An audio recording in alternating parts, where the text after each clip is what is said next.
trying to get up there and close that gap just a bit more. Not quite able to get it done, though, Rodney.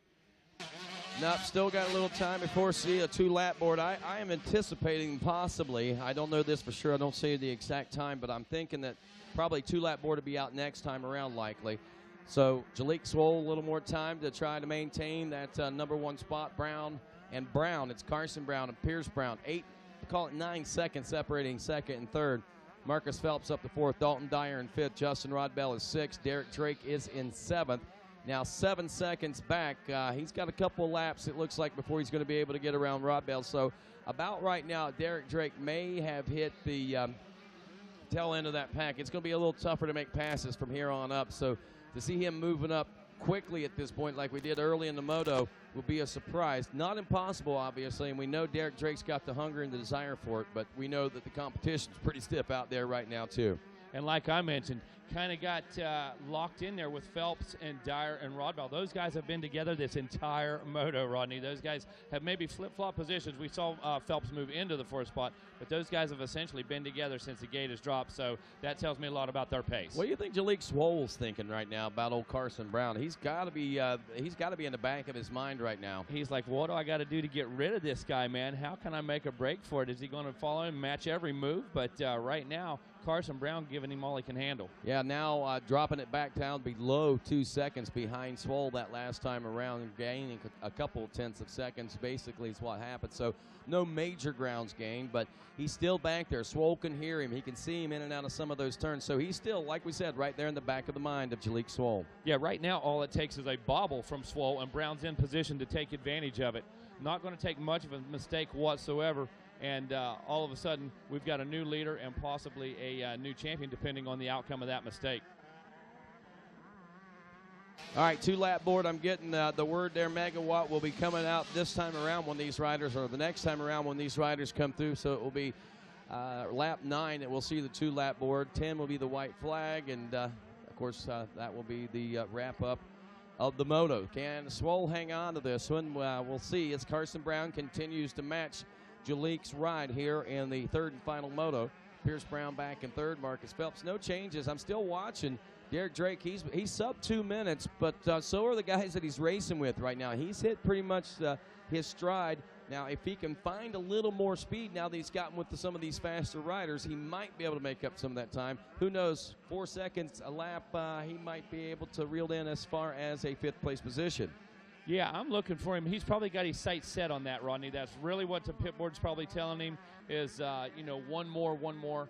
And as he comes down to the 2-lap card next time around, you said it will be lap number 9. It's do or die time. He knows if he's got enough in the tank to make that charge, and I believe that's honestly Derek Drake's goal right now is to get that number 5 spot. I wouldn't doubt that a bit. Megawatt, I'm going to start heading on down to the podium. The 2-lap board is out, and we're about to crown another champion. Rodney, we'll catch up with you down there in just a moment.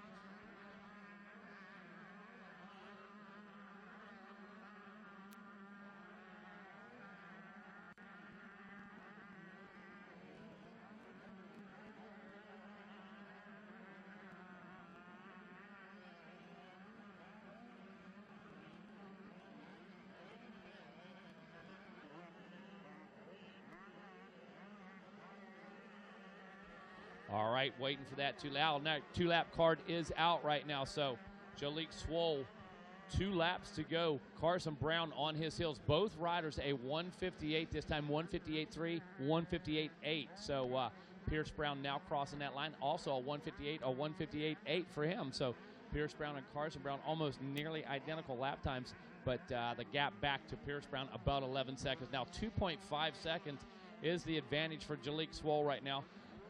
Trying to keep it on 2 wheels, trying to keep it as steady and predictable as possible. A lot can happen here on these final couple laps at the ranch, but Swoll knows exactly what it takes to bring this thing home. Has this moto win and this championship on his mind. So looking for that white flag, looking to make his way back around without incident, and Swoll has championship thoughts running through his mind right now. Marcus Phelps still in that 4th position right now. Justin Rodbell in 5th. Derek Drake wants that position bad. Been moving up through the pack. This time around, Derek Drake 2 seconds quicker than Justin Rodbell. Had a deficit of about 13 or 14 seconds at one point, but looks like it's going to be a tough task for Derek Drake to make it into that top 5 position. So a tough week for Drake at the ranch. Got a win, got a 2, a 1, and currently a 6th position right now. That would be 3rd overall. What an amazing effort, gutsy effort to get a 3rd place overall this week, provided we finish in this position. So white flag is out right now. Jalik Swoll, Carson Brown on the final lap. Gap this time around 4.8 seconds. Jalik Swoll having a bit of breathing room, getting the heart rate under control, realizes less than 1 lap to another championship here at Loretta Lynn's.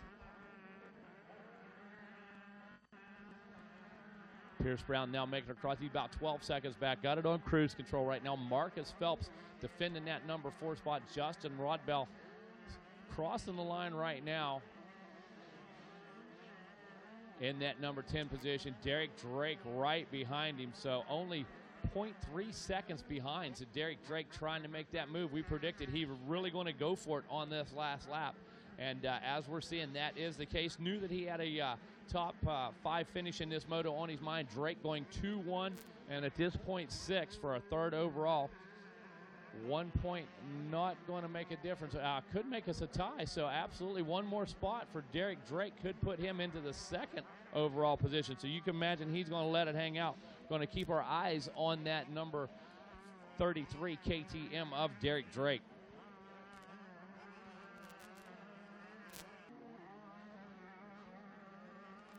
Coming up next, our Masters 50 plus. Following those guys, going to be our 85 9-12, our 250B Limited, then our Vet 30 plus. So Masters 50 plus on the way.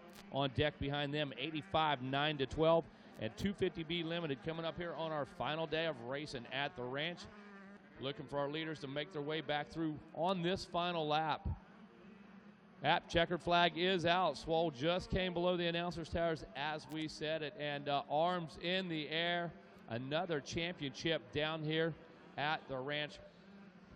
Jubilation everywhere under the tents down there. So Jalik Swoll going 1-2-1 with a score of 4 points for the championship here this morning. Our first winner on Saturday morning here, our final day of racing at the ranch. So in just a few moments, going to throw it down to Rodney in just a few moments, and we'll be back right after these messages.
All right, back to the action at hand. Jalik Swoll going 1-2-1 here. We're going to check in down at the podium just for a second, get our championship celebrations underway. Checking in with Rodney Tomlin. All right, thanks a lot, Megawatt. Put our hands together. We got a 3rd place finisher here in Moto number 3. It is Pierce Brown, ladies and gentlemen, taking home the Moto Bronze. Pierce, great week here for you. It looks like you ended the weekend on a good note with that 3rd place finish, man. Talk about the week in this final Moto.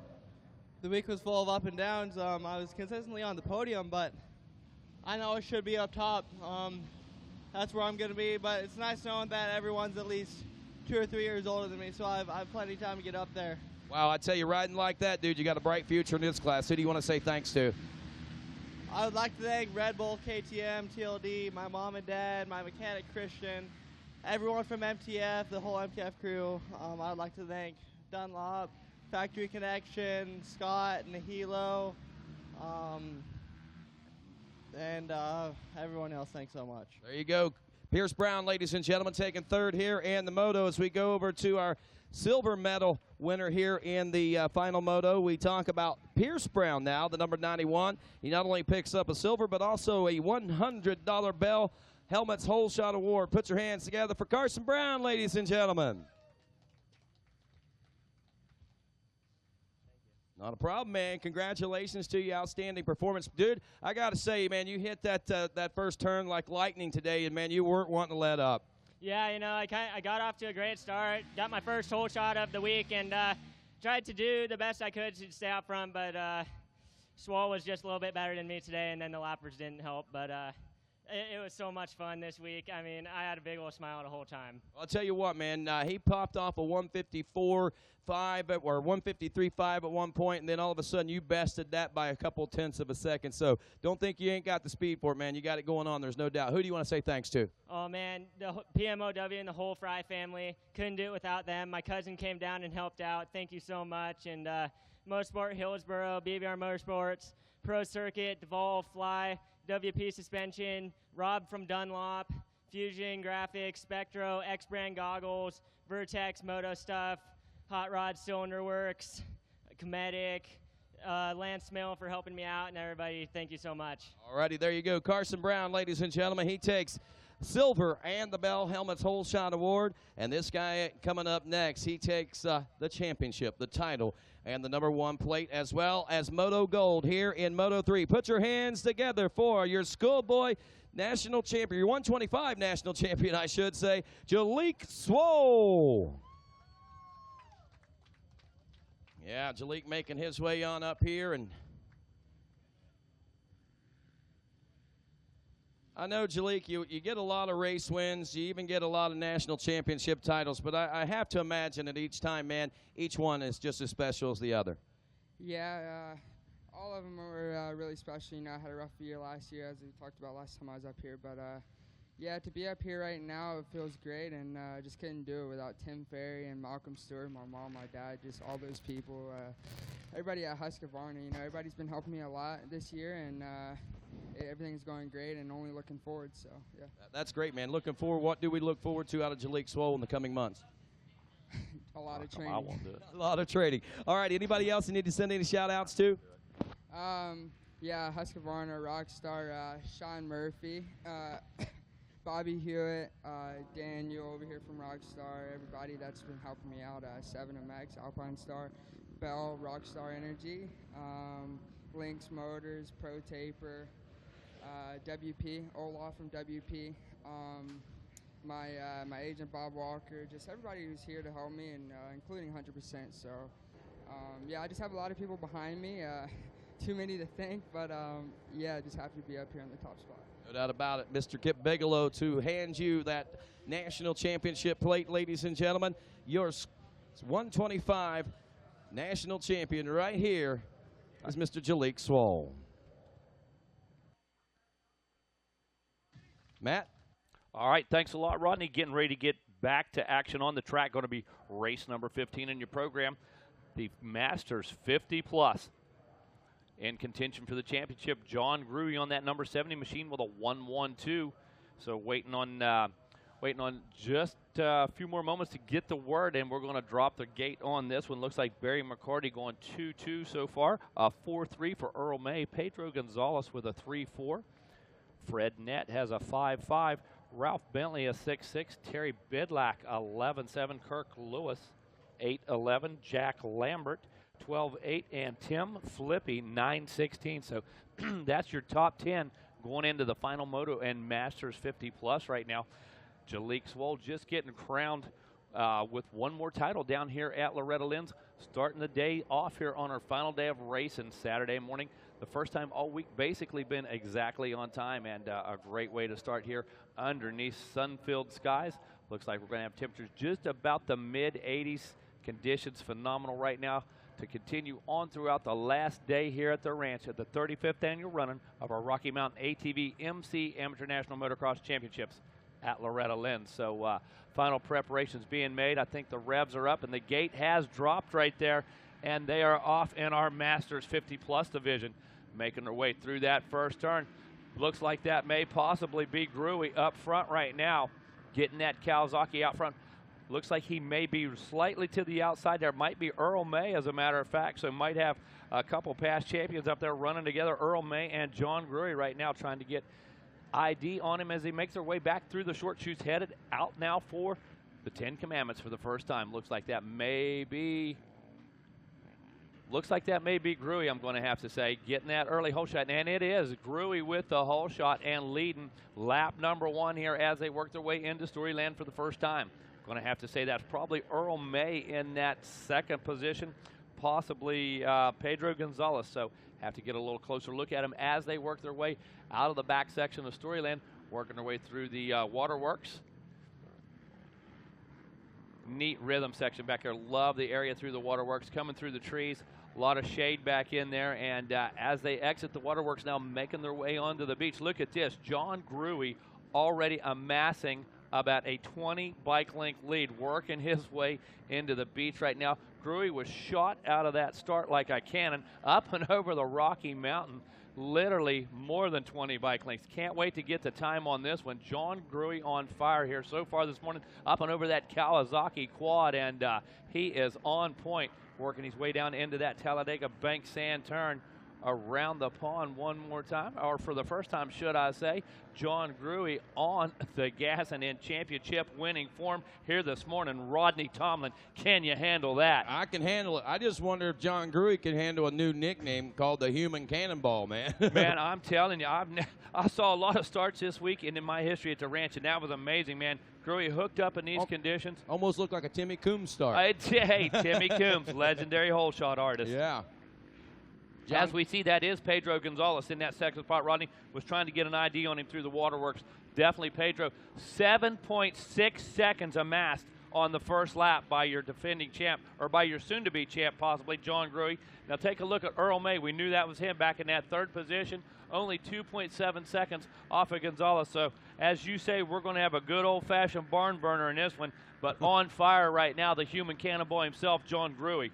No doubt about it. Pedro Gonzalez, obviously a force to reckon with, and Earl May is going to try to do that. But we want to keep an eye on the 17 of Barry McCarty. McCarty, he's capable of moto wins out here in this class. He's capable of stealing the championship away, given the opportunity as well. He comes into this one with a 2-2.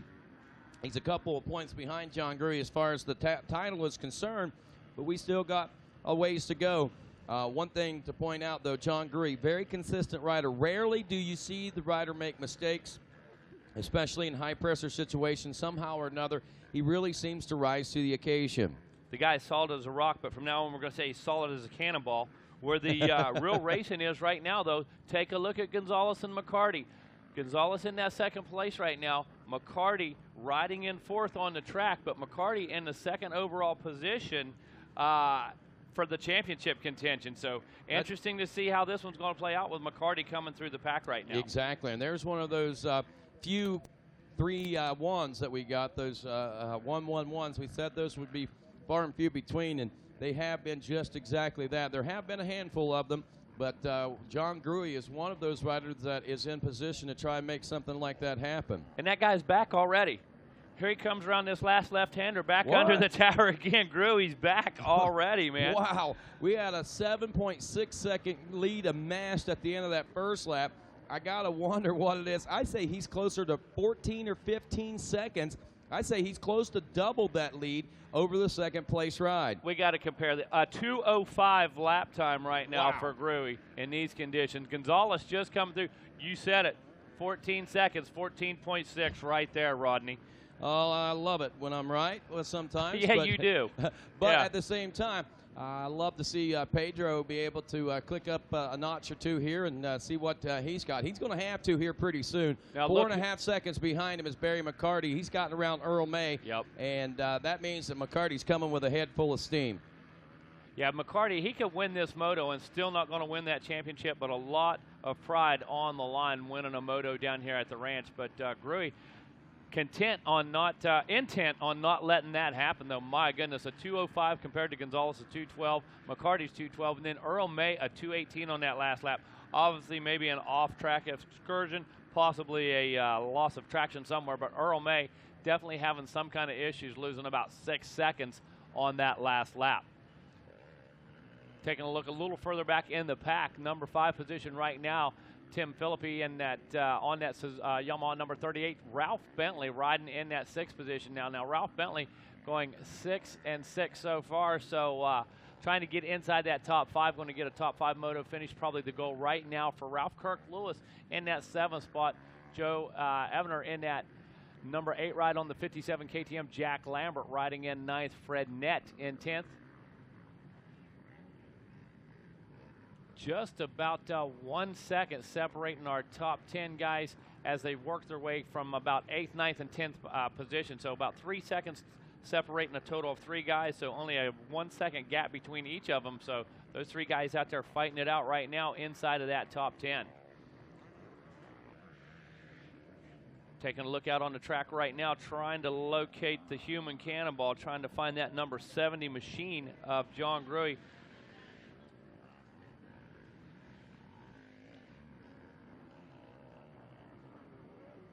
Last time, John Gruy able to turn 7-second lead into 14 seconds. So working his way through the final day of racing here on lap number 3. John Gruy just going by. So checking in now, Pedro Gonzalez. Now the gap 23.5 seconds, Rodney. Wow, that goes to show you just how hungry John Gruy is right now to be able to open up a lead like that. Again, John coming into this Masters 50-plus class on the age rule. He turned 50 on Friday, so some of these guys might argue he's a young pup. He's still a young guy, but I think all these guys realize that how this works. And they saw John Gruy coming. They knew he was going to be a force to be reckoned with, and Barry McCarty knew he was going to have his hands full, even with Earl May. And Earl actually coming into this one, he had some broken ribs. I think he had has been kind of off the bike for a while. Wasn't even sure he's going to make it to Nationals this year, but he makes it down here and putting in a commendable ride, 4.3s so far. And you look at the overall standings, he may drop to 4th overall this year, but still knowing what kind of a man Earl May is, he is a tough individual, and posting up these kind of results, that's to be commended for sure. And he's an LLL Loretta Lynn's legend down here, no doubt. Earl May, longtime part of this program and a many-time champion. But right behind Earl May right now, Ralph Bentley, as we suspected, moving into the top 5 last time around. Bentley going 6-6 so far, so 5 going to be his best moto finish. Going to be able to get a top 5 possibly here. Able to dig in a little bit. Maybe set his sights on May, so about 10 seconds back behind May right now is Ralph Bentley. So looking through some more of these results right now and how the 3rd moto is starting to shape up. We see the number 57 of Joe Ebner. We talked with him yesterday morning.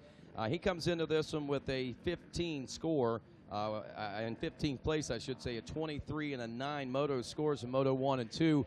And Ebner, 6th place now here in Moto number 3, so he has certainly bettered his overall results and his ride here. And one thing I want to point out, we talked to him and his father yesterday, Larry Ebner, and this, I believe, as far as we know, the first legacy in the Masters 50-plus class that we're seeing. Ebner, Larry, won back in 1995. He was the national champion in the Masters 50-plus class. This year, his son comes back to racing and to the Amateur National Championship, and he's trying to carry that flag. Of course, Joe saying he really didn't expect to win the national title this year. He just got back into riding, just bought a bike, and when he qualified, He qualified with broken arm, so at the regional qualifier. So just being here for Joe is a great accomplishment, and he is very happy. And with these results going into this third moto like this, I think he's doing pretty good and gotten better as the week has progressed. That goes to tell you how important this place is, what this place means to so many people.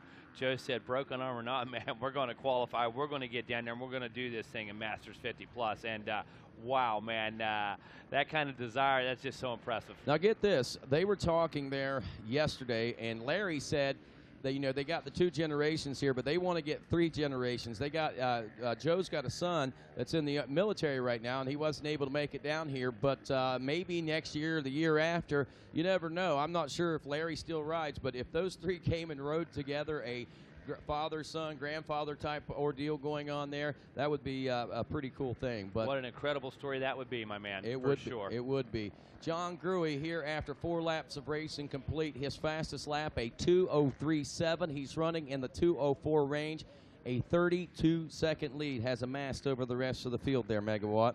Yeah, Pedro Gonzalez still running a consistent 2:13 there. You know, he's still got a 12-second gap over McCarty. Pedro Gonzalez out there riding extremely steady and cautious right now. He sits 3rd overall in our championship chase right now with a 3-4 and currently running in 2nd position. But, you know, just what can you say about Gruey's riding right now? When you watch the guy coming around the track, he's riding really defensively, keeping that bike in 1 or 2 gears. Only seen him make maybe 1 or 2 shifts per lap, and really smooth on the throttle, and I believe that's what's separating Gruey right now, keeping the bike a little lower in the RPMs, riding a gear high, and as he comes around, this time 27-second lead. Pretty impressive, to say the least. I think it might be a little more than that, because I think that William Sargent somehow or another got a double scan or something in there somewhere. So looks like Pedro is still 2nd, and Barry McCarty.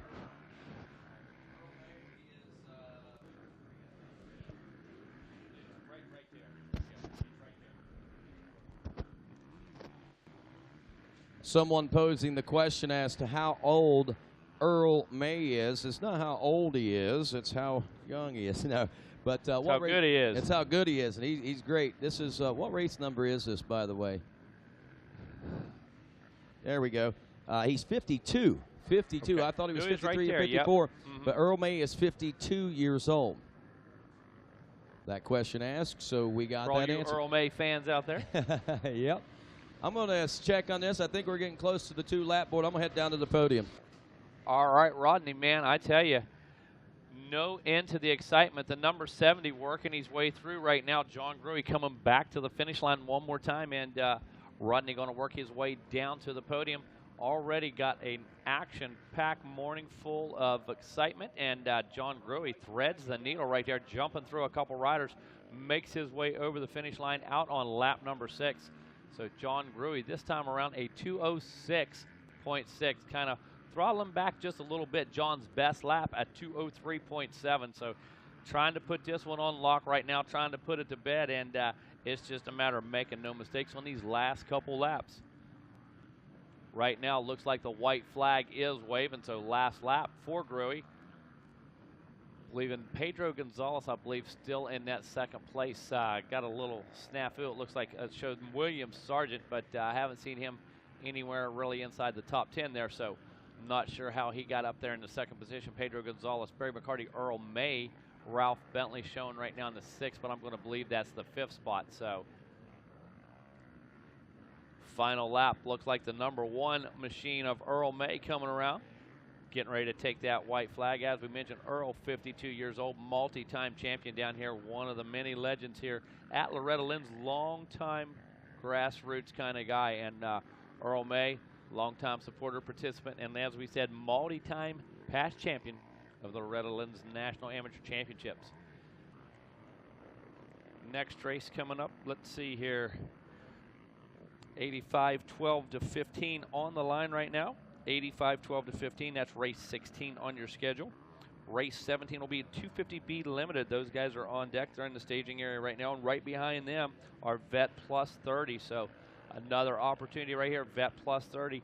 Real close moto finishes there. Those guys extremely consistent. So going to be a championship decided here in just a little bit in that class as well. But 85, 9-12. Those guys on the line and rolling, ready to get rolling any moment. So when this one comes to an end, of course, they'll get their sight lap. We'll enjoy our podium celebrations, and then we're underway with 85, 9-12.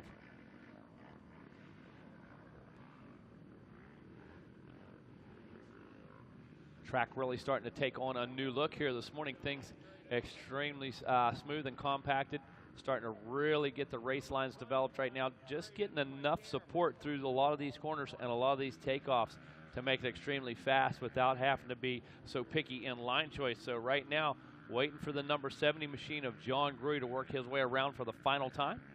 He'll be making his way down to the podium with Rodney Tomlin, and another champion will be crowned. John Gruy sitting with a 1-1-1 right now. Barry McCarty in contention with a 2-2-3 for that second place overall. Pedro Gonzalez, possible third place, 3-4-2. So checkered flag has flown. Riders making their way down into the cool down zone. Crowded, congested area down there. Those guys so pumped up after the race, and got the crew on hand to get that face wiped off, get the bike up on the stand, get that helmet off, get these guys cooled down, and a lot of joy and excitement down there in that cool down zone. And as we said, 85, 9-12, chomping at the bit. Going to cut these guys loose here in just a second for their parade lap. But the matter at hand right now, going to be crowning a new Masters 50-plus champion in just a few moments, and that will be John Gruy with a 1-1-1 here today, or this week rather. Now officially showing Pedro Gonzalez in that second place as we expected, and that gives Pedro a 3-4-2 for third overall. Barry McCarty finishing in the third spot in this moto, but second place overall in our championship race with a 2-2-3. So John Gruy, Barry McCarty, Pedro Gonzalez Sr., 1-2-3 in our championship contention.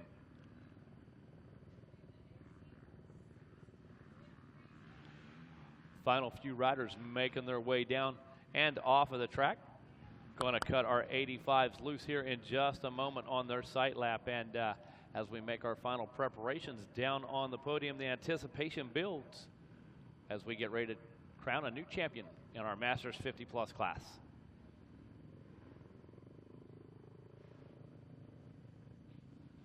Coming up, of course, after our 85, 9-12, 250B Limited, followed by Vet 30 Plus. So 250B Limited in staging right now. Vet 30 Plus behind him.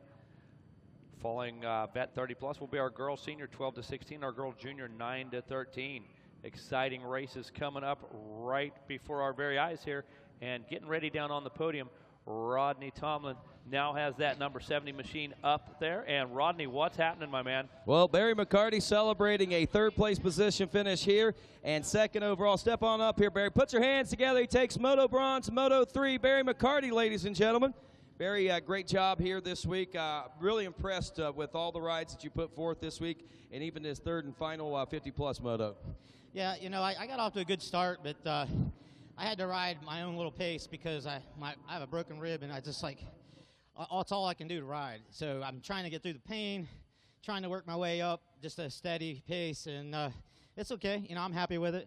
I don't blame you, man. We're happy. I'm really impressed with it. I can't wait to see what that translates in next year if you can come in here being healthy, man. Well, that was the plan, but this is my last year. Oh, man, I hate to hear that. Maybe we can prod you along and get you to come back. But regardless of that, I know there's a lot of people you want to say thanks to for helping make this all possible for you.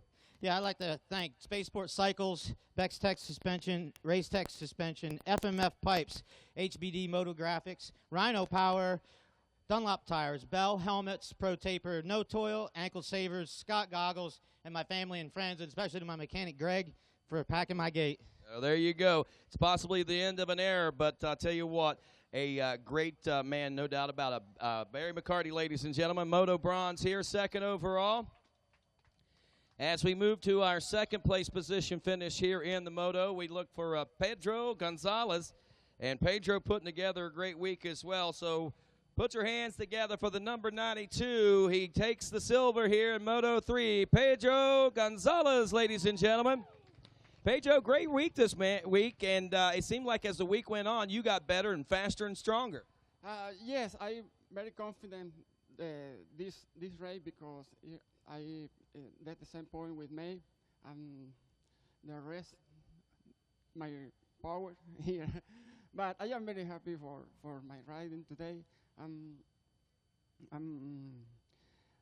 have to say thank to my girlfriend, my friends, Triangle Cycle, Sol Motos from Venezuela, LS2, Helmet, JT Racing, and FMF.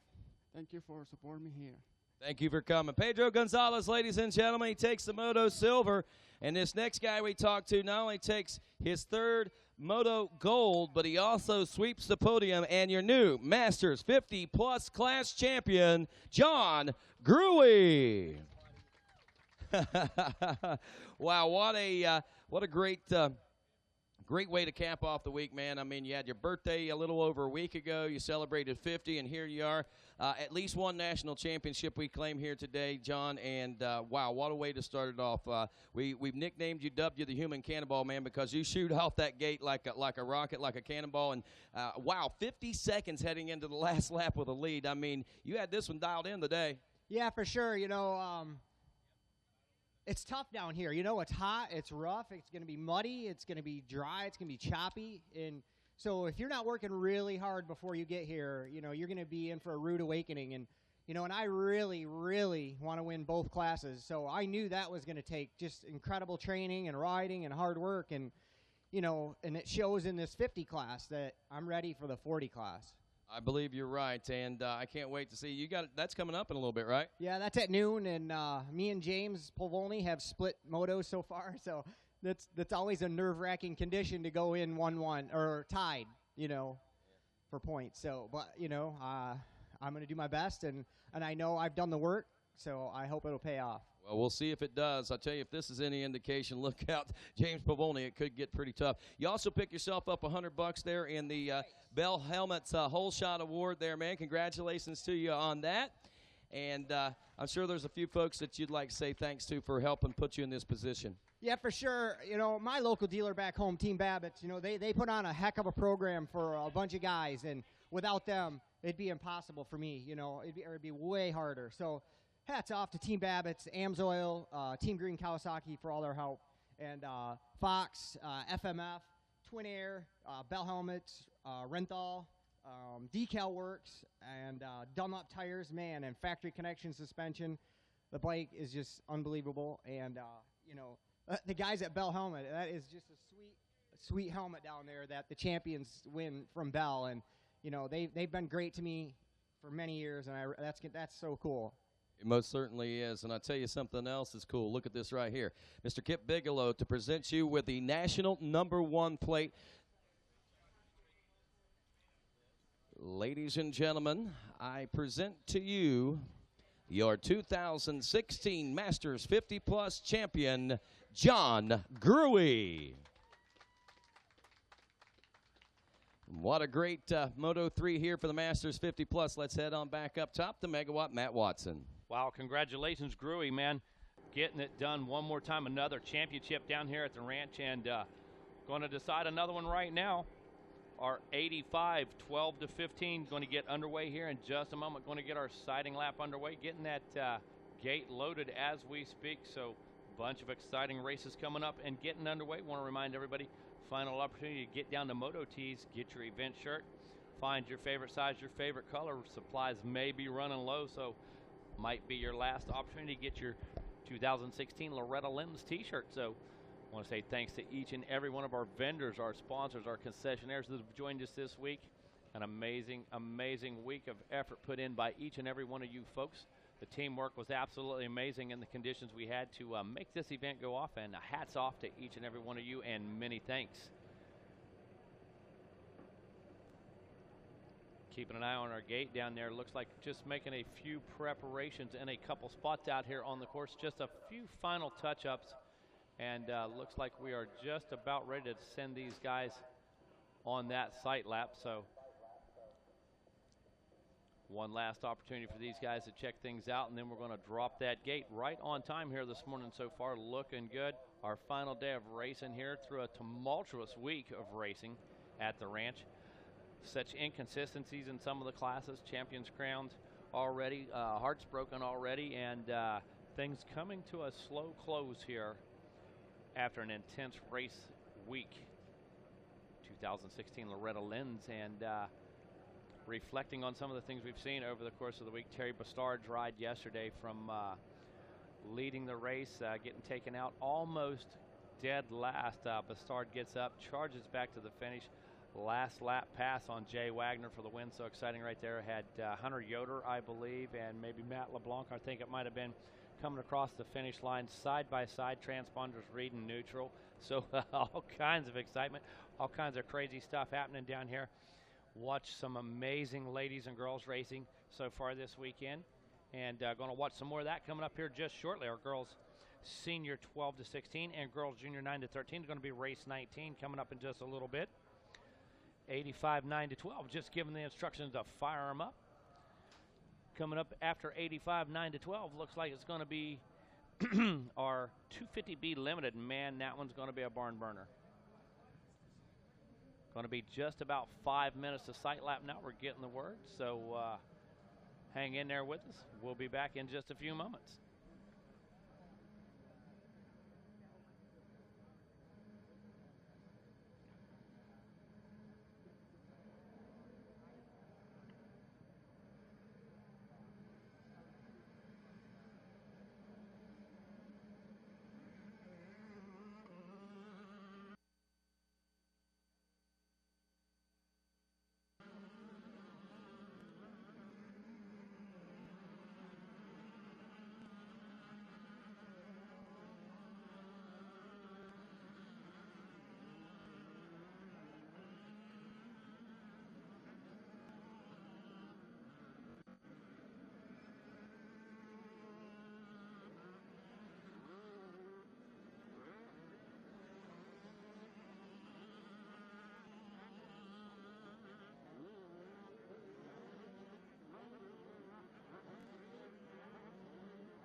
As well as all the electric start TTR models, and see why Yamaha Motorsports products truly rev your heart. Weekend in Millville, Minnesota. Wyatt Krampus on the 350 Yamaha. Through the whoop monsters he comes. What a story. After 2 broken legs, Wyatt Krampus has punched his ticket to Loretta Lynn's. I'm Wyatt Krampus, and in 2015 I qualified for Loretta Lynn's. I finally made it to Loretta Lynn's. It was one of my biggest dreams, and it all came to a halt Saturday before the biggest race of my life. I was overcome by carbon monoxide poisoning in my RV. Don't let this happen to you. Make sure you have a working carbon monoxide detector, plenty of ventilation, and aware of your surrounding with other campers. If you don't have a carbon monoxide detector that works, pick up a free carbon monoxide detector in the Thor Motor Coach. For more information to prevent carbon monoxide poisoning, visit the MX Sports website under the Sleep Safe tab.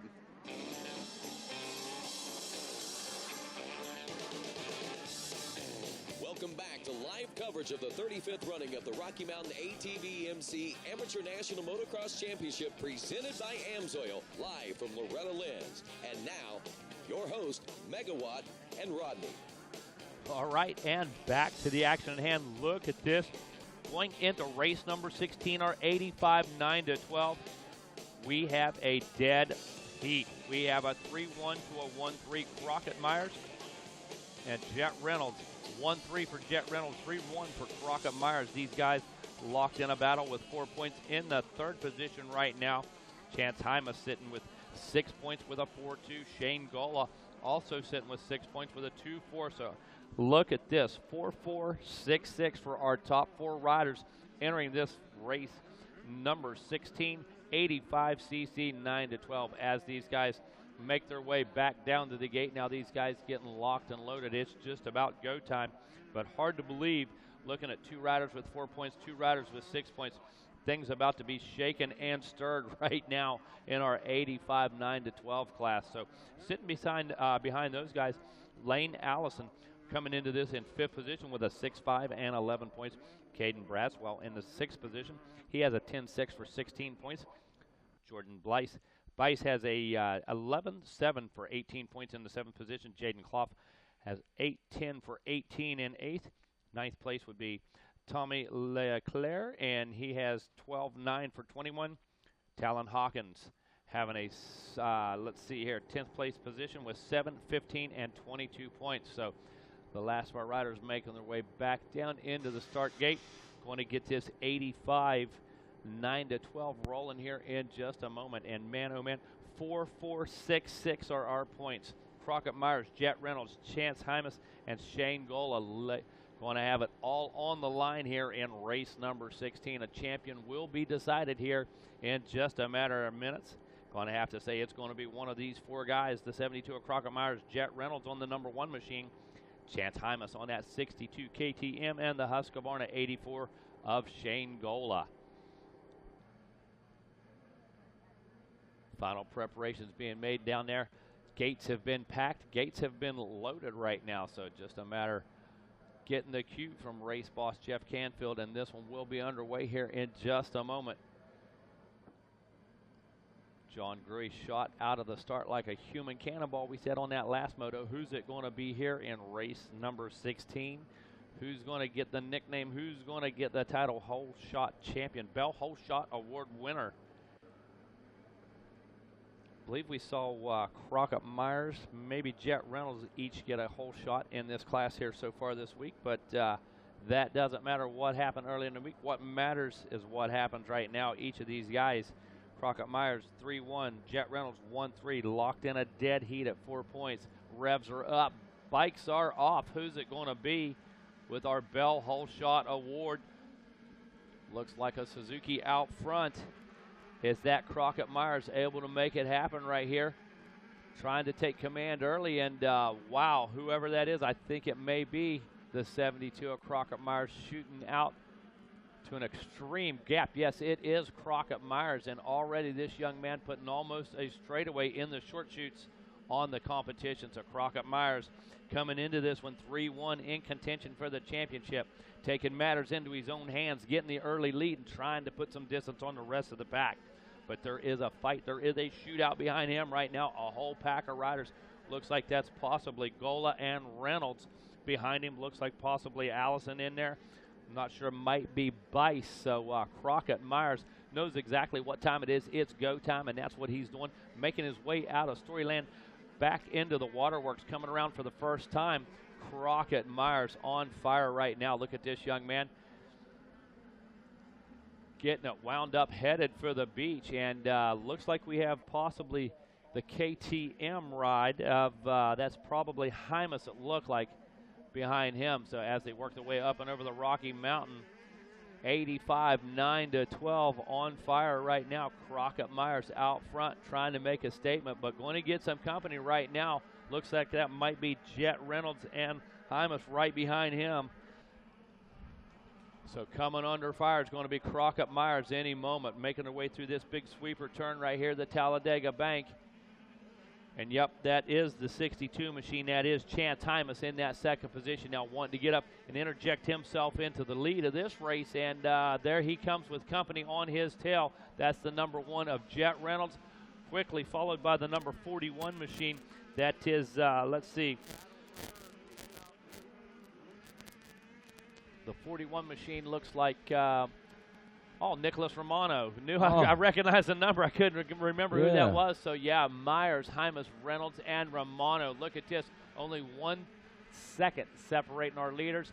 Jet Reynolds 1 second back in third, and less than half a second back to Romano. Well, this is one of those classes that I really love to watch. Again, we've watched these youngsters grow up through the 50s, and now 60s and 85 cc's. We'll see super minis, and they'll just keep progressing. And even some of these guys might have already done a little bit of that. But right now, 85, 9 to 12-year-old class, these Crockett Myers, who has always been a formidable opponent.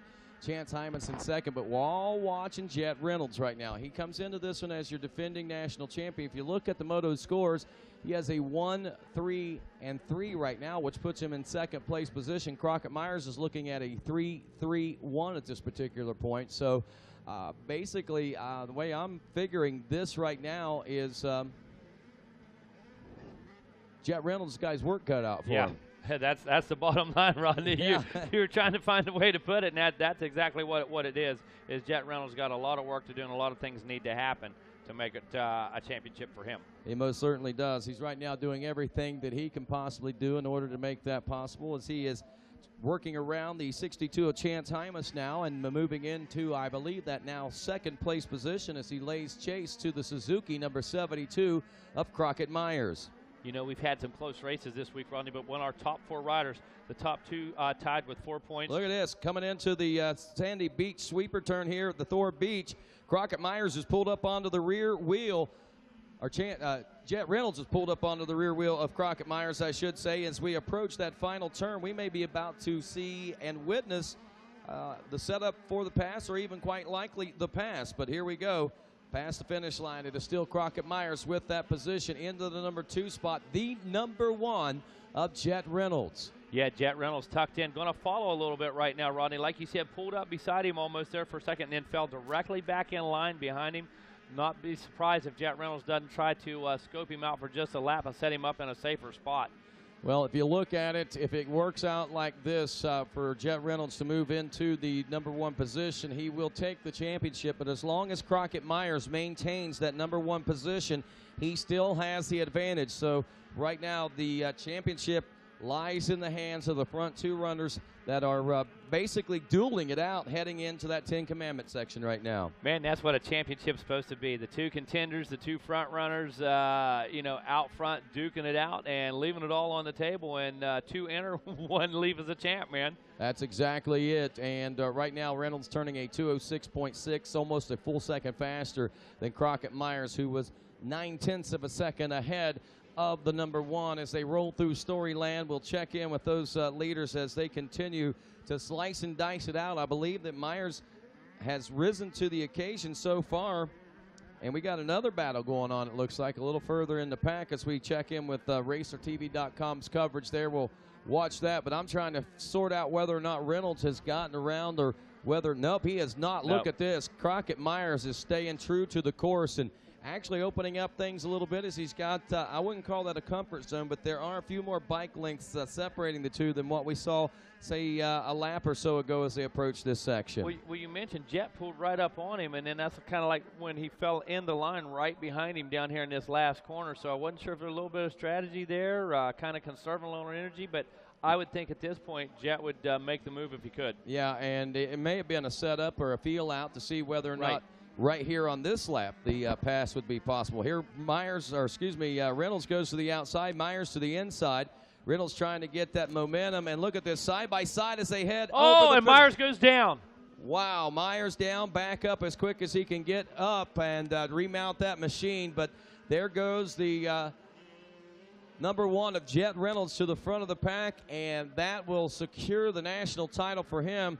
Man, that was just a tough break. Little guy coming over the finish line there, past the finish line, over that jump, and just kind of slid out. And he could feel the pressure coming in. I don't know whether Jet had forced him into a different line or what the case may be, but he was discombobulated a little bit, I think, by the pressure. And I don't think he expected Jet to be right there so quick. No, it worked exactly like you said. Jet went to the extreme outside, set him up, got that drive, was side by side, and as they came to this little triple, up and over Jet went, and I might have caught Crockett by surprise, but I think it was just still a little bit of loss of traction, and down Crockett went. Yep, and as we check it out, Nick Romano now moves into the number 2 spot aboard the 41 machine.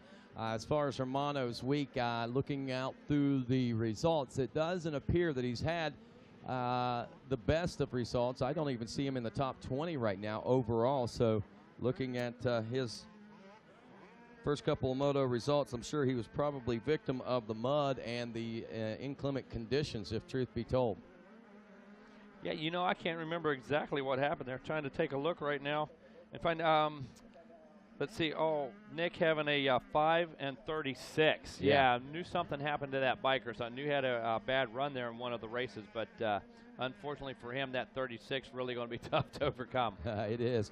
Checking out Max Vola now back there in the number 5 position as he motors his way around this racetrack.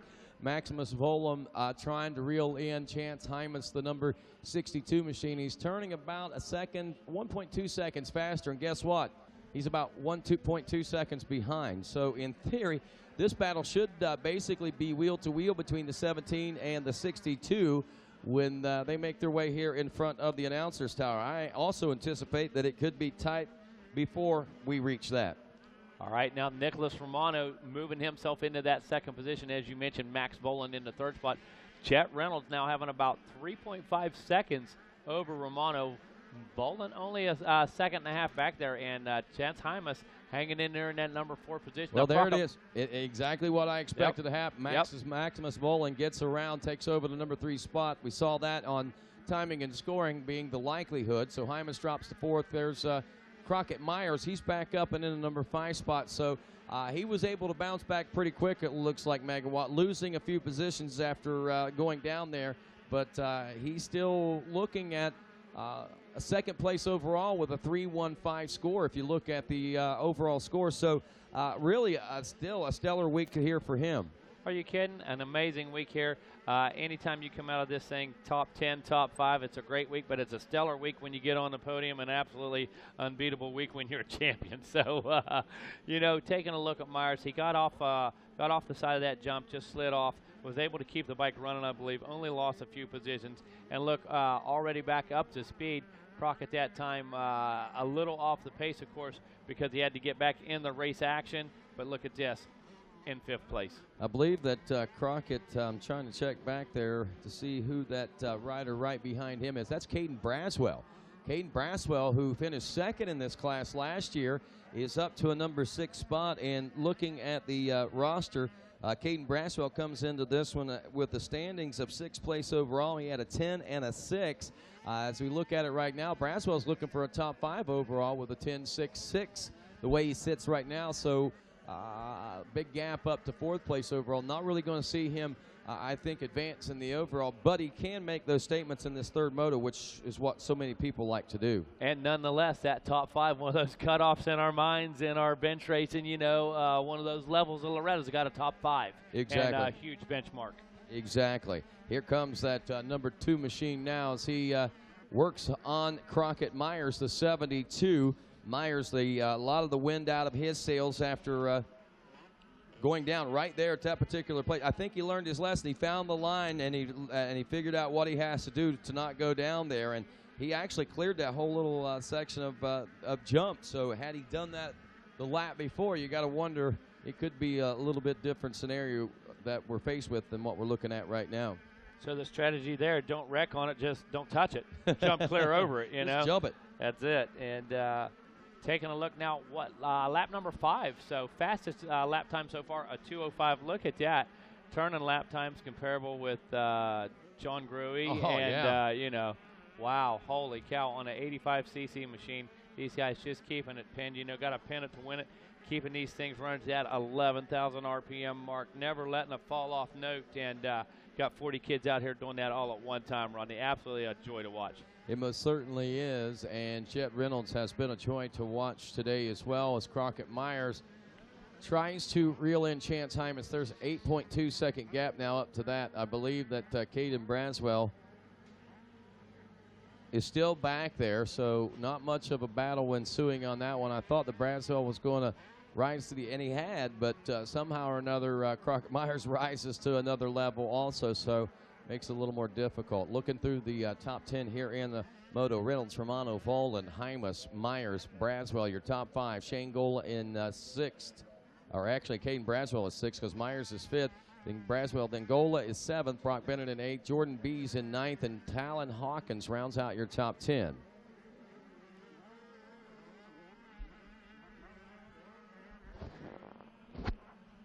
The number 1, Jed Reynolds. Going to be looking here soon, I believe, at some information coming in from our finish line flagger. I don't think we're quite ready for a 2-lap board or anything yet. I'll step outside and double check that. But the way I've got it calculated right now, we're somewhere in the neighborhood of about 13 minutes or so. Actually, I'd say about 13 minutes right now.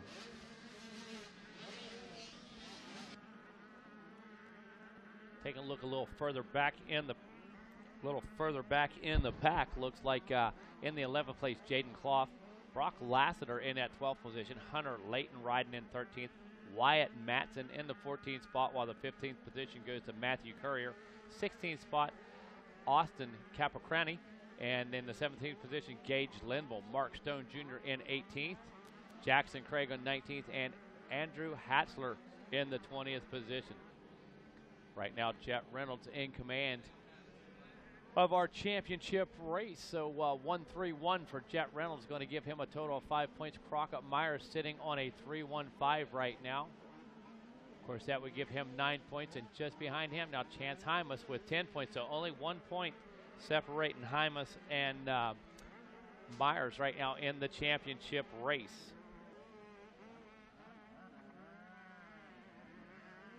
Maximus Bolin in that third position right now. Only 2 seconds back out of that second position off of Romano. Looking for that number 1 machine of Jet Reynolds. Should be seeing him through the infield just about any time. Jet Reynolds, there he comes right now, up and over that Kawasaki quad. So the number 1 machine, Jet Reynolds, last time around 2:08. That was on lap number 6. His fastest lap right now, a 2:05.2. That was on lap 3 of this race. Jet really cranking it up, making a bunch of passes, but right now just a cool, calm, and collected ride, using that outside line and working his way around. 2-lap board is out now. 2-lap board is out as Jet Reynolds circulating the track on lap number 7, followed by Romano and Bolin. So right now just trying to maintain the pace, trying to keep this thing on 2 wheels, because Jet Reynolds, if possible, going to deliver a 1-3-1 for the championship. Right now, Crockett Myers riding in 5th place on the track, looking at a 3-1-5 for second place with 9 points.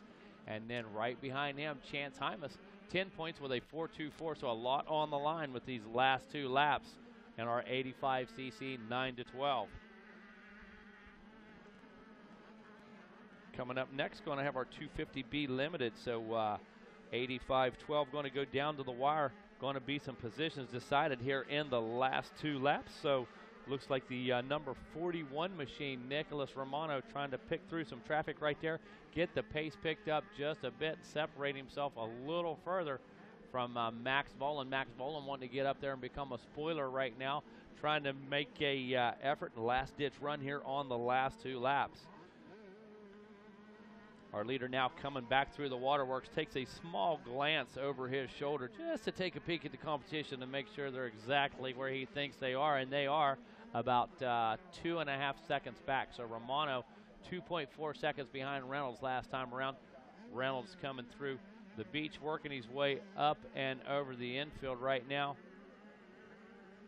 That number 1 machine looking to take the white flag this time around. He knows it's within his grasp. So up and over that Kawasaki quad comes the number 1 machine of Jet Reynolds.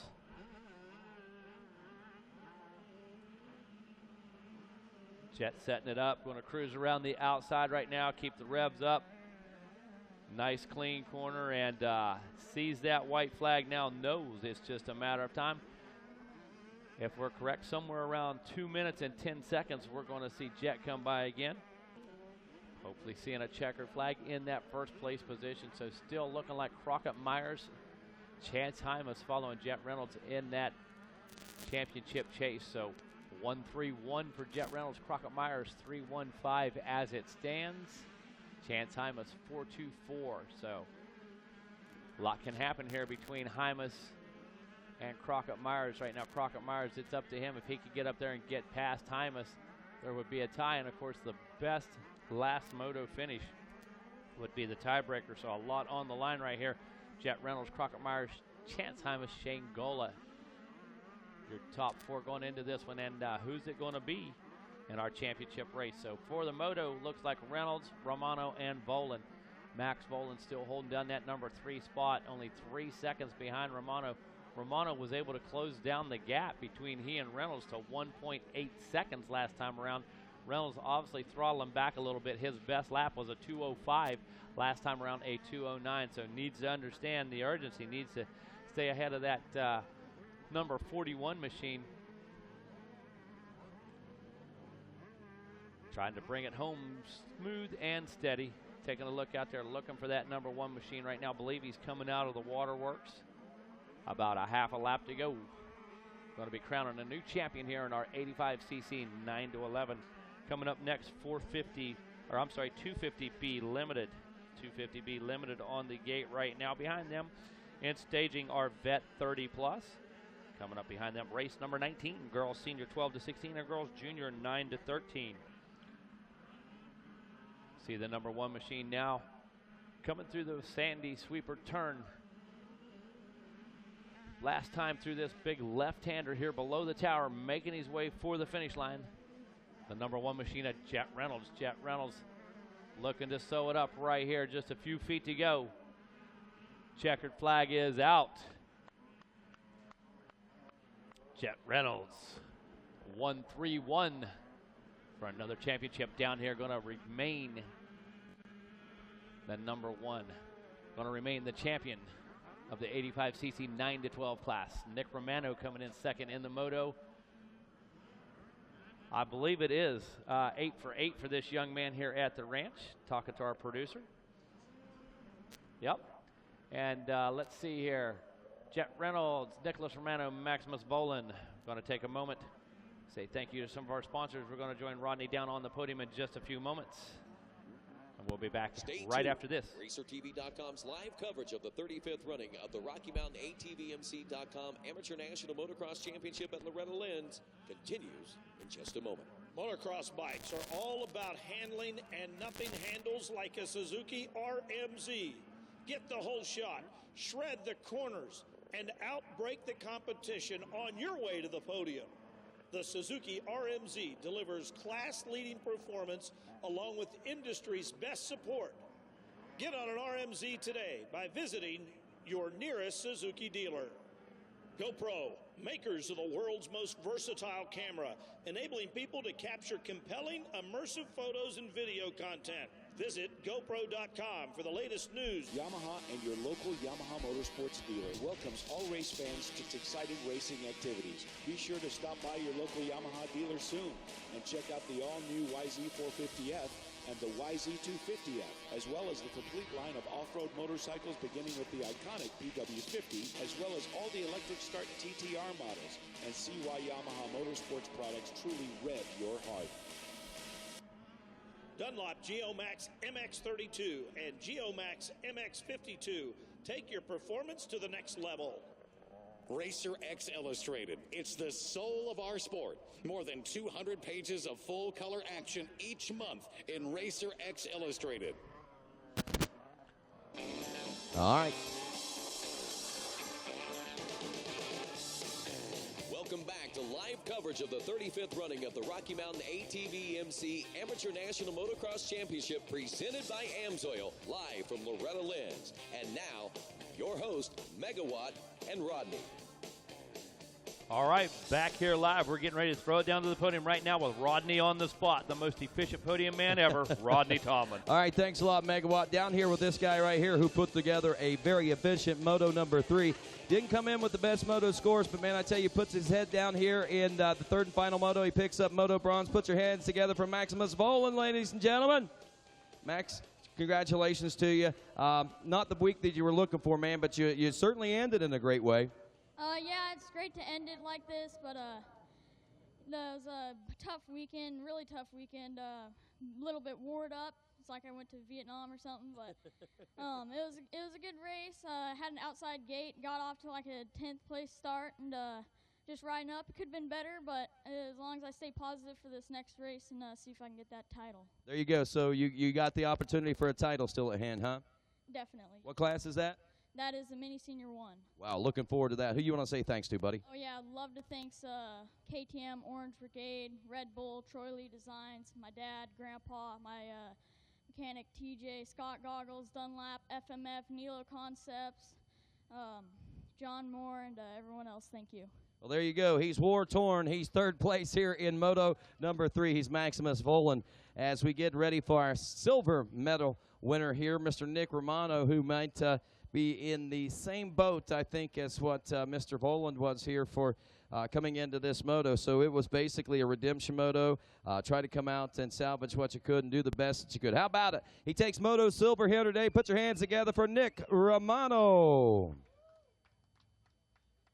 Nick, I tell you, buddy, I still look forward to seeing you in the movie someday with a name like that. That's a movie star's name. But anyway, you're also a motocross star's name here this week. Let's talk about this. Again, just like Max there, things didn't go as well as you had hoped in the first two motos, man, but you go out here and you put it down here in moto number 3. Yeah, second moto I DNF. My chain broke off.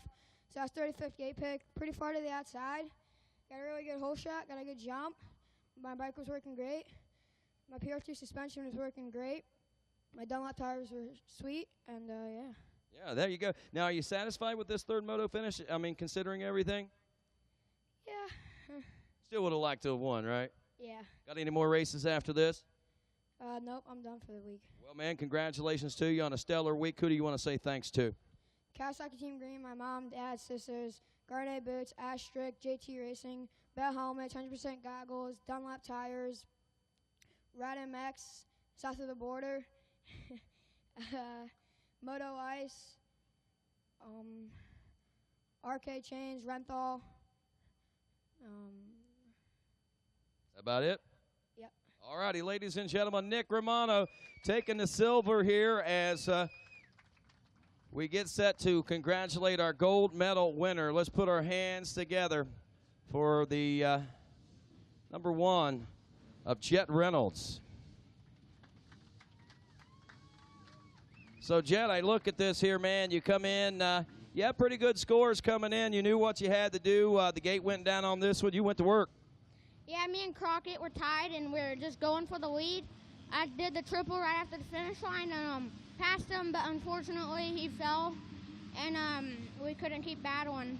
So, from the sounds of that, sounds to you like you like the battle out there on the track. Oh yeah, it was a dogfight out there. There's a whole bunch of fast guys out there just battling back and forth. Well, that's great. Now, Jet, you win the national champ. It's a repeat title for you, isn't it? Yeah, I just want to represent number 1 pretty good, so I want to win another championship so I can run it next year. Well, there you go, man. You did a great job. Who do you need to say thanks to? Kawasaki Team Green, Oakley Goggles, In Style, Alpine Star Gear, Blake from Alpine Star, Renthal, and Pro Circuit, and just my mom and dad and my mechanic. There you go. And right here comes the most important and the funnest part of the whole week. How about it? Put your hands together as Mr. Kip Bigelow presents this young man with his national number 1 plate, your national champion, Mr. Jet Reynolds. Once again, 85cc, 9 to 12-year-old national champion Jet Reynolds. We head back up top.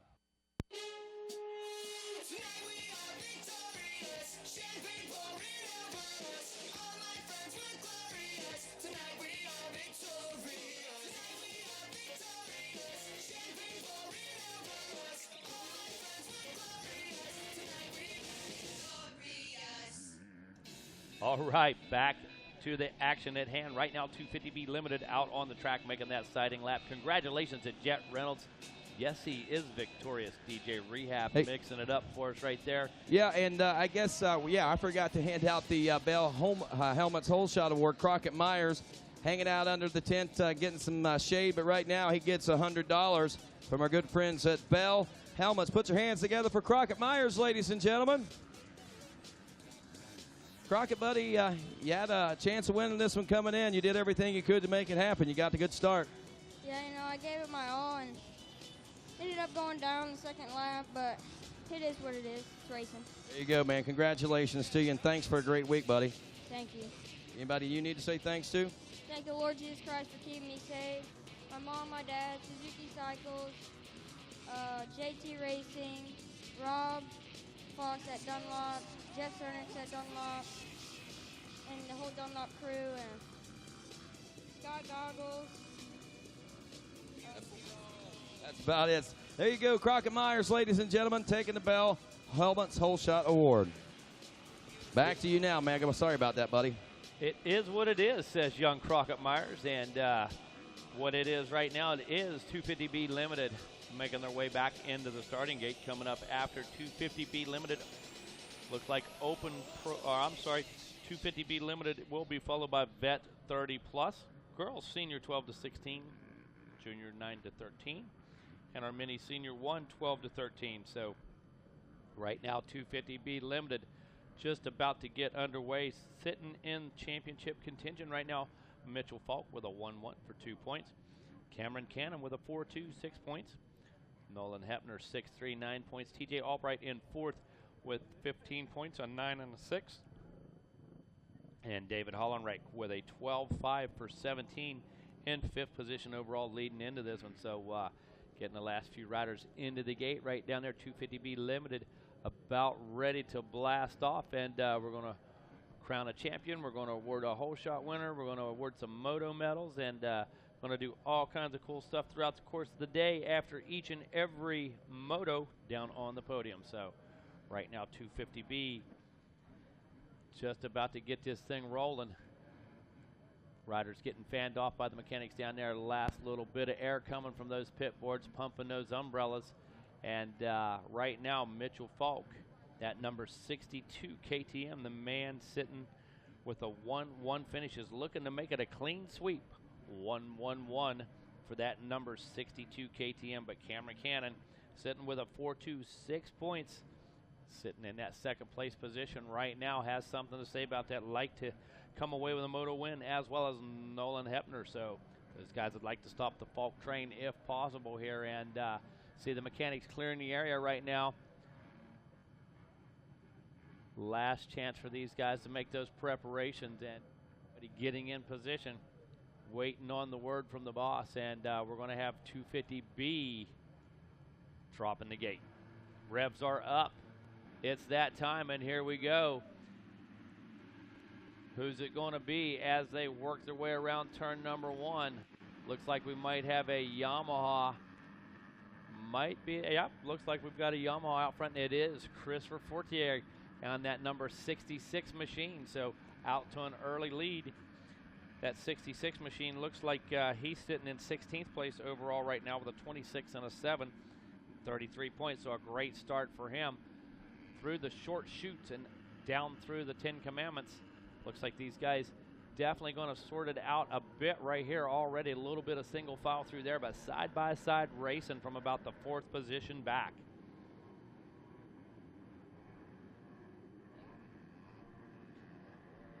Looks like we have a lead change, and as they work their way through that soft set, is that the 62 machine? I believe it may be Falk out front already, so early leader Christopher Fortier looks like he's been passed by the number 62 machine. Try to get a better read on him, but coming past the waterworks now and working their way through the beach. Quick half a lap right there. Riders making their way back into view now, coming up over the Kawasaki quad jump. Who's it going to be? Is it Falk? I believe that is the number 62 machine. And it is Mitchell Falk out front and leading the way, not wasting any time, picking up where he left off, trying to make it a clean sweep. 1-1-1. Falk lining it up, bringing it past the finish line for the first time here in this third and final moto.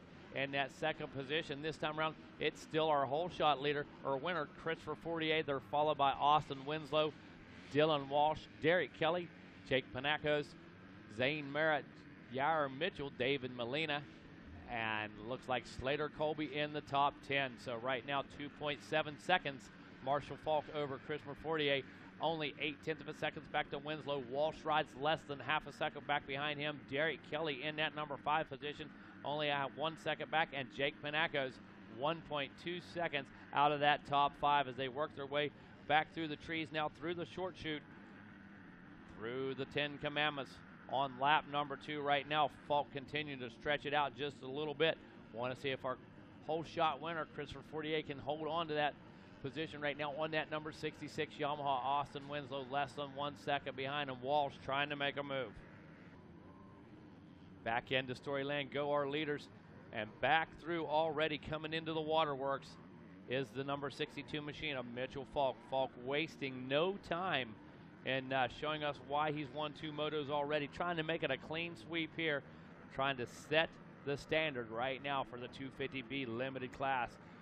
Falk already through the beach, up and over the Rocky Mountain as we speak. Downside in that thing, trying to scrub as much speed as possible. Falk bringing that KTM up to speed, up and over the big quad, and here he comes back into view through that sandy sweeper. Is our leader, the number 62 of Mitchell Falk. Right now, a challenge starting to develop now in that number 4 spot. Looks like that might be Derek Kelly, I believe it is. Yeah, the 27 machine trying to make a move on the number 50 of Austin Winslow. So Dylan Walsh on that number 53 machine losing a couple spots so far, working their way around, and it is this time still Christopher Fortier able to hold on to that second spot, but Dylan Walsh moving into that 3rd position. Austin Winslow now riding in first. Derek Kelly in the number 5 spot. Jake Panakos pushed back to that number 6 position. The lead this time 5.38 seconds for Mitchell Falk over Fortier. Walsh only 1.2 seconds back. Winslow a second and a half behind Walsh, and less than 1 second back to Kelly. So a real fight going on. 2, 3, 4, and 5 positions on the line. Mitchell Falk setting your fastest lap that time around with a 1:55.067.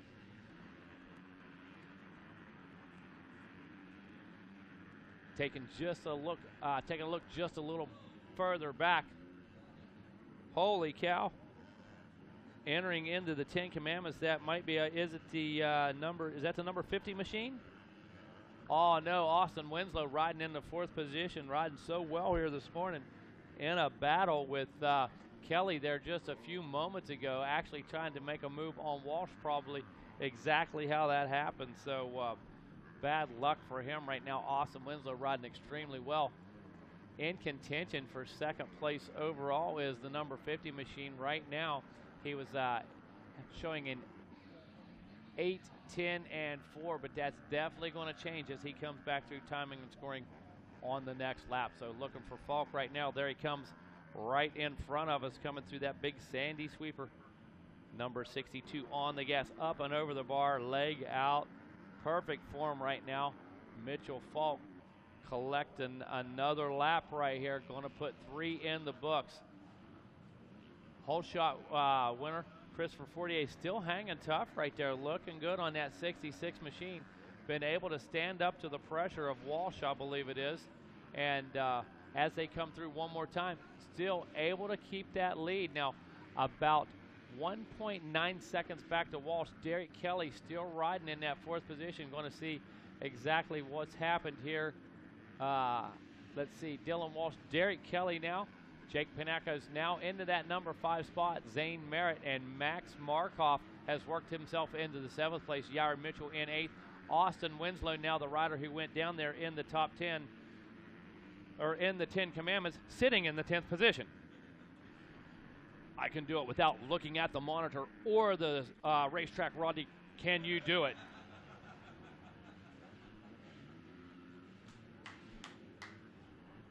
All right, Mitchell Falk, 6.2 seconds that time around. His best lap, a 1:55. Right now, a 1:56. Kind of maybe starting to put it in preservation mode right now. Want to be extremely careful. But you know, a guy like Mitchell Falk, man, he brings it 100% all the time. That guy doesn't know slow down. That's not in his vocabulary. Cruise control, he doesn't even have it on his truck, Rodney, let alone his bike. Oh, he's got full throttle, I think. He's got full rabbit. Full rabbit, that's it. Just pushes that throttle control right up there and leaves no it turtle. Stick. Nope, no turtle. Mitchell Falk definitely has no turtle, that's for sure, as we continue to roll here. Like you said, a 1:55 lap time, man. That is burning it up. That's a 250B limited class, and even at this juncture in the race, you know, we were seeing those 153s and 154s a little earlier in the day, but I have to take into consideration that the track has gotten a little bit more beat up, I would say, and a little more defined would probably be the best way to put that, which generally oftentimes slows the track down a little bit, but I don't see it slowing anything down. Actually, I see the racetrack as fast now as it was at the first drop of the first gate this morning. Yeah, especially with the skill level and these 450 machines. I think that the added depth of some of these corners and some of these ruts really making it a big benefit for the bigger machines, making it easier to navigate the corners. I'll tell you, Mitchell Falk, another one of the riders with a 1-1 coming into this. We expected there to be a lot fewer this year than what we've seen in years past, and I think that is the case. But honestly, I got to say there's more of the 1-1s coming into this than I kind of expected it to be, considering all the craziness with the rain earlier in the week. So that goes to show you some of these riders, again, are able to excel in any and all conditions, and that's what proves their true champion here at Loretta Lynn's. Yeah, you know, we were talking about some of the crazy scores and stuff, but I, too, am surprised by some of the more consistent finishes and scores that we're seeing moving further into the program. And a classic example here, of course, Mitchell Falk. Nobody surprised by the fact that he has a 1-1, but just another everybody example. behind him. Look at the riders behind him. Now, not too bad with a 4-2 is Cam Cannon, but Nolan Hepner a 6-3 and 9-6 there for TJ Albright, a 12-5 for David Holnicker. We got Austin Winslow with an 8-10, a 7-11 for Tanner Arbaso. We got Blake Taylor. He was looking at a 10-9. That was kind of consistent for him, but a 5-14. There's another oddity right there. So, again, we have been afforded some great stuff and afforded a great battle shaping up right now, it looks like, Megawatt. Yeah, Max Markov getting sideways there, trying to make a move, I believe, on that 23 machine. Or is that the 27 machine? Can't quite make. Oh, that is the 27 machine. So it looks like Markov trying to make a move into that top 4 position right there. Derek Kelly trying to hold him off. But there we go. Looks like Max able to make it stick as they cross the finish line. Maxwell is doing quite well today. Quite well Markov now into the 4th position. Quite well Markov, that's it. So, yeah, there's Markov again. You know, we talked a lot about him a year ago. It was a whole different scenario. The kid had basically hit the reset switch and started all over. The parents pulling things back and saying, we need to take another look at this. And during that time, I think that Max realized just exactly what it was that he wanted, what he was looking for, and what it really meant to him. So we see a whole different Max Markov, I think, than we did a year and a half, 2 years ago. You know, I talked to him last night a little bit, and we were talking about some of the situations and circumstances from this week. Had some bad luck. But look at this guy. Last time around, 2 seconds faster than the guys ahead of him, and only a second or a full second and a half faster than your leader. So Max Markov crushing it right now, trying to make a statement. Disappointed with some early finishes and told me, Megawatt, I got a point to prove, and right now he's trying to prove it. Well, right now, being in the number 4 spot, we see him just a handful of seconds actually out of 3rd, and only another couple seconds out of 2nd after that. So given the opportunities, I think Max Markov is going to advance through the pack here a little bit, but it's not going to be without some battling. And like the young man said there, Crockett Myers war torn on the absolutely.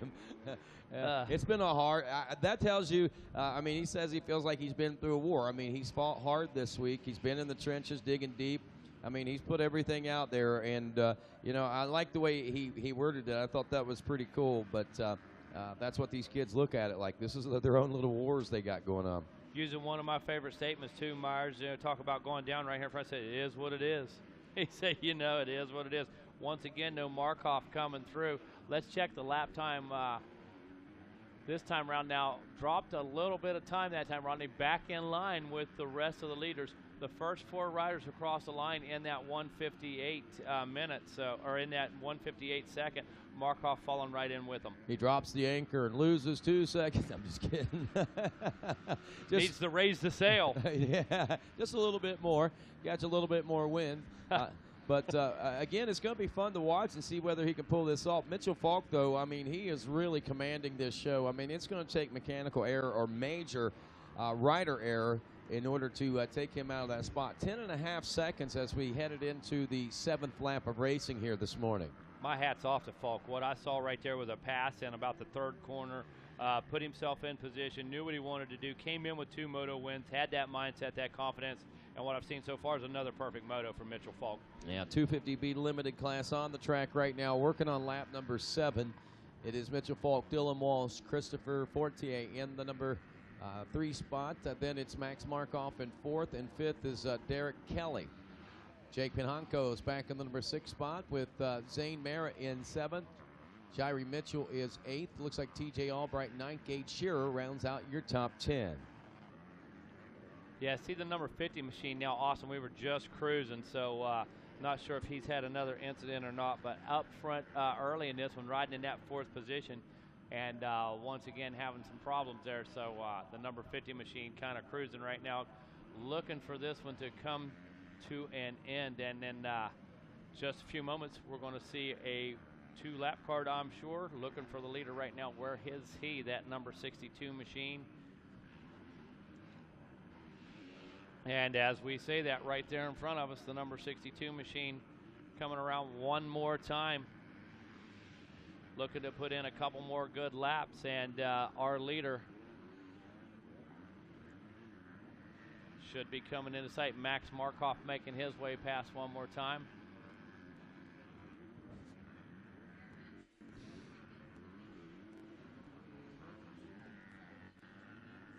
Turned around to check the monitor there. It looked like we had yoga class going on up here. Wasn't sure if Rodney and Chelsea Taylor doing some yoga up here in the studio or not. Turned around to check the monitor. Wasn't sure what I was seeing there. Lap number 7, Mitchell Falk still out front, turn a 157. Best lap of the race, though, a 154.9, so definitely on cruise control right now. Mitchell Falk recognizing where we're at in this race, and just a few moments left in this one. Coming up next, following our 250B, going to be our vet 30 plus. Of course, our girls senior and girls junior after that, and mini senior will be race number 20. So still 250B limited out there. We're looking for the leaders, looking for the card, and let's see here. Looks like our leaders coming down, headed for the finish line one more time, and yes, that is Mitchell Falk. Lap number 8.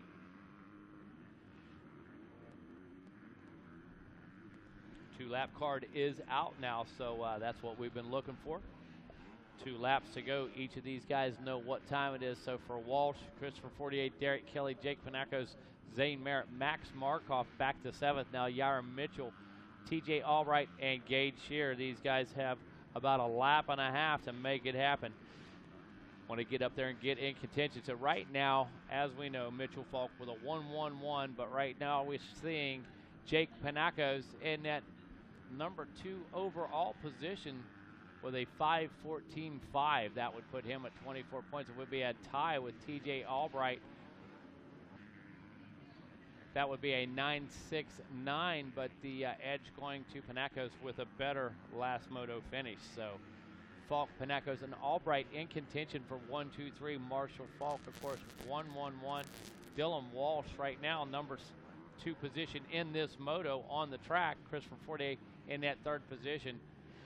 Neither one of those guys in contention for a top 3, so a little retribution for both of those guys out there making a statement in this final moto of 250B for the week.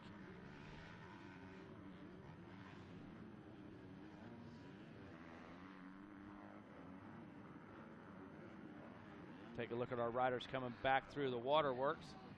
Should be seeing our leader in just a moment making his way back into the front portion of the course, and there he is coming into view right now. Looking forward to that white flag. Feeling the flow right now, looking good, is the number 62 machine of Mitchell Falk. All kinds of thoughts going through his head right now.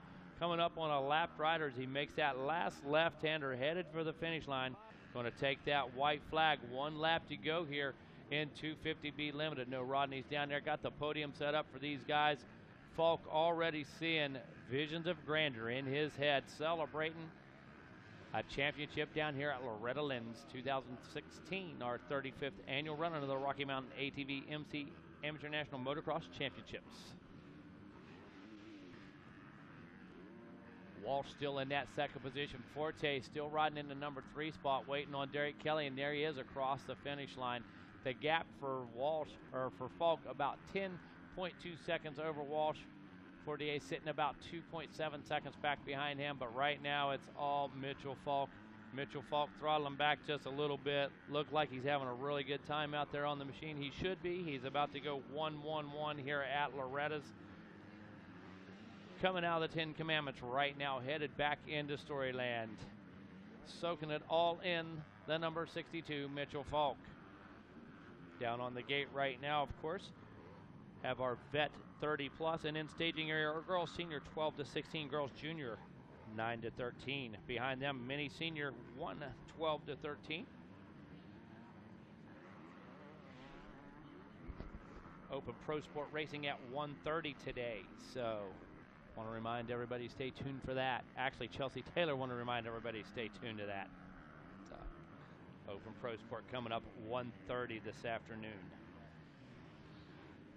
Few more corners here for our leader and soon-to-be champion, Mitchell Falk, working his way up and over that big Kawasaki jump in the middle. It's all but academic now. Got this thing on lock.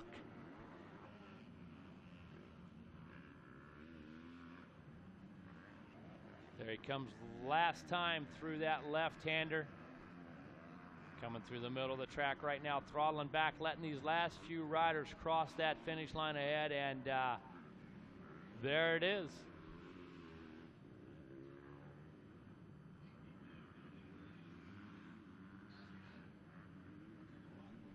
Looks like checkered flag has flown. Mitchell Falk going to take a victory lap right now. Not sure if he saw it or not. Looks like he's still up at race speed. So I don't really think that that is a victory lap. I think Mitchell Falk actually missed the checkered flag because he's still at race pace right now. Unless he just really wants to take a fast victory lap and wave at everybody real fast. So going 1-1-1 here, it is Mitchell Falk, an exemplary ride here. 2016 Loretta Lynn's champion in our 250B limited class. Making zero mistakes, taking the lead in turn 3 here in the final moto of 250B. Mitchell Falk. Finishing second in the moto, Dylan Walsh, Christopher Fortier, Derek Kelly, Max Markoff able to pick up a couple positions there on that final lap. Markoff gone from 7 to 5, so looks like he's able to make it happen. Stay tuned. RacerTV.com's live coverage of the 35th running of the Rocky Mountain ATVMC.com Amateur National Motocross Championship at Loretta Lynn's continues in just a minute. On Father's Day weekend in Millville, Minnesota, Wyatt Krampus on the 350 Yamaha. Through the whoop monsters he comes. What a story. After 2 broken legs, Wyatt Krampus has punched his ticket to Loretta Lynn's.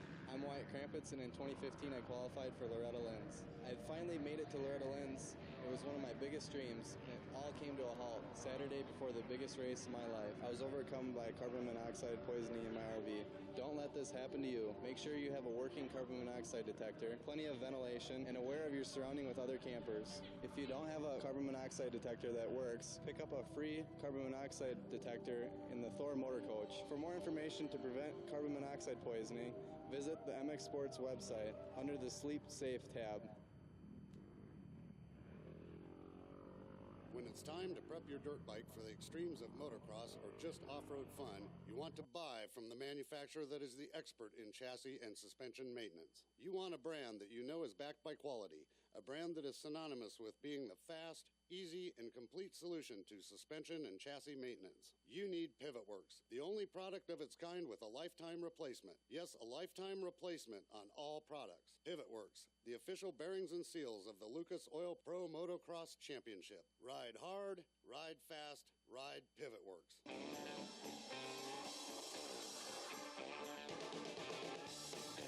Welcome back to live coverage of the 35th running of the Rocky Mountain ATVMC Amateur National Motocross Championship presented by Amsoil, live from Loretta Lynn's. And now, your host, Megawatt and Rodney. Well, all right, getting things set up down there on the podium. Mitchell Falk running that extra lap there. Thought we had a victory lap running at a race pace, though, so I just must wanted to wave at everybody really fast. Put the entire field a lap down there that time, so Mitchell coming out on top with a 1-1-1. Looks like our man Rodney Tomlin has everything squared away down there and under control. Rodney on the spot. All right, thanks a lot, Megawatt. Down here with Chris Fortier as he takes the third place position, the Moto Bronze, and the Bell Helmets Hole Shot Award, man. Congratulations to you. Finally getting one put together solidly here in this third Moto, huh? Yeah, thank you very much. It just feels so good to be on the podium. I've never been here before, and yesterday I had a good chance to do it, but my bike shut off, and I was just so aggravated. I just wanted to come out today and get on the podium, and I finally got a really good start. A lot of hard work each and every year you come down here, and is it what you feel like? Is it what you expected to be on the podium? Yes, of course. That was my goals. You know, I've been training all summer with Brad Jarminski, and I can't thank him enough for everything he's done. And I can't thank my parents, the whole WW Ranch crew, Fly Racing, Scott, Garnet, Rusty at Triangle Cycles, just everyone, Fuel, Ethica, Active Ride, my little brother Randy, my girlfriend Danielle for always supporting me, and their family for giving me whatever they need. There you go. Chris Fortier, folks, third place in your Bell Helmets Hole Shot Award, making his own bit of personal history here. We've watched him grow up here at the ranch, and this is his first trip to the podium. All right, man, those are some special moments and memories, no doubt about it. This guy right here has also got some moments and memories he's going to hold on to. We're talking about the 53 in second place. He takes silver here in Moto number 3, and we're talking about Dylan Walsh. Come on up, Dylan.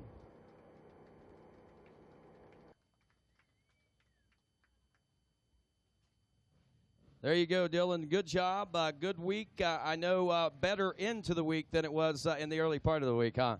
Oh, yeah, I started off horrible, like bad starts. Was coming through, but crashes, and it started off good, but I turned it around, so I'm happy with that. So what was different about this third moto than the rest of the week? Oh, no, I had 39th gate pick, and I just charged into that first turn. I was hungry. I wanted it, and it worked out good. Well, there you go, man. That's what it takes to get up front and do what you need to do here at Loretta Lynn's. And who do you want to say thanks to for helping make this possible? I'd like to thank my mum and dad, my girlfriend and her sister for coming helping me, MTF, Scott, Seven, Bell, FMF, Nihilo, Factory Connection, CFX, and Backflip Clothing. All righty, buddy. Congratulations to you. There he is, ladies and gentlemen. Dylan Walsh taking the number 2 spot here in Moto 3. All the way from New Zealand to take that second place here, and all that hard work. And this guy right here also putting in an awful lot of hard work. Picks himself up Moto Medal Gold for the third straight time with a 1-1-1. Your 2016 250B Limited National Champion, the number 62, Mitchell Falk.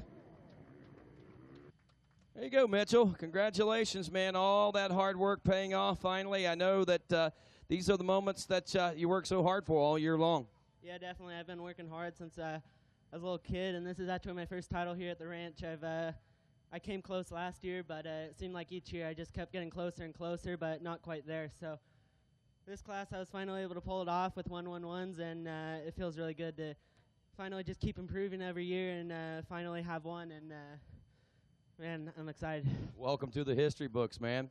Thank you. Yeah, I pulled a great race. I didn't get the best start. My starts have been a little off my last 3 ones, but I came around the outside, got into second really quick, came around the next outside, and got in first, and then just tried to do some sprint laps. And then I guess I did a little victory lap, and I was getting a little scared because there was lappers, and there was all 3 bunched in. So I was just trying to stay up that lap and get through it, but I'm stoked to be up here. I don't blame you, buddy. Who do you want to say thanks to? I'd like to thank my whole TLD, GoPro, Red Bull, KTM team. They put on a huge amount of work. My mom and dad, my grandma, my brother Hunter for working on my bikes. He's also my mechanic. My trainer, Tyler Klusiak, MTF, Troy Lee, 100%, Dunlop, FMF, Alpine Star, ODI. Everyone that helps out me and the team, thank you so much. All righty, and right here comes the next order of business. This is the first time this has ever happened for this young man, Mr. Kip Bigelow, to present to him the national number 1 plate. And we present to you one more time your 250B Limited National Champion, Mitchell Falk. Are you ready to win? Yeah. Come join the winning circle and do it like Let's celebrate. Get on up here.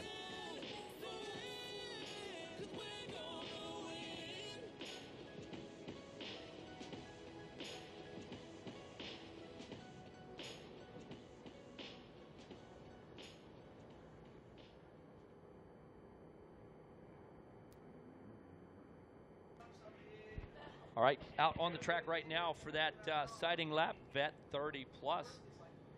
Coming up next behind them are race number 19, girls senior 12 to 16, girls junior 9 to 13. So Vet 30 Plus getting ready to kick off here in just a minute. Looks like Eric Swan gone 1-1 so far. Blake Keaton coming into this one in the second position, 2-6 with 8 points. Charles Ellis riding in the third position so far with a 9-2 and 11 points, tied with Carl Scott, has an 8-3 for 11 points, and Garrett Edmonston coming into this one sitting in the number 5 position with 12 total points via a 5 and 7. So looks like Eric Swan trying to be our second rider in a row here, looking to go 1-1-1. Swanee trying to make it a perfect sweep. Swan riding all kinds of motos this week. A lot of fun to watch this guy coming off a big win at Mammoth a little while back. So Swan, one of those guys, tries to catch all these major events and has a really unique style, really loose style on the bike. Always wears a button-down shirt, a polo shirt, or a flannel shirt. That is his trademark. So the Swan trying to go 1-1-1 in our Vet 30 Plus. As we mentioned just a moment ago, Blake Keaton having a 2-6 sitting in that number 2 position, and Charles Ellis with a 9-2 sitting in the number 3 spot. So just a moment, get these guys up and gone, checking the gate right now, getting ready to get the official word. Last few preparations being made, and remind you that coming up right behind our Vet 30 Plus is our girls senior and our girls junior. They are on deck in staging, and right behind them, mini senior 1, 12 to 13. All right, just about ready to drop the gate on this one. Getting ready to pick the revs up here in just a moment. Vet 30. Vet 30 Plus. Revs are coming up. Gate about to drop. Who's it going to be? With our Bell Helmets Whole Shot Award. Looks like might possibly be that Kawasaki of Swan up front. Is that number 27 machine? No, it's Robbie Smith. Robbie Smith on that number 66 machine coming in. Robbie sitting in the 9th position.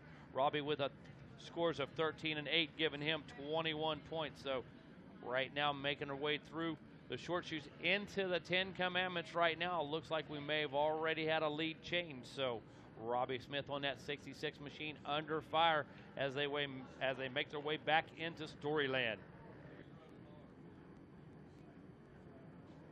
Coming from Storyland, working their way back through that sweeper, back through the shadows back there, headed for the waterworks.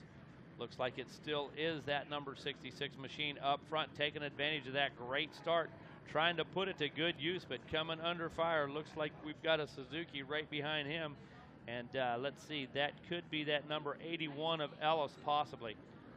Looks like we're having a challenge in that second or third position. Yes, that is, I believe, the 81 of Ellis. Yeah, Ellis putting himself in position right here to do some work. Up and over that rocky mountain and back into the center section of the course. So taking a look at this right now, Robbie Smith getting that early lead, taking that Bell Helmets Whole Shot Award. Trying to hold off that number 81 machine. The 81 is Charles Ellis. Charles was sitting in third position coming in with 9-2 moto finish. So Charles wanted to get up there, possibly lead a few laps here at the ranch, looking for a moto win. Question is, where is that number 27 machine of Eric Swan's? Do not yet see that machine, so still waiting on the 27. Swan wanting to go 1-1-1 here.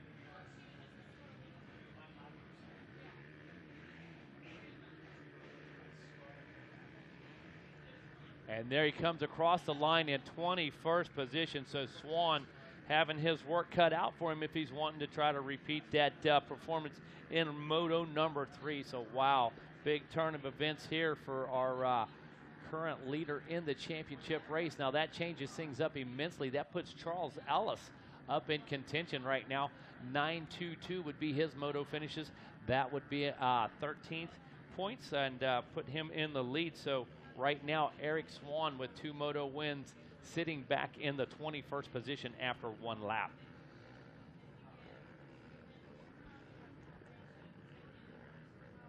Robbie Smith still out front, coming under some fire right now. Charles Ellis wanting to put that 81 Suzuki out past him, not the year 1981, the number 1981 Suzuki, trying to put that machine out there in the number 1 spot, and looks like he may have been able to do that. Yeah, no, still hasn't been able to close the gap all the way, and actually Charles pulling out a little bit of Robbie pulling out a little bit of a gap right now, so Ellis losing a bit of time. Sigmund pulling up on him on that number 45 machine. What's up, Megawatt? What's up? The story on the track. Our man, Eric Swan, 1-1 coming into this one in the 21st position right now, dude. A little bit of bad luck for the man coming off of that Mammoth Championship and having some great rides earlier in this week. The man on the move right now. We found him with the shirt. We found him at the shirt here on RacersV.com, 27. Yep. Easy to pick that up. Shirt, not only, he's got the collar popped and the back untucked, so he's got to do some work. Now, the good news is with that many riders in front of him, he can make up positions in a hurry. But I'm trying to figure out how far forward he'd have to go. Man, he had a huge points lead coming into this. Looks like Blake Keaton might have been second with a 2.6. And Keaton is only in 6th place right now. So I'd say a top 10 might get it done for Eric Swan. He was halfway there. Now we see him over the Tunnel of Love and toward the billboards. Yeah, Swan on the move, and like you said, 11th at this place. position right now. So coming from 21st to 11th place in the last lap. Or you're saying he needs to get to 11th place? He got to 11th. He's now tied. There we go. Yep. So he needs to make up a position or two. 10th place or thereabouts should do it. But here's the thing. Does he know that? That's a lot to figure out while you're out there racing. No, what he knows is he needs to go as far forward as possible, as soon as possible. And one thing he's used to is being up front. That's where that's where he likes to live and exist, and that's where he's headed. He's trying to get around the number 2 of Blake Keaton right now in the 10 Commandments. Look out. They almost come together, and Swan able to save it. He's a really tall guy, so put those big outriggers there, but not able to make the pass. So he's stuck in 11th place. Here he is again. You pick him up on your screen. He's got the green towel hanging out. It's not a mud race. You don't need that thing. Oh, yeah, just takes the line right away. Takes the line right away, able to get that position. So technically that should put him back into championship position. And right now watching this guy, as you mentioned, being so tall, you're seeing a lot of movement from the waist up on this guy. Yeah. A lot of riders, you just don't see that. And it just it gives an illusion of more motion and more action, and really makes Swan look extremely cool as he's circling the track, dude. I think that's part of the aura there. A lot of people pumped on this guy's style, and that probably includes the riding style as well, and of course the fashion choice running the dress shirt as he tries to lock down this title. We'll know in about 2 corners where he is. Yeah, you mentioned that height situation. I was talking to Adam Cincerillo 2 weeks ago at a Scott event, and he said that's been one of the hardest things for him to adjust to. He's been missing all this riding time with injuries and growing, and he's like, man, before I did one little thing, it made no difference. Now I move 2 inches forward or back, it changes everything about that motorcycle. And I believe that. It's amazing to watch how fast that kid did grow. I wasn't expecting that. No, out of he was known as a little guy. I think he's about 6 feet tall now. And right now, when he used to make an adjustment by sliding back, now sliding back, over-adjusting. Yes, you're going to be looping out if you do that. So it's something everybody has to deal with. I know Dean Wilson, I think, kind of in a similar situation. Yeah. It's totally different how he has to set things up compared to some of the other riders on the team. And, of course, Benny Bloss. Oh, geez. Here's the craziest thing about Benny Rick Bloss. Smith Jr. Hey, here's the craziest thing about Benny Bloss. He runs the same seat and handlebars Andrew Short. Same pegs, everything. He said he's tried it. He's tried tall bars, tall seat, doesn't like it. That is bizarre. You know what? Grew up riding those type of components. Yeah. Used to those type of components. That's probably it. Didn't maybe have access to make the adjustments or the knowledge to make the adjustments. So you know what? Adapted to the equipment. I think you're right. Yeah, because it's easy when you're on like a factory team like that. Okay, let's bring out 5 sets of handlebars today. Let's cut a few more sets of titanium pegs and see what fit. You're not doing that with your dad when you're 12 years old. You're just running what you got. Right. Yeah, there's no testing going on when you're a kid. You just run it. Most people pass on the hacksaw seat, and you know. Let's put a phone book under the seat. So here's Eric Swan still trying to make moves. He's gotten himself into 5th place now. Wow, that is amazing. And he's got 2 riders in front of him. I think Swan's got a shot at a podium in this moto. He just made 2 passes in one corner. What a move. He got around Jeremy Cook. I think that's enough to 4th or potentially 3rd by the end of this lap. What a ride. Wow, incredible. You know, I got to wonder, was he sandbagging? Was he sitting back here just to make it more of a challenge, you know? I watched Kevin Kelly out there swan under the watchful eye of Special K. And, you know, I got to think, man, maybe he was just toying with him at this point. I don't know. Make it interesting. Make it legit. So Eric Swan going to try to win this title the hard way. 21st after the first lap, and he is now into 2nd. Wow. This guy's so much fun to watch, so much determination. And, you know, listen to Kevin tell us about this guy at Mammoth, one of the rockiest, gnarliest downhills in the country, and this is where the guy's making passes. The guy's hanging off the rear fender, wide open, braking at the bottom, dragging the rear end around, you know, old school style. And that doesn't surprise me now to get to witness this guy in person. Is it impossible for him to win this thing? He's 8 seconds back, but look at the lap time. Look at the lap time. Are you kidding me, dude? 2:01. Yeah, and everyone else. 2:01. The best anyone else is putting in down right now is about a 2:06. Fastest lap of the day right now. Yeah. So fastest lap of the day, period. Let's see if he can do this. He's 5 seconds a lap faster than the riders around him. Eric Swan in 2nd. Shout out, though, to Robbie Smith. He's gotten good starts all week and some good finishes. The number 66 on the Cowie out front. You say Swan's 5 seconds a lap faster, but he's 10 seconds a lap cooler right now. Nice. Yeah, for sure. Okay, so we'll see if he can make this happen as far as getting the moto win. Certainly doesn't need to, but that would be a nice little exclamation point. And if that's your natural pace, you might as well just keep running it. Yeah, you know, we talked about that a little bit ago with Mitchell Falk and stuff. Yeah. A lot of times have a hard time. I said, Mitchell Falk, you know, cruise control. Number one, he doesn't understand him. I said, his truck doesn't even have cruise control, you know, let alone his bike. So asking a rider to do that a lot of times more difficult than it sounds. You're used to that pace. You're settled in. Things time. When you start to slow up, now all of a sudden maybe the timing and the judgment maybe come off. You're thinking about things a little more by slowing up because your mind's working at a different speed. Right. So guess what? Things are happening differently. Yeah, so he's trying to do it the exact same way that he did to get here. And let's see the tail of the tape. Well, he backed it down a little bit. He brought it to a 2:01 to a 2:02, but that's still 4 seconds faster than Robbie Smith, who's in the lead, and Jeremy Cook, who's in 3rd. So there's a chance. He's cut the lead down from 8 seconds to 4 seconds, and we're 5 laps in. So I'd say he's got probably 3 or 4 laps to work with. It's the vet 30+, and Eric Swan, who was on a 2014 Kawasaki, and I think he's going to take that bike to Unadilla next weekend and try to make the grade in the pro ranks. So he puts some pressure on himself. Yeah, I want to see it. Fantastic. He's putting pressure on himself, though, because once he races pro, he will not be able to come back and race this 30+ next year. So he basically said, I'm going to come in here, I'm going to win it, the one chance I give myself, and then I'm going to DQ myself by turning pro next week. That's a big decision. Yeah. You know, a big dream to go to Unadilla, make the grade, and make it happen. But what you're giving up in the meantime is ever coming back and doing this again. That's right. Yeah, he'd have to race 25+ if he wanted to come back here, and then you got to take on all the guys who have made nationals before, like Michael Stryker, our champ, and Robbie Raynard. Michael Byrne was out there. That's a big load. Yes, it is. You talk about tail of the tape from Swan right now. It's tail of the shirt in 2nd place right now. Still 4 seconds quicker than anybody Weege around him. And what we've seen here so far, absolutely impressive this morning.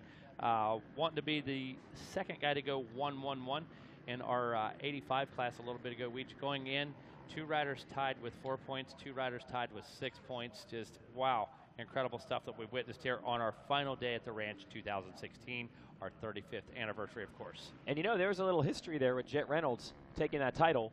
He has won 2 titles 4 years in a row. Right. We Never talked about that. Yep. done before. That is crazy. Not Carmichael, not Stewart, not Alessi, not Cincerillo, not Raynard, Ferry, Millsaps, and he's in the young bracket of the 85 division. He could race in 85 for maybe 2 more years. Right. So he's not even aged out of that 11-year-old class yet. No. Right. What? He could have 20 titles by the time he turns pro. I'm not even joking. He could. He could be here he'd have to do 6 more years and win the titles, 2 per year. That means he's only considered AMA 10, not AMA 11.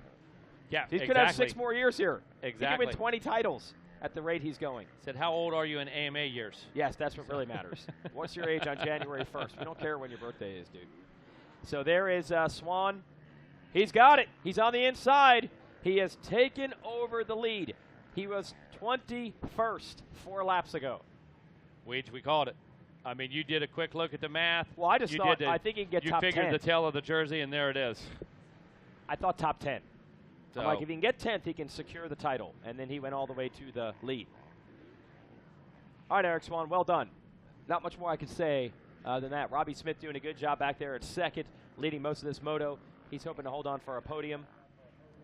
Our second rider in a row here this morning, Weech, putting it together in the fashion of 1-1-1 if he's able to hang on. So, which I believe he will be able to do. Eric Swan riding extremely comfortable and quick right now.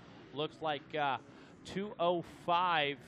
His competitors riding right now, still a 2:03 for Swan. Fast lap, of course, a 2:01.7. So, wow, is all you can say about that guy right now. Coming through the big sweeper turn, making his way back through. Look at this. Coming down into that left-hander right below us and bringing it home one more time to the finish line. That number 27 machine, Eric Swan. Going to be coming up on the monitor. Watch it right now.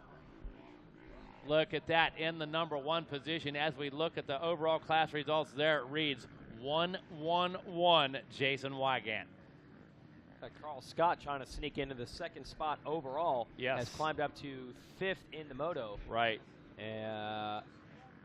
Everyone's had struggles with the consistency this week with the mud, except for obviously Swan. But everyone else, it's going to be tight for those podium spots. Garrett Emiston, the Sandman, trying to get into the top 3. He is 4th overall right now. Blake Keaton is in 3rd overall. And in the moto, you got Swan, Smith, Jeremy Cook, Michael Sigmund, Carl Scott. You know, top 5. Hats off to Robbie Smith. Robbie Smith sitting in that 7th position right now, but Robbie grabbing the whole shot, Weege, able to hang on. Now, all of a sudden, the guy from way back finally puts the pass on him, but Smith holding that lead for his best ride of the week. As we said, sitting right here, Robbie Smith, 13.82.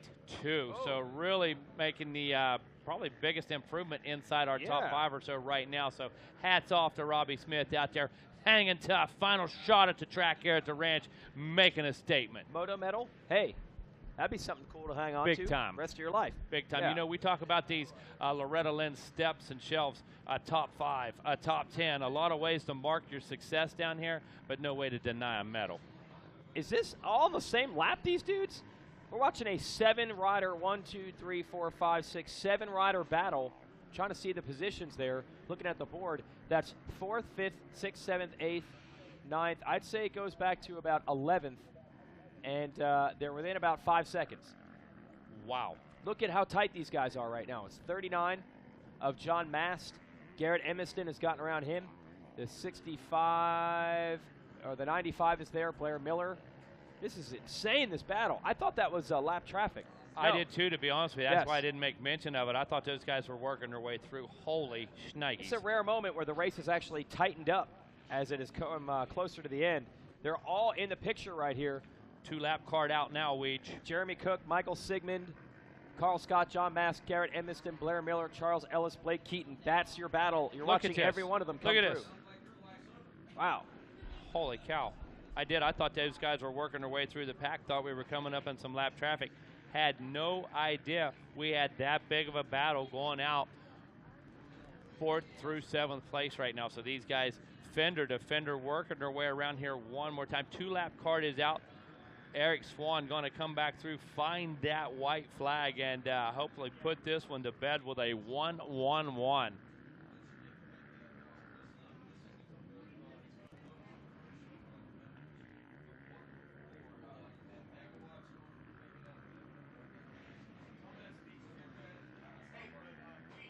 All right, look at this battle. Man, oh man, look at these guys coming into the 10 Commandments right now.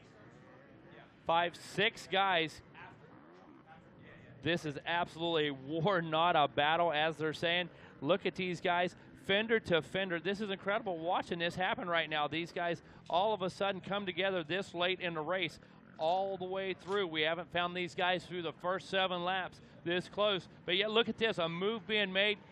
Looks like that is possibly Keaton right there trying to make that move. And holy cow, through the waterworks these guys come. Unbelievable what we're witnessing right here. Like I said, for the first 7 laps, these guys, or first 6 laps, these guys not really that close. On lap number 7, can't hardly separate them. These guys, look at this, 3 wide coming out of the beach into the Rocky Mountain. Look at, holy cow, the 39 machine trying to stick it in there. That is Josh Mast, but getting shut down by that, I believe, 81 machine. Look at Mast still around the outside. These guys coming through the infield. Look at this race right in front of you, ladies and gentlemen, as these guys come through that big rolled sweeper.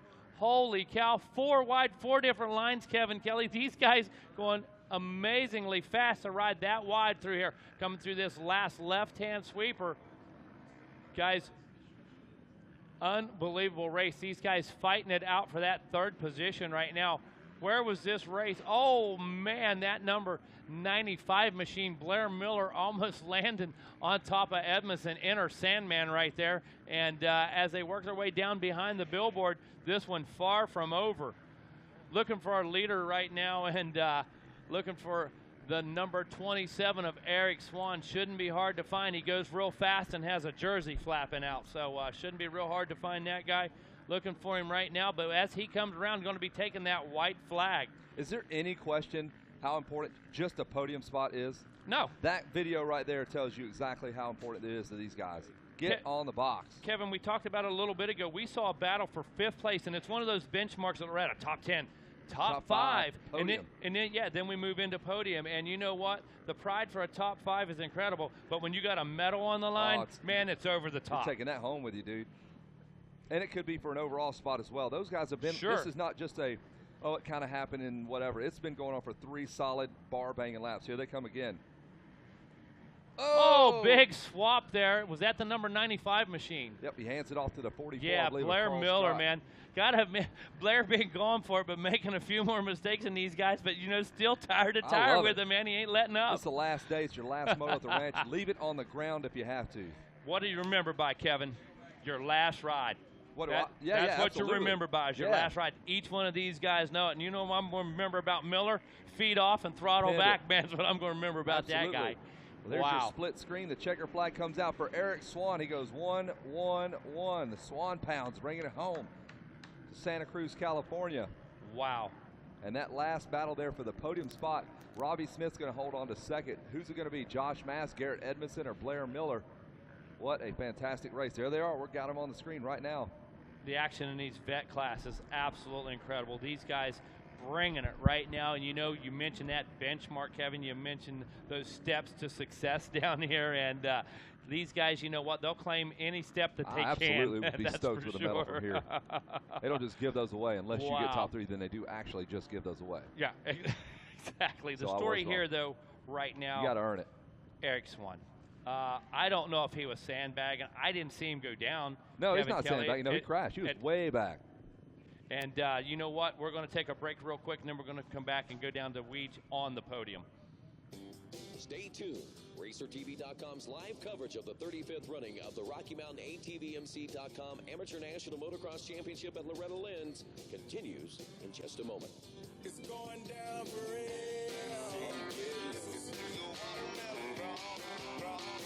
It's going down for real. Motocross bikes are all about handling, and nothing handles like a Suzuki RMZ.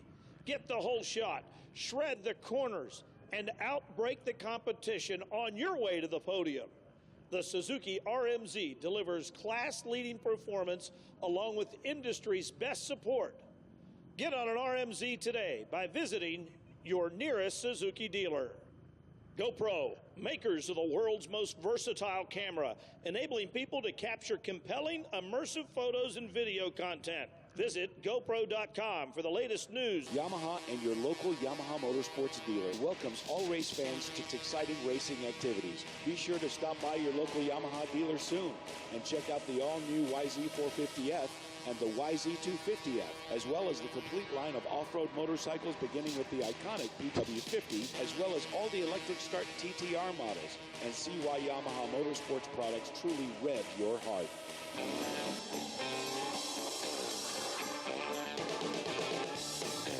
Welcome back to live coverage of the 35th running of the Rocky Mountain ATV-MC Amateur National Motocross Championship presented by AMSOIL, live from Loretta Lynn's. And now, your host, Kevin Kelly and Jason Wygant.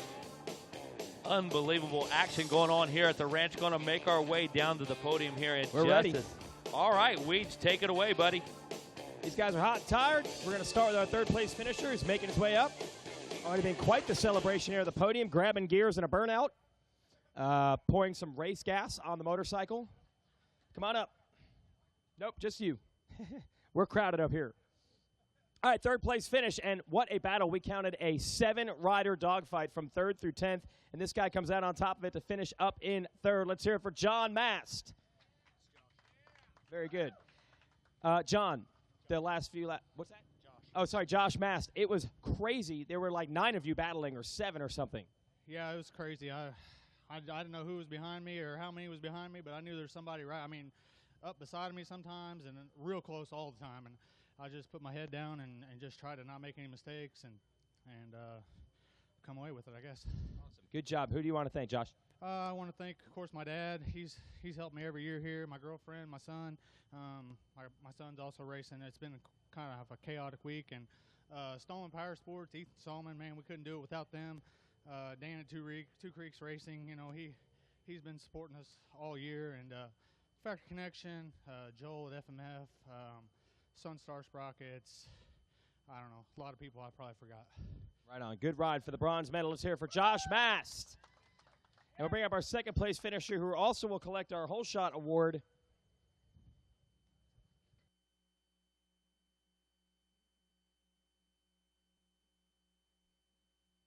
The guy's got his start style. I think you get 2 of those. Did you get 2 of those this week? First moto as well? Yeah, there we go. All right, let's hear it for our second place finisher, Robbie Smith.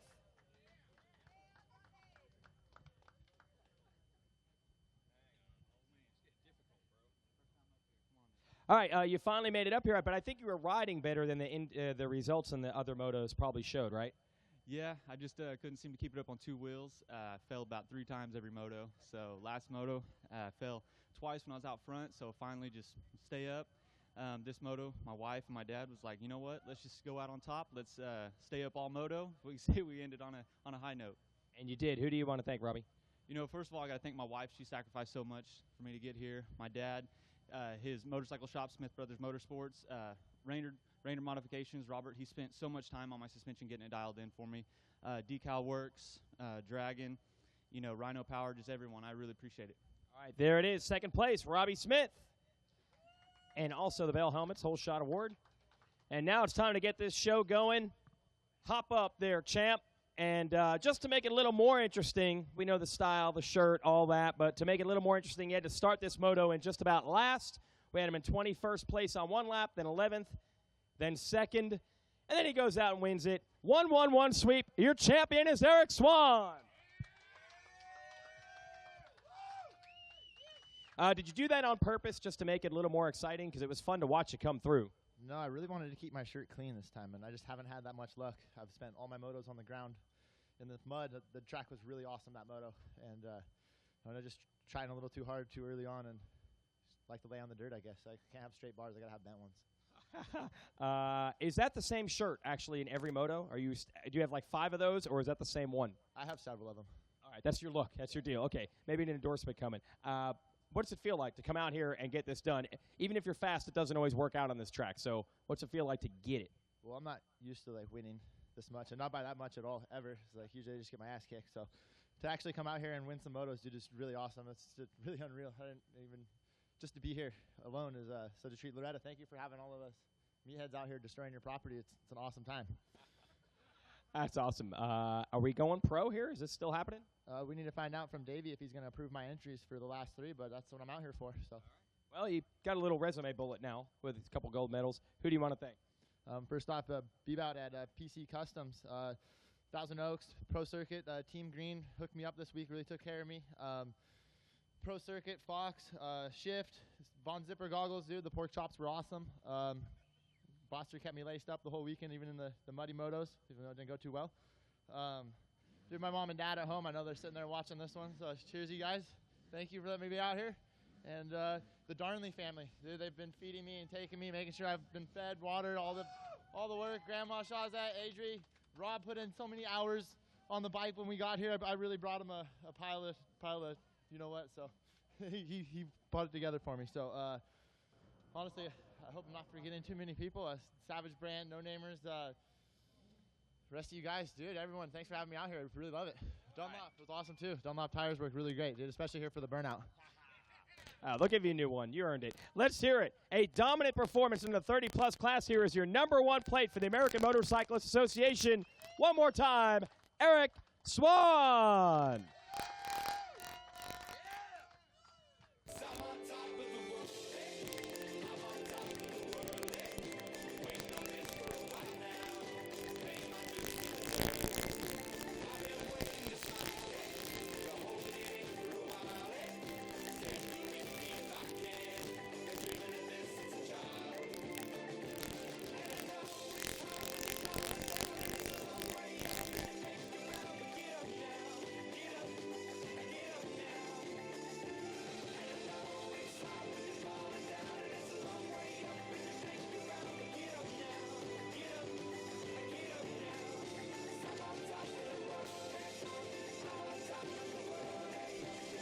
And again, congratulations to Eric Swan. He goes 1-1-1. Take that stuff back to the Swan Pound, son.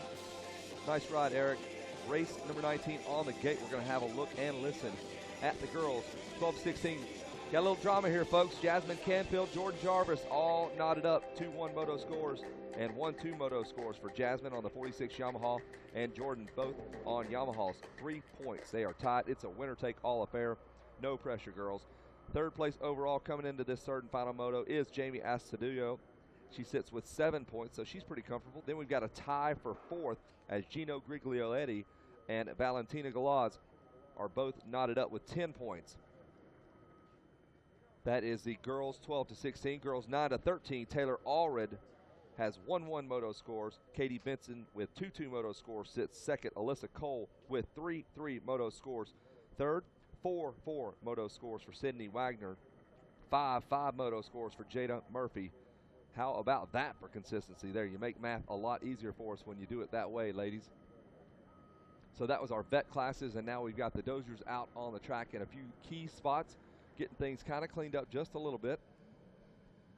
That's the difference between this race and, let's say, your local track back home. Like, I own a racetrack, so I typically go out there. I'm going to hit as much as I can and make it fun. And we're not used to the big, huge ruts where we race. And that's what makes this place that much harder to win on. You are going to do it with some seriously tough conditions. You are going to earn it. And we'll clean some stuff up here and there. If it's a safety issue, they absolutely will touch on it. But they typically like to leave the big braking bumps, the big, deep ruts right here at the finish line. You'll see them hop off these 2 little stair steps, and then you've got to choose one of those 2-foot deep ruts to point that motorcycle in. They all kind of exit out to the same point in this left-hander. And the girls' class is now out on their parade lap. Hey, we've got an iPhone 6 Plus. If you've seen it, please return it. Please return this iPhone. If you have found an iPhone, please return it to the MX Sports Center office. You know how that is to lose your phone. It's got your banking information. It's probably got 1,500 photos, so it's got a year's worth of photos, your family vacations, all that stuff. We have an iPhone 6S Plus, so it's basically a 30-inch flat screen TV. It's a ginormous phone. It shouldn't be too hard to miss. Even if it's broke, whatever, pick it up, bring it, take it down to the MX Sports office, and let's return Laura Baker to her normal life. Laura's unable to function right now without her iPhone 6 Plus. She even wrote it in all caps, "This is my life." She needs that phone.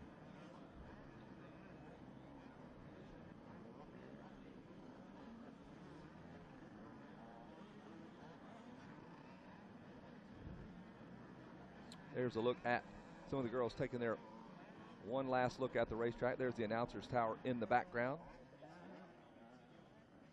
And that's the beach there. That's where you can do some work. Eric Swan was doing work there all the way on the outside. That was his favorite spot.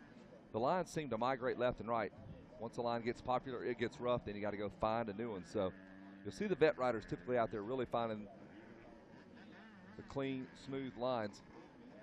I was talking to Matt Lemoyne. He's here, and he was coaching a few guys, and he says that's one of the biggest things that he doesn't understand. He's like, dude, if you see it bumpy and you make a mistake in it one time, move over 6 inches.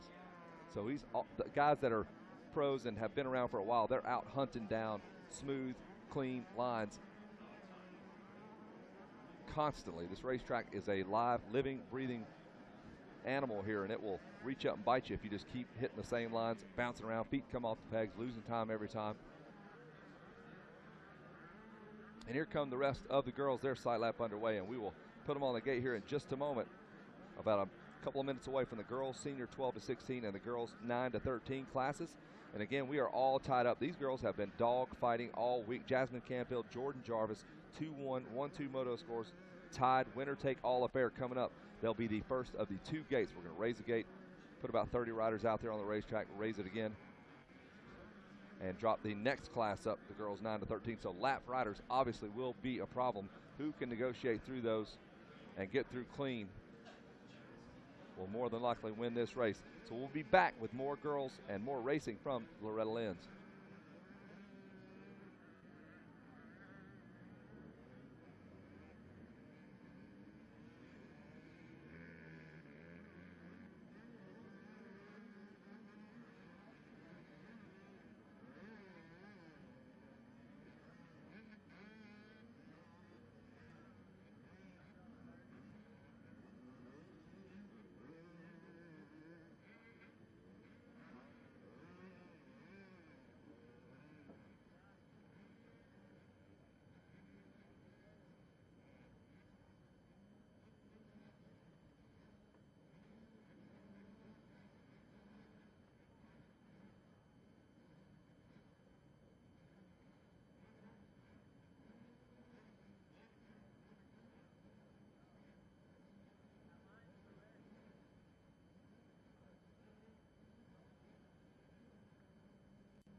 All right, the gate is down, and we are going racing. This is where you're going to win or lose it. Canfield, Jarvis. The Yamaha rider out front.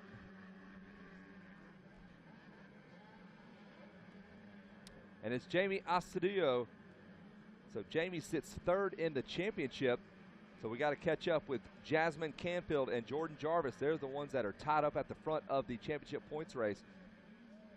We're looking for the number 46 machine and number 30. But all the while, Jamie Astudillo grabs the whole shot, and here comes the cavalry. That is the number 30.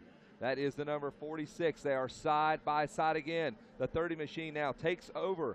Now the 46 machine of Jarvis. This thing is going to go back and forth. It's just no way around it. They go back into Storyland, and just as you would want it, Canfield, Jarvis, and Astudillo, 1, 2, and 3. The number 30 machine of Jordan Jarvis now with the lead for the moment.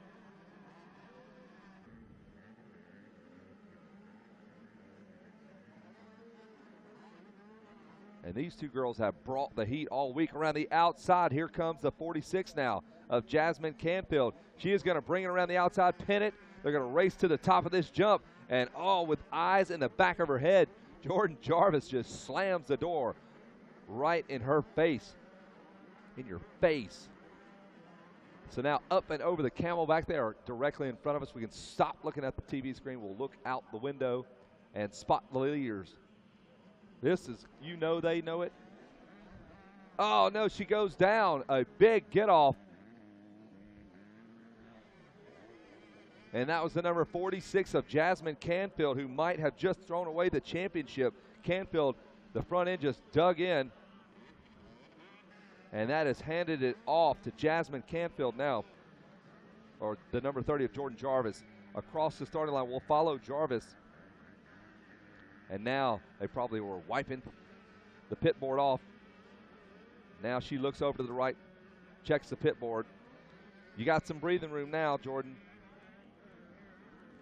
So it's Jordan Jarvis out front. Corey Steed is second. Jamie Astudillo is third. Caitlin Claus is fourth. And Maggie Garrett is your fifth place rider. Lincoln Serrar is sixth. Valentina Galaz seventh. Gina Griglioletti is eighth. Avery Berry is ninth. And Corey Leonhardt rounds out your top 10. Taylor Allred is your leader in the girls junior 9 to 13 class. Katie Benson is second. Alyssa Cole third. Cami Samples fourth. And Jada Murphy is fifth. Allred, Benson, and Alyssa Cole. That's how the championship looks right now.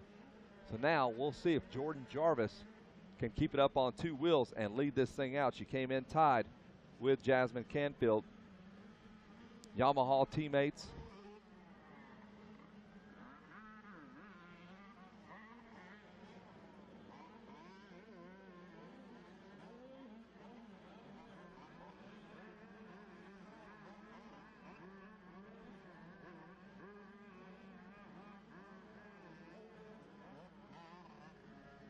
Lap 1 in the books. We saw Canfield hit the deck right in front of us, handed the lead solely off to Jordan Jarvis.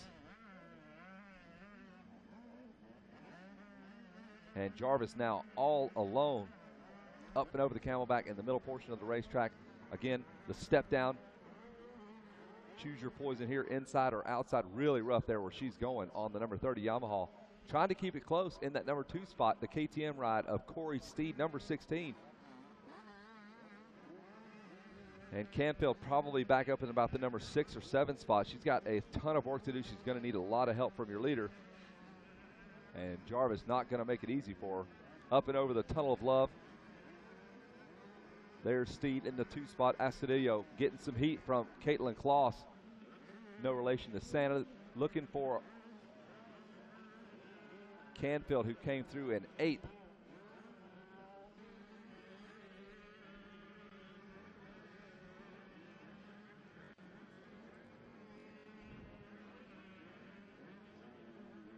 Out past the mechanics area.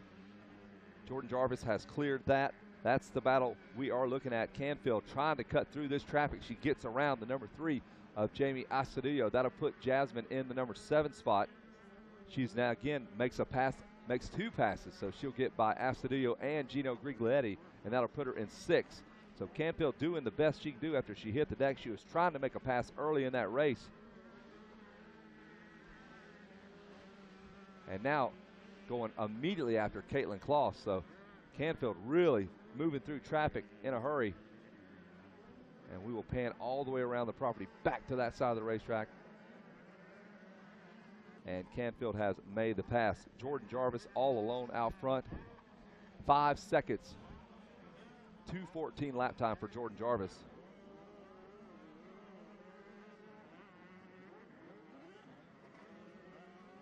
Two different classes out here being scored separately. Girls senior 12 to 16, girls junior 9 to 13.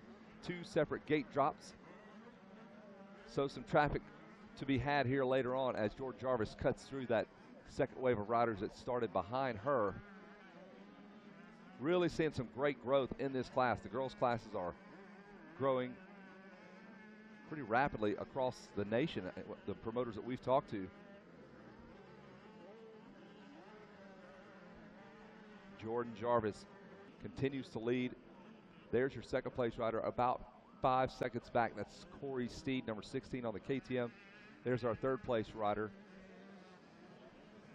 the number 47 of Maggie Garrett's, and Canfield comes through in fifth.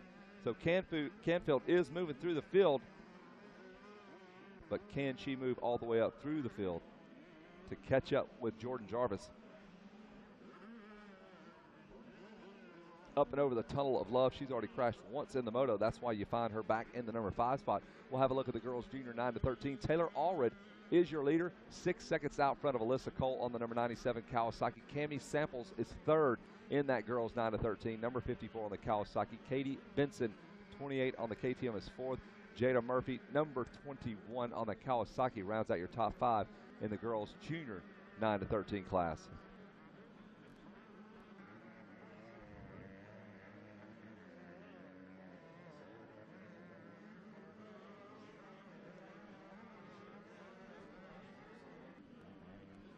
Still watching Canfield. She's fun. Out on the racetrack going into the 10 Commandments. There she is. She's made the pass. She does not waste much time when she gets behind a rider. Grabs that inside, sets that Yamaha straight, hits the single, points it down towards Storyland, up and over the front of the motorcycle. Great motorcycle rider is Canfield. She has got a ton of decisions to make here. Just riders left and right. Feet off the pegs. Keeps it pinned. Canfield going to leave nothing on this racetrack.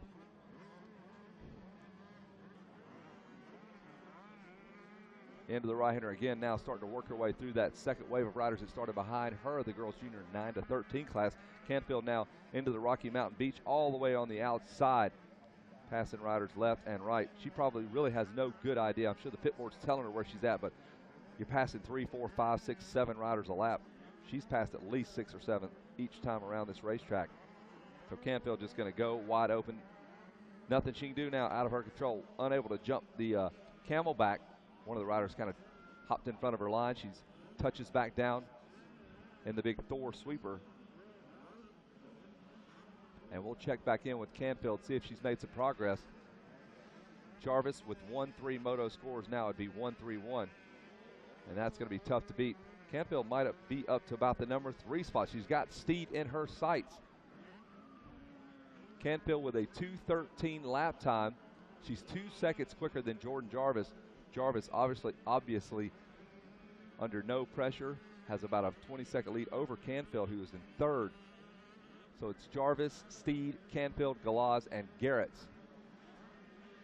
Canfield has moved to the number 3 spot out of the mechanics area.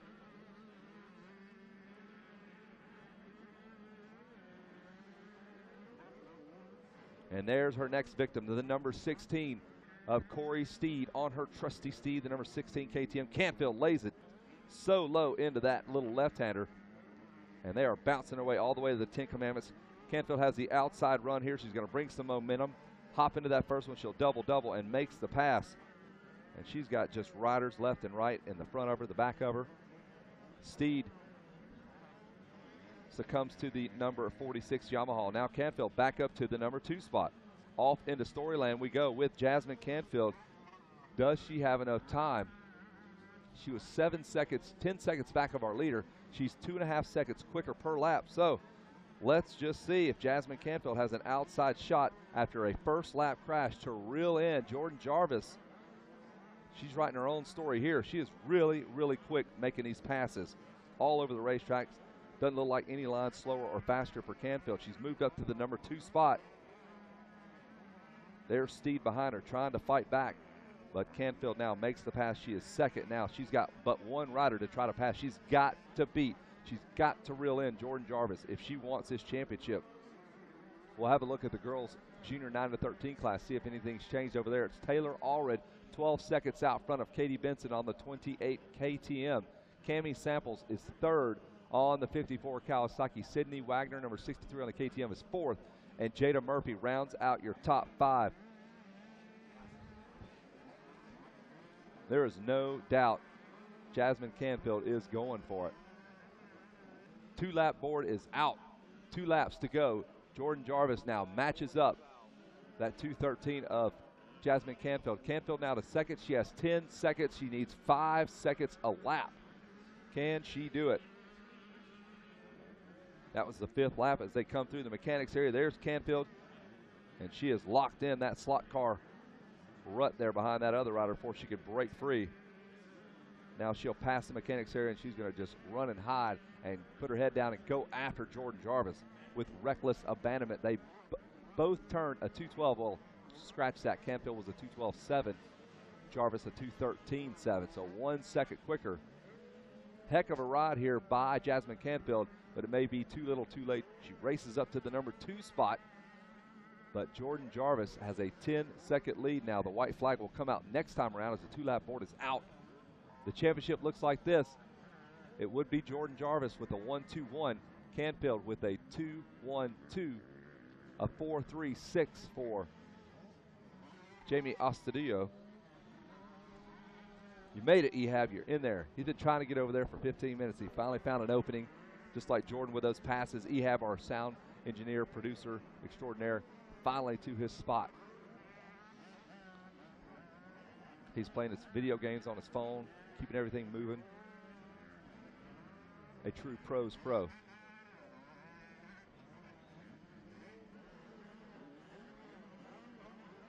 Well, can't say it was for lack of effort if Jasmine Canfield finishes up second. She has absolutely rode the wheels off of that Yamaha. Hey, remember this girl? That's number 30. She's going to be your national champion. That's Jordan Jarvis. And Jordan doing a great job as well. Just riders everywhere. Jordan just really having to pick her way through the lap traffic. Good Lord. Looks like the 405 out in California. You guys can have that traffic.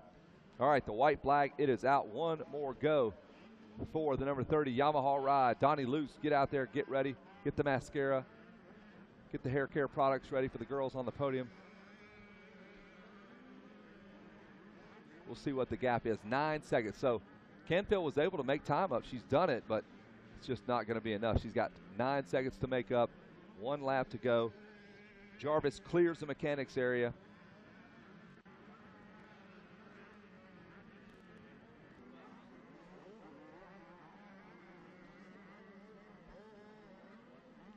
And Jarvis looks really good on the bike. Good form. Stays clear of the lap riders for sure. You don't want to get tangled up with them. 10 commandments we go with your leader. Hangs the right, lifts the foot up. Double all the way through. Flagger was pumped. She gave her the big fist pump. She likes what she's doing. Pretty much a consistent yellow flag around this whole entire racetrack. 60 riders out there. 2 groups of 30.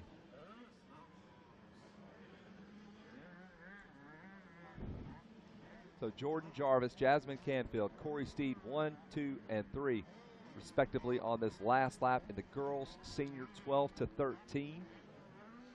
On this last sun-soaked day, it's nice to say sun-soaked day, not rain-soaked day. We've had good weather the last 2 days, and we have finally controlled the water, the plowing, and when we do that on the racetrack rather than Mother Nature. And Jordan Jarvis is about a minute and some change away from collecting her national championship, and it was not easy. Jasmine Canfield gave it everything she had. She went down on the first lap and has fought her way back to the number 2 spot.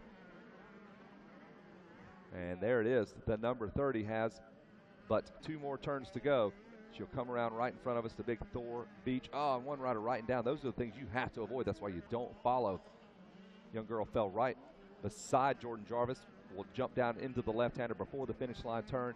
And that sparkling clean blue Yamaha will bounce its way right in front of us. And she will take the checker flag. Your national champion will be Jordan Jarvis. The checker flag, it is out. And we will toss it down to the podium here. But first, we'll pay some bills. We'll be back in just a moment with your podiums.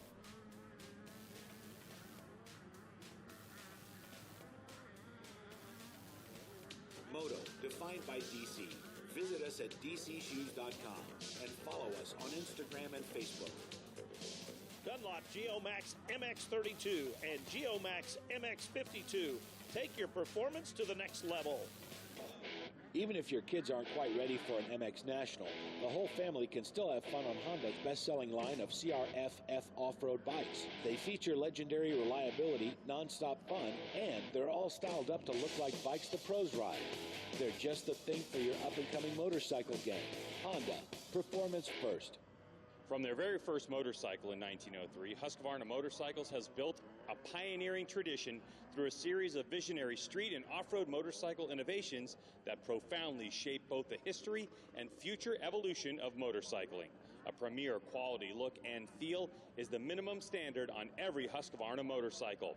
The Husqvarna brand was born in Sweden and is defined by its proud Swedish heritage, attitude, and design influence. Originally founded in Sweden in 1903, Husqvarna motorcycles have been designed and manufactured in Austria since 2013.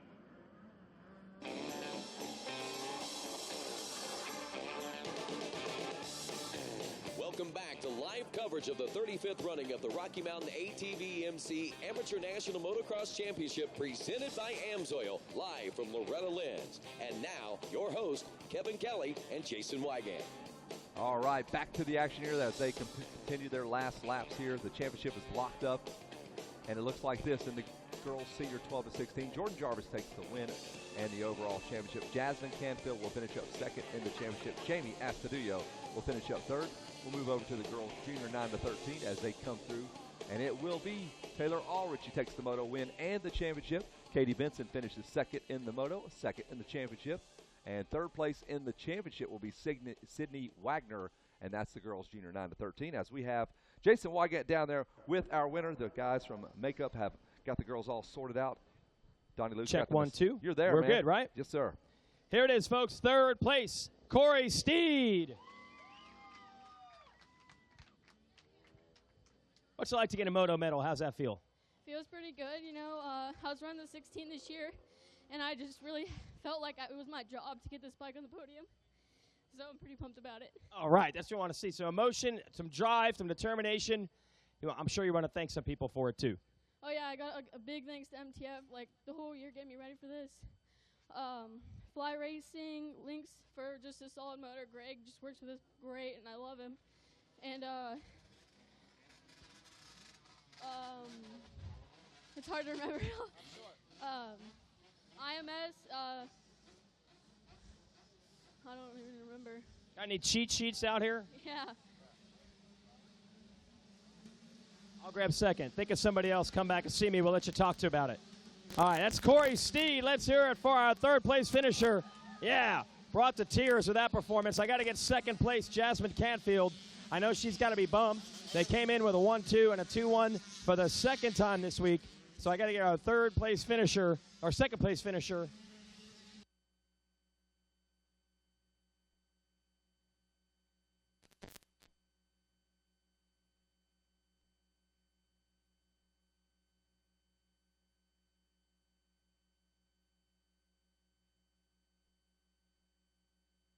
There we go.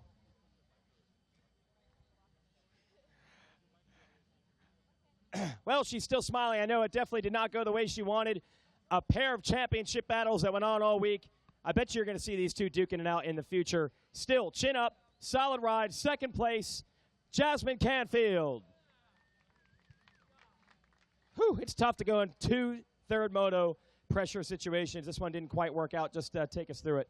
Well, I got off to a pretty decent start, and I was right on Jordan about to make the pass, and I made a silly mistake and went down. And just from there, I tried to charge up and get the moto win, but I didn't have enough laps. But I just had so much fun out there. It's been an amazing year, just being on the 125, and this is my first year in both these classes, so I'm just so happy to be on the podium.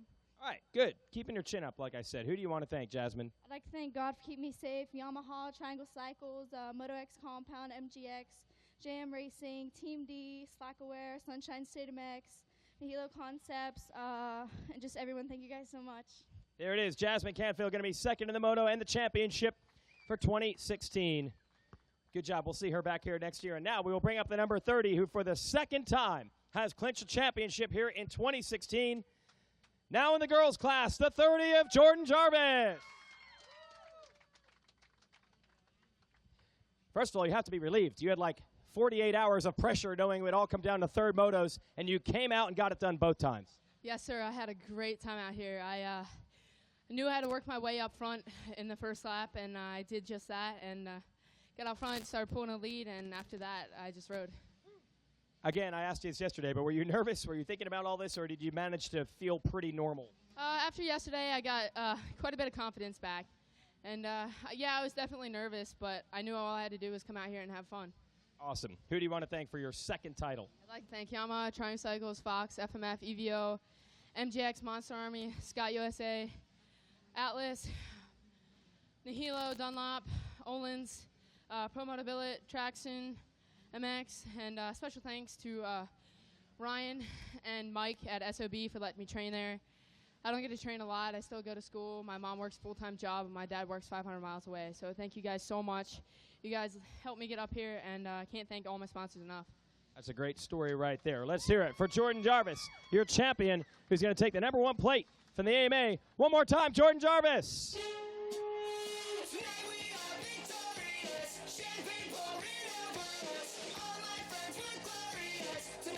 And we'll clear the decks for the number 30 and bring up our next class, our younger girls division.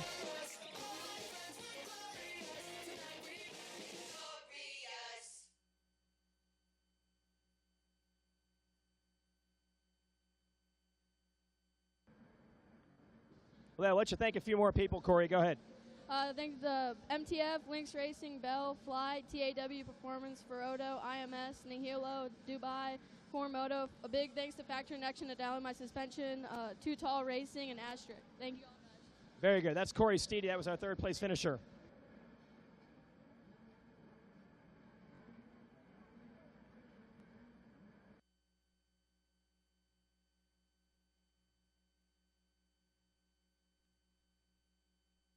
Got a Bell Helmets Whole Shot Award I'm going to give out for the older girls class. Sorry, folks. Come on up, Jamie. Bell Helmets Whole Shot Award goes to Jamie Astudillo. I'll let you thank a few people. SOBMX, ICW Radiators, Oling Suspension, Watts Performance, Scott Goggles, Axo Racing, EVS, Acerbis, Tamer, Whole Shot Devices, all the trainers at SOB, Defiance Moto Lifestyle, Nihilo, Bell Ray, Mad Brothers Racing, Razor Images, Town and Country Cycles, FMF, MGX, Radamex, MX Tire and Dunlop, Bell Helmets, and CD Boots. Thank you. Thank you, Jamie. Bell Helmets Whole Shot Award. We're going to flip it here as we're going to celebrate championship and moto medals in the younger girls division. They got Taylor Allred's bike all the way up on the stage. I believe she also got the moto win. Sorry, we already had a class out there. If you guys want to take it, make the race call for a minute or two, and then I'll be back down here on the podium.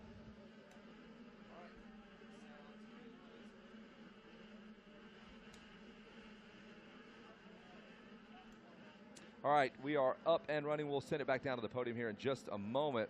Early stages. My man, Joshua Varese out of Paris, California, doing what he does best, getting starts. Finally, Joshua got one. He was crushing it at Mammoth. Has struggled a bit with the starts. I think he's had some issues, but all right, looking good. Jeff Canfield, he will be in a leather monster uniform before you know it. Our start girl. Ugh, can you imagine him in one of those leather halter tops? Zoom out. Oh, yeah, do not shake it, Jeff Canfield. The Moto boss, Jeff Canfield, kind of keeps this thing moving along up here. He's the eye in the sky. The number 11 now looks like he has taken over the lead, and that is Chandler Baker. And we'll send it back down to Jason Wygant. Looks like you got things all sorted out, Jason. We do. We have our third place finisher. Let's hear it for Cammie Samples. Tell us about your ride, Cammie. It was pretty good. I got a good start, and I just kept going and charging. Who do you want to thank? Grapevine Kawasaki, Ashley Pilot and Max School Frog Togs, Dunlop 100%, HGX Hydration Mix, Vortex, and my mom and dad. Cammie Samples takes third place. Good job, Cammie. Thank you. And we're looking for second place, Katie Benson.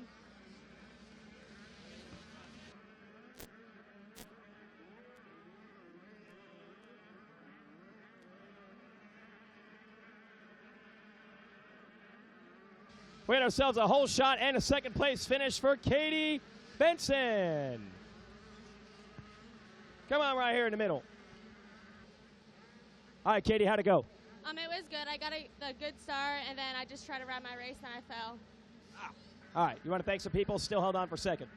I want to thank my mom, my dad, my grandparents, Brewer Cycles, Golden Tire, Accurate Pest Control, Oleans, FMF, Bell Ray, Bell Helmets, South of the Border Training Facility, Nihila Concepts, 100%, Traders Racing, Works Connection, Too Tall Racing, Moto Hose, RadMX, Moto Concepts, ICW, and everyone else out there. Thank you.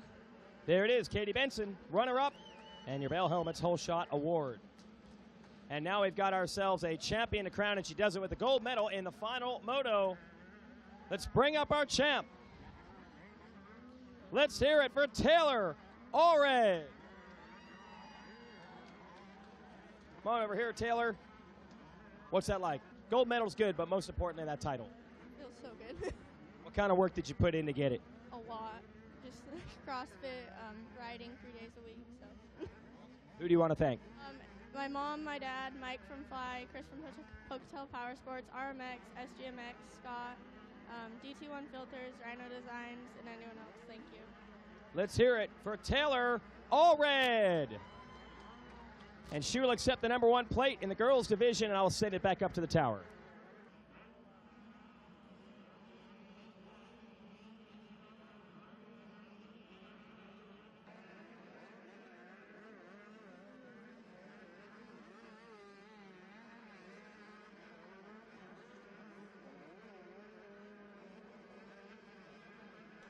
All right, back to the racing action. Big developments here in this one. The mini senior 1, 12-13. Our heavy hitters, Dylan Shorts, Max Volan, buried. Oh, did you see that on the screen there? That was Joshua Varese, rode that endo. That was killer. I'm watching the 64 of Mad Max Miller. He's right in the middle. Oh, and 2 riders go down into the wall. Joshua Varese collects himself with another rider. What happened? Wow. Right in front of the mechanics area. Joshua was not stoked on that, whatever happened in those ruts.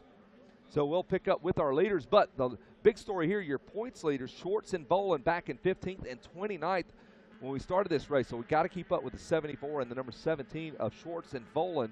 They're both on those KTMs.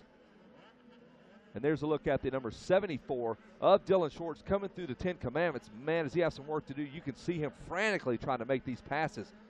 Crazy how these last motos, man, they have good steady motos in mud where they're consistent, and now they hit the deck in these dry motos. These third and final moto, the pressure is on. This Loretta Lynn's championship was right there. It's not as easy as it looks, man. 3 motos, that's just the magic here at the ranch. So we'll try to pick up with Dylan Schwartz. Max Volan back in 20th the last time around. Dylan Schwartz up to 9th. So he is coming.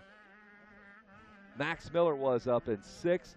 Your leader, Brandon Walther, out front. Chandler Baker is 2nd. Jeremy Ryan is 3rd. Brandon Walther, as it stands, he's running 1st. He would have 3 7-1 moto scores, and he is your leader and leads the championship. Chandler Baker is 2nd. Dylan Shorts, I tell you, if he makes a couple of passes, even where he's at in 10th, he would be your champ. So all is not lost for Dylan Shorts. He's got a shot. He's got the number 80 of Preston Kilroy directly in his sights. He's going to pull the trigger. So Schwartz only a couple of points that he needs to make up. There's Mad Max Miller right in front of us, and we are watching him do work. There again comes Schwartz and the rest of the boys. So the championship in the balance, but Schwartz has a shot. 10 points for Schwartz now as he's made the pass and he has made his way into championship position. So with that pass, he has jumped into the number 1 spot, has Dylan Schwartz. So a sigh of relief in the Schwartz camp, no doubt.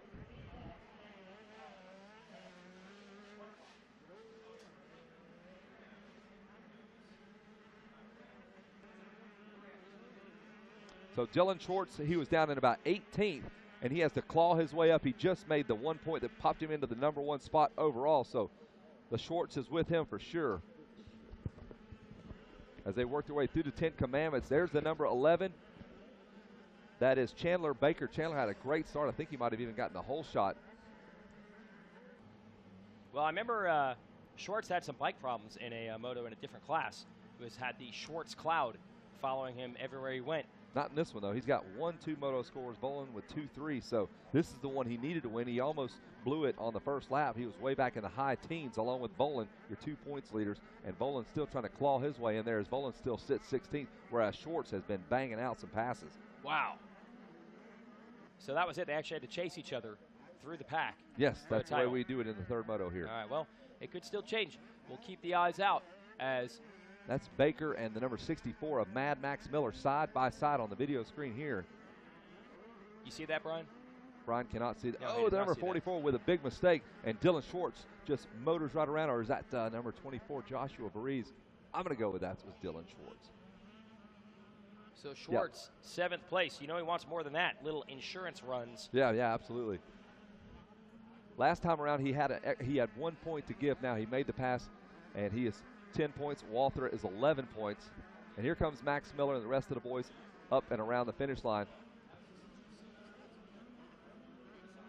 Miller up and over the tunnel of love. He is in second. Nathaniel Thrasher on the 42 machine is third. Dylan Schwartz now is fourth. So look at the points chase there in the number 2 and 3. Walther and Miller tied now with 11. So Max Miller wants to make that pass and Brandon get up in Walter the mix. Still in the lead. I'm just cutting you off. We got a battle on our hands. Thanks, man.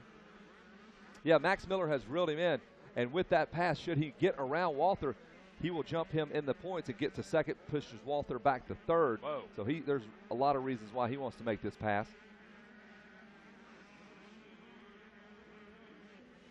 Into the 10 Commandments we go. Walther, your leader. Max Miller is second. Third place is Nathaniel Thrasher. Look at all the KTMs. That Rides Unlimited. Greg Geisler. Salad and pasta deluxe dinner every night. Luca De Beppo.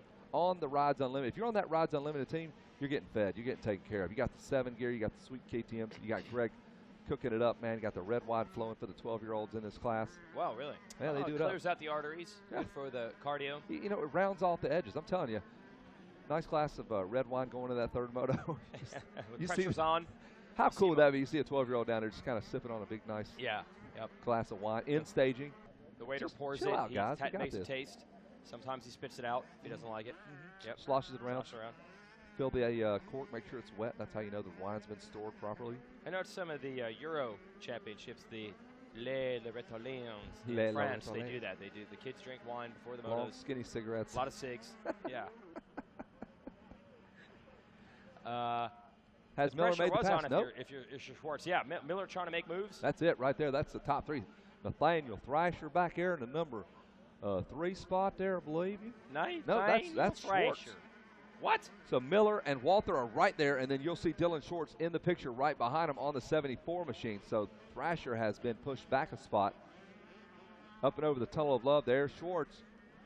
And they'll cut across the starting line. So it's Walther, Mad Max Miller. It is Miller time, son.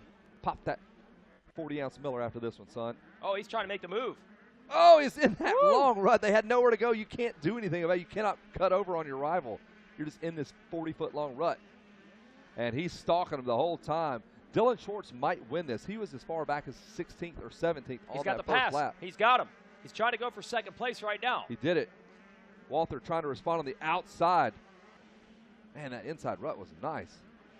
Well, Dylan Schwartz making a name for himself this week. Let's see if he can make this pass for second. Stick. Oh, Walther back underneath him. They are side by side. And Schwartz finally able to stick it. Now he's going to go after the number 64 of Mad Max Miller. He is really mad, man. If you've ever been around him, he's an angry little kid. All time. Really. He's a Mad Miller. He's always there with the CNC machine, a block of billet, just milling this thing. Old man Miller sells real estate back home. So if you're in the market up in the Pacific Northwest, Mike Miller Real Estate, check him out online, Facebook, YouTube, MySpace. My wife might be interested in that. There you go. All right, so it's Schwartz closing in. It's down to 2 riders now to try to battle for this moto win. How about Miller, though? He has tried to check out. Yeah, he's got 8-1 moto score, so we know he's got the speed. So we'll see if he can stand up to the pressure of Dylan Schwartz. Schwartz kind of scooting his way through there. A dab, they're going to take off 2 points here. It's 2 touches. What do they call that in trials riding? A dab, a point. And you got the judge on the side, arms completely, just no movement above the elbow. That was it. Yep. That's going to cost him 1 point. Oh, down to the inside. Is that Walther going back after Dylan Schwartz, or? I think that's Schwartz. No, Schwartz right in front of them. Schwartz is getting it from Nathaniel Thrasher. Now that's Walther and Thrasher. I just can't tell these. They're all KTMs. They all wear 7 gear. The 42 is Thrasher, and I think he's made the pass on Walther. There you go. Nathaniel Thrasher. Woo! Up to 3rd now on the 42. Yeah, this class is owned by the Orange Brigade. Man, KTM's everywhere out here. Past the billboard. So Thrasher up to 3rd. Schwartz 2nd. Max Miller in the lead. If you need any country VO work, a yeehaw for a country show or anything, Old Man Thrasher is the guy. You just go in there and record that woohoo, the yeehaw, the yeah. What about Nathaniel himself? What does he sound like? Not as bad. Not as sticky. That's the world we live in now, man. You know, we give out ribbons for participation. People don't have accents anymore. Run them, man. Own that. Homogeneized, homogenous. Yep. Cookie cutter lack of accents. Into the 10 Commandments, and it is still Max Miller. Max holding, in fact, he's opened it up just a bit. Schwartz doesn't have to do anything, though. The pit board, I guarantee you, reads. I don't know what it reads, actually. Probably a long sentence that he didn't have time to read. He's like, really, Dad, you're going to write all that? I'm coming through at 30 miles an hour. Oh, hang on through those deep ruts, man. They're tough, even on an 85, considering you had guys like Eric Swan out there on 450s digging them. Miller's gotten into control. I got to figure Schwartz also knows. Yeah, he knows the points race. The championship's his. He's got several points to give now. He's got 5 points. The next closest person would be Max Miller with 8-1-1 moto scores with 10. Relax. Frankie, say relax. Don't do it when you want to get to it. That song is so much older than Max Miller. Yes, than these riders in this it's class. It's twice as old as Max Miller. That's unbelievable. Like, that's the equivalent of someone telling you about Elvis Presley when you were a kid. Think about that. I was actually alive when Elvis was alive and singing as well. Well, Frankie more Goes like Hollywood might be alive, but the heyday. Of the them. heyday. Oh, yeah, the 50s. Yeah, when those songs were hot. No doubt. They're probably 15 years before you were born. Sure. Same thing here. All right, Max Miller going to try to take it home. 2 laps to go, or maybe that's just a Brian Villapoto fan, just always carrying the 2. Anytime. Up and over the tunnel of love. Max Miller, I think he's got this one on lock. He's going to go 8-1-1. That first moto, 8th place. Obviously, I'm guessing it was a rain moto. So Max Miller putting his stamp on it anyway. He's letting you know, I do have that speed. 8-1-1 moto scores for Max Miller. And it looks like that'll be good enough for 2nd place in the championship. Brendan Walther, he sits 4th, and his moto scores are 3, 7, and 4 in this moto. So we'll give you a look at the top 10, brought to you by Yamaha. It's Max Miller out front, Schwartz 2nd, Thrasher is 3rd, Brendan Walther is 4th, Jeremy Ryan is 5th, Preston Kilroy is 6th, Chandler Baker is 7th, Jace Kessler is 8th, Carter Beast is 9th, Justin Coquinos with a top 10 run. Good ride, Justin, and that is your mini senior 1, 12 to 13. The 2-lap board is up. We'll see the white flag next time around. The check flag comes out after that. Then we do a podium. They thank their sponsors. They go back to the trailer. They got to load everything up. Talk about it on that 40-hour ride back home to Washington State.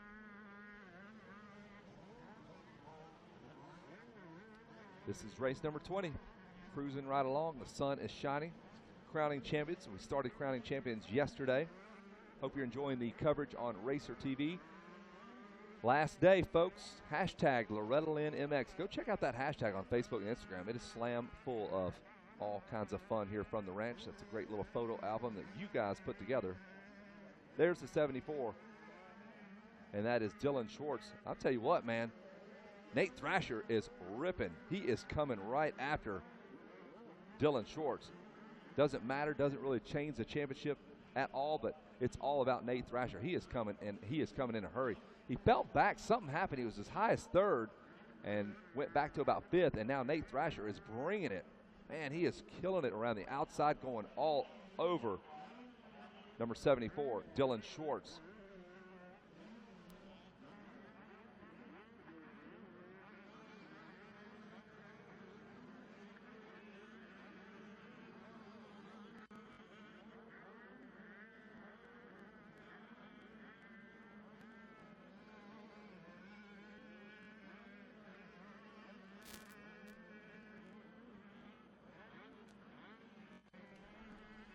All right, the Amsoil last lap. Hey, have a ride, Max Miller, number 64.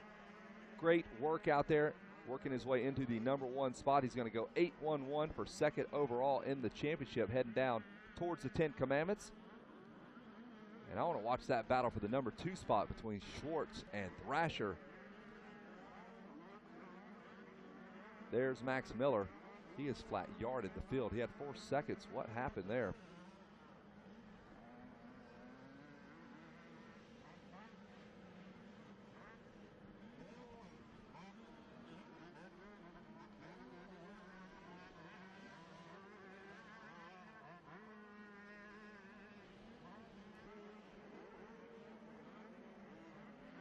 And here on the last lap, we'll pick up our leader, Max Miller, one more time through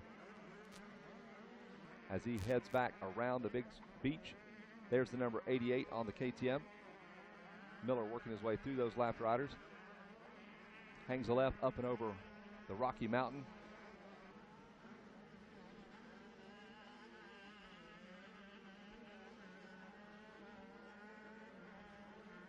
And Max Miller looks to be your moto champ, so he'll get to thank the sponsors. You'll hear a couple of good yells here. Mike Miller's got a pretty strong yell as well. Not quite the accent, but the horsepower he puts behind it. Mike Miller can let it out. It's a nice little battle between the dads, Thrasher and old man Miller. And picking his way through that last turn, the checker flag will fly. He will go 8-1-1. Congratulations. Max Miller will take the moto win. And I am kind of concerned. I'm looking for the 72 of Dylan Schwartz. There it is, the 74 of Dylan Schwartz. We lost Thrasher. So Schwartz will come through. He will finish up 9 laps. Miller goes 9 laps as well.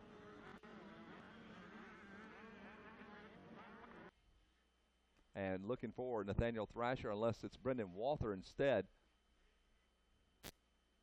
And it is Brendan Walther. That is your top 3. The podium looks like that. Max Miller will take the win. Schwartz will finish up second. Walther will finish up third. There's Hope from KTM. She's going to give the motorcycle some water. Feed that thing. Cool that motorcycle down. 2 little Dixie cups of water for that motorcycle.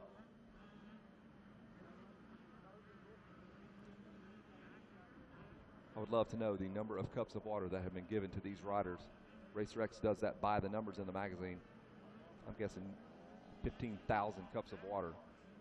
What is the cup budget here at this race? I mean, look at that. That's 4 cups of water for that motorcycle alone.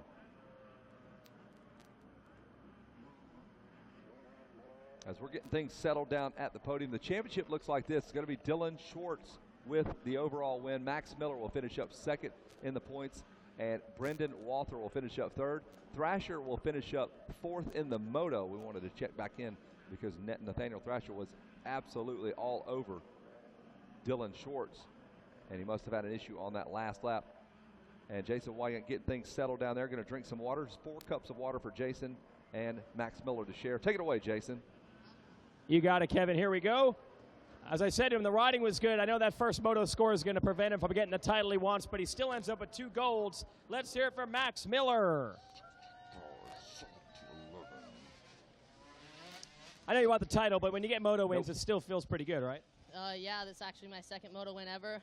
First one I ever got on even a podium was yesterday, so I'm super stoked. My first moto, I went down 5 times, so ended up getting an 8th, and I was in dead last at the very beginning. But you know, it happens. I'm excited to come here next year and come out swinging, see if I can get a number 1. I mean, that's like next step, I guess. But I'm just super excited. I got the 3 medals, a first, a third, and a first. So couldn't be happier. All right, he's pumped. We like it, Max. Who do you want to thank? My mom and dad, my mechanic Taylor, my grandma and grandpa. They usually come to most of the big nationals. My grandpa actually had to go to the doctor, so bummed he couldn't come out. But my mechanic Taylor, gate packs have been on point. My bikes have been cherry every moto. Brett Q for helping me with picking out my gear, getting me motivated for my motos, helping me with lines. Jimmy from Motorsport coming out here filming me. The whole KTM Orange Brigade team, Axo, FMF, Dunlop, Bell, Ethica, Vertex, Motorsport.com, ODI Grips, Step Family Gloves, Scott Goggles,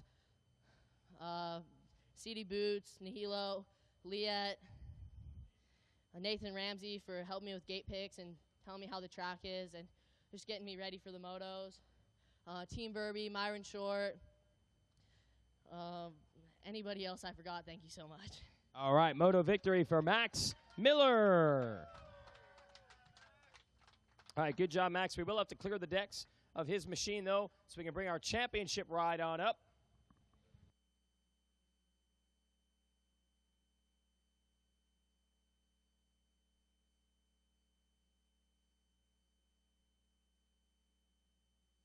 We had a whole shot award. Bell helmets giving $100 to Josh Varese. Hey, I'm going to move it to the front, so we just got a little more room to sneak in Dylan Schwartz's bike.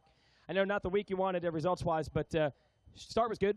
Yeah, it was actually the best start I've had all week, and I was hoping to just stay out in front or stay in top 3, and I had a kid cut over in front of me, and it was kind of like a risky move. I don't know why he tried it, but I got head shake, went into his rear tire, and then the bike was on top of me, and my buddy Crockett Myers, thanks for him for getting the bike off me. The rear tire was on my head, and my arm, I think, was on the rotor, so it was kind of hot, and then as he got the bike off me, he told me, come on, charge at the front, Josh, you got this, and charge at the front, and I'm really proud of myself. Good. That's a great story that you told. I like that. Who do you want to thank, buddy? The Lord for keeping me safe, my mom and dad, Crockett Myers for getting the bike off me, my little brother, Hope on a Rope, Orange Brigade, Arma Energy, Nate Ramsey, Chris of the Cure, Dunlop Tires, Lynx Racing, Factory Connection Suspension, Alias MX, 6D, Scott Goggles, Loretta Lynn for having us come back again this year and another 35 more years. Jason Wygant, just everybody, my grandma and grandpa, and Leat, and if I forgot anybody, thank you so much. All right, there it is. Josh Varese with your whole shot, making the West Kane Mafia proud. Thank you, Josh. I got to get Nate Thrasher, Nathaniel Thrasher. I got to get him up here on the podium. Where's Thrasher? I need third place, 42. There he is.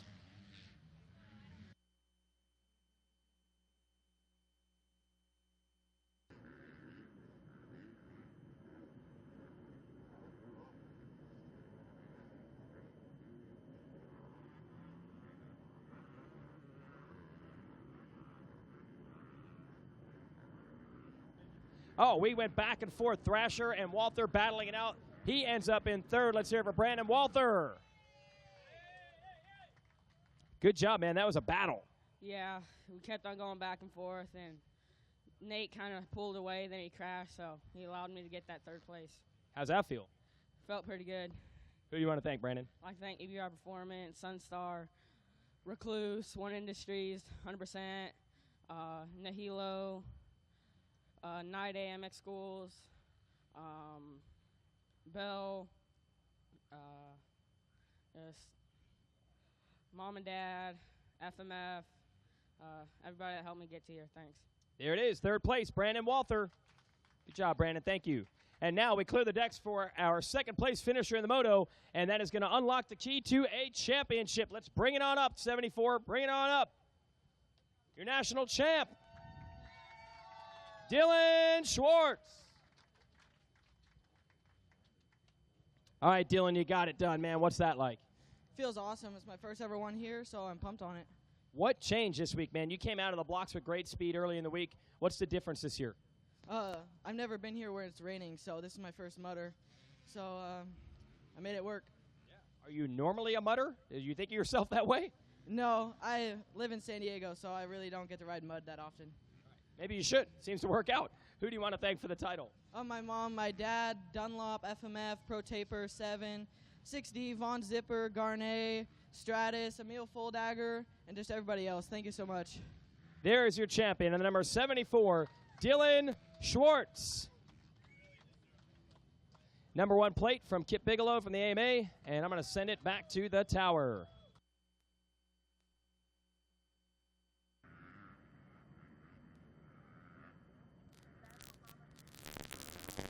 Thanks a lot, Jason. We've got the Race Tech post-race split screen interview screen. That's kind of cool, so you can catch up on the sight lap. We've got the 250 All-Stars A and B class. 1-1 moto scores for Brendan Gorley, number 41 on the KTM. Jerry Robin, 54 on the Yamaha, sits with 2-3 moto scores. He's got 5 points. Jake Panekos sits third in the championship with 4 moto scores, number 75 on the Yamaha. Kawasaki, that is. 4th place is Luke Hempen, number 20 on the Yamaha. He has 7 moto scores. Austin Root sits 5th on the number 40 Kawasaki. 5-6 moto scores for Austin. Wilfredo Guzman, rider number 46 on the Yamaha, has 6-7 moto scores. 7th place, number 35, Joey Crown on the Kawasaki with 9-5 moto scores. And rounding out your top 10, Durko van der Westhu on the Yamaha, 14-10 moto scores. 3rd and final motor ready to go. Sight lap in the books.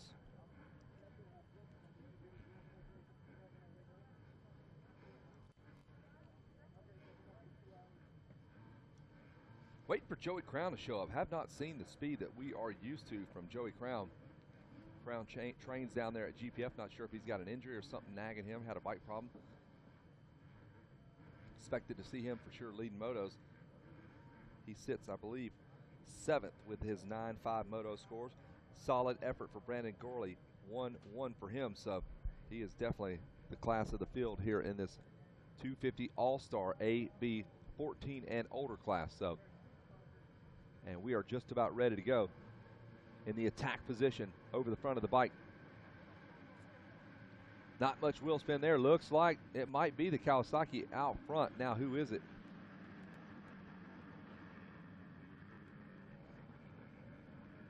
Was that Panekos or was it Joey Crown?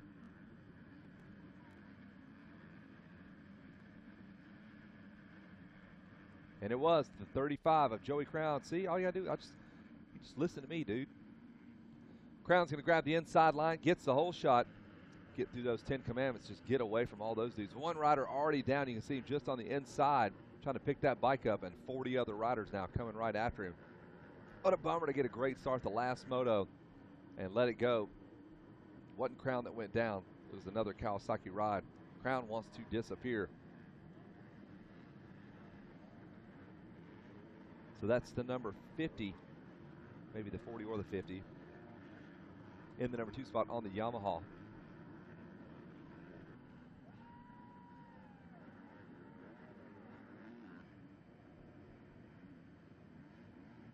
So Crown trying to disappear. The 40 in the number 2 spot, the 50 in the 3 spot. So that's the 40 of Austin Root in 2nd. And the number 50 machine is Gordon Keck in 3rd on the Yamaha. Root and Keck. That's an indie band. Around the big sweeper, and it's the 35 still. Joey Crown. The 50 Kawasaki right there in tow of Gordon Keck. And we're looking for the number 41 of Brandon Gorley.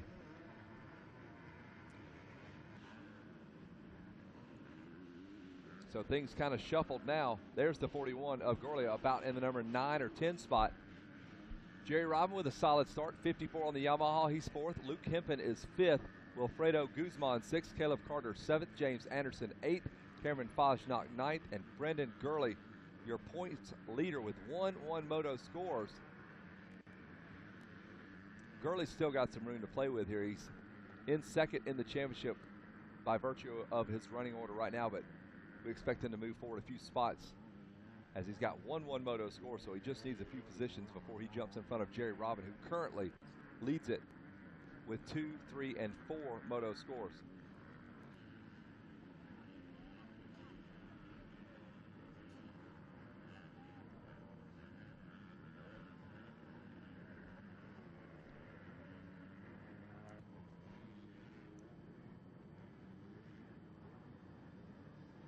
So away we go with our leader out to Storyland, and he's coming out, cleaning that section.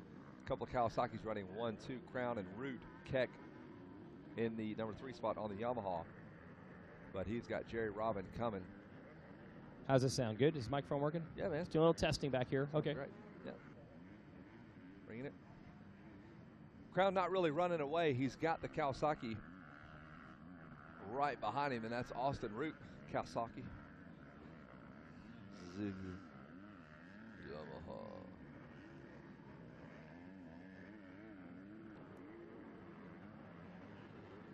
So the 41 we are watching, he's got 1-1 moto scores. That's Brandon Gurley trying to put together a few passes. Needs to make up just a few points on Jerry Robin. Robin has 9, he has 12, so that you want a lower point total. Need to make about 3 passes. 4 really. You don't want to be tied with Robin because he's still ahead of you, and that would break the tie. So make 4 passes. You control your own destiny.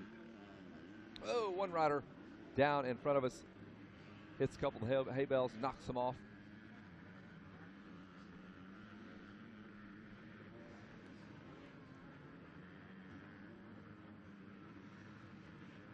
So Gurley now working on the 21 directly in front of him, and that is James Anderson. Gurley 8th, Anderson is 7th.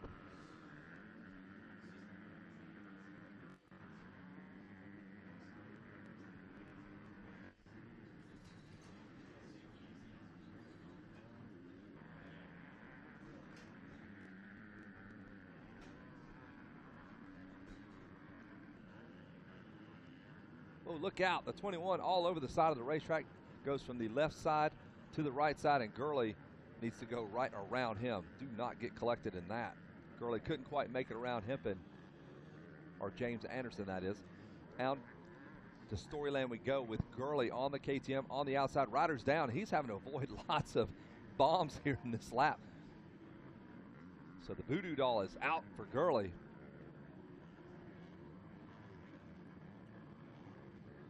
These third motos, man, wacky racing. We've seen a lot of the heavy hitters start from behind. I think at least half the motos I've seen this morning have started with the guy that is handily in front of this points championship having to come from a bad start. Remember, these first few motos were all in the mud, and the consistency you would have thought would have been the issue there, but seems to be the consistency is with the dry motos. Interesting. And there is Gurley again on the 41 KTM, picking his way through traffic. I think he's scooped up a couple of points, but Jerry Robin still leading this thing as far as the points go. Robin in third. He's 2 seconds behind Austin Root.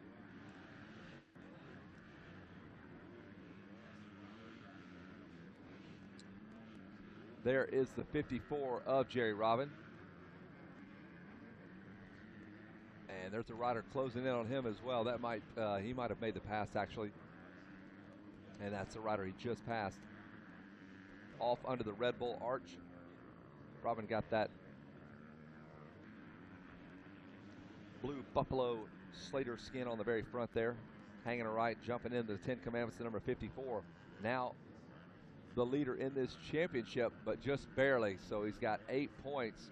Robin and Gurley are just knotted up in points, but we've been talking about that throughout the whole race, that Gurley just needs a few more points, a few more passes by virtue of those 1-1 moto scores.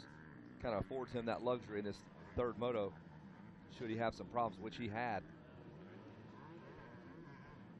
Out of Storyland, 54, that's your points leader, sits third in the race. Jerry Robin, he's raced here a few times. We all remember him on the 85 CR250. Did pretty well on that. Did pretty well later on the regular current machine he raced.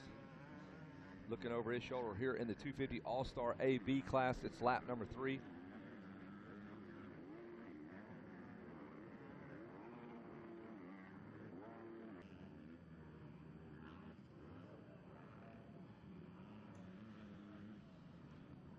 So here comes our leader, the number 35, right by us in the tower.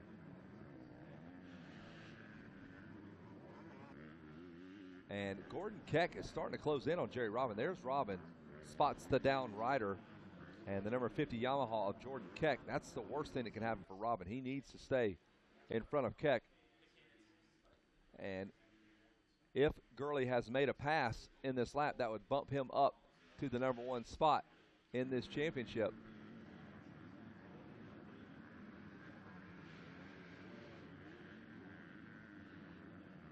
But he hasn't.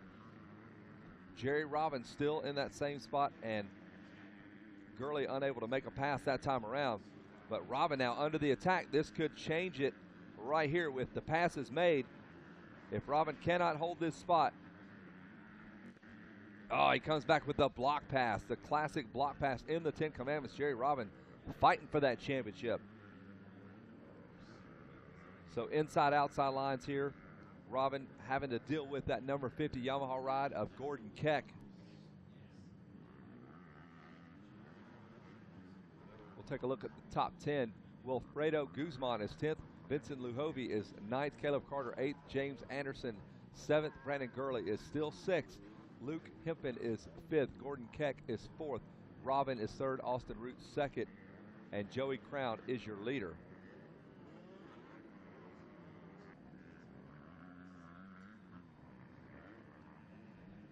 So Jerry Robin responds. The championship, he looks over to his left like, seriously, I cannot shake this guy. Yep, Jeremy, you're going to have to hurry, buddy. Here he comes again on the inside. If he would listen to our broadcast, we could probably help him out. Up and over the single, the best race on the racetrack, and that is potentially for the championship, because if the 54 is passed by the 50, that changes the points and gives 1 additional point to Jerry Robin, and he doesn't want points. He wants to take points away, and that means you're making passes. And Robin is again passed, but he's going to fight right for it. Can Robin hang on? Hang on. And Keck makes the pass, and Robin gives up the spot. And that will definitely change things as Brandon Gurley still in 6th, but they have the pass being made. And Keck will add a point to the total of Jerry Robin.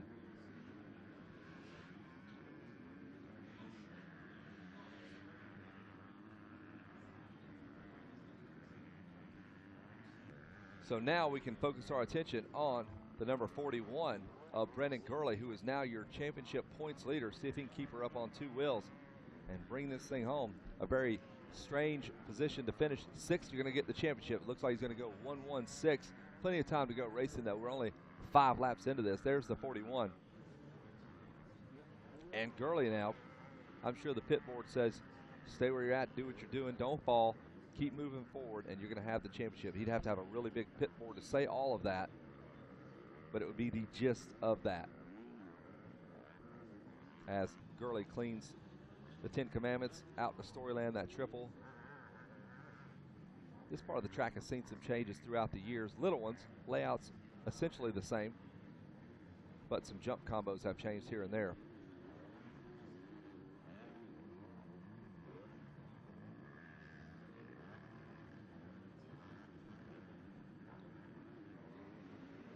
And now Gurley in solid control now with that 1-point cushion. I wouldn't say that's too solid, but 250 All-Star AB Class Championship is his for the taking. 1-1 moto scores. Gurley in 6th. Hasn't really moved that much. He's kind of locked into that 6th place position. This is part of the racetrack when you finally kind of stretch your legs out, stand up. Still a lot of work just to work your way around that big beach sweeper. You step down a couple of times, and we are working our way through this. It's lap number 6.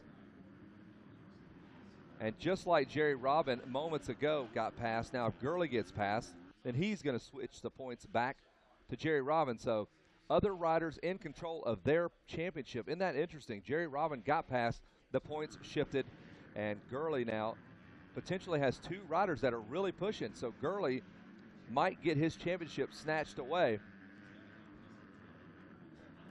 We haven't seen this. We haven't seen other riders take away championships that aren't directly involved in the championship. So this is kind of fun to watch at Gurley's expense. So the spoiler here is Caleb Carter. Caleb Carter has reeled in Brandon Gurley, sitting in 6th. So the race on the racetrack that determines the championship is this battle in the 10 Commandments.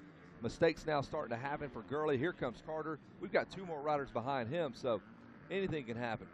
What's up, DJ Crazy Legs from Red Bull? Got some animal crackers here. Delicious. Yeah, it's a good time. Grab the animal crackers and put the headset on. That'll be great for the listeners at home. So check this out. This is the battle for 6th. Gurley had the championship by a pass that was made. Jerry Robin got passed, gave the points back to Gurley. Gurley's about to get passed again by Caleb Carter, and that's going to shift it back. They're going to be tied, and Robin's ahead of Gurley, and he would be, again, the points leader. So this championship, not even by passes they have made, but people that have passed them, have affected this championship. So you got to wonder what's happened to Gurley, who obviously was so strong in those first 2 motos, now going backwards. He hasn't crashed, just a bad start, and he has stayed in 6th the whole time. And Caleb Carter, if he makes his pass, he can hand the trophy back to Jerry Robin.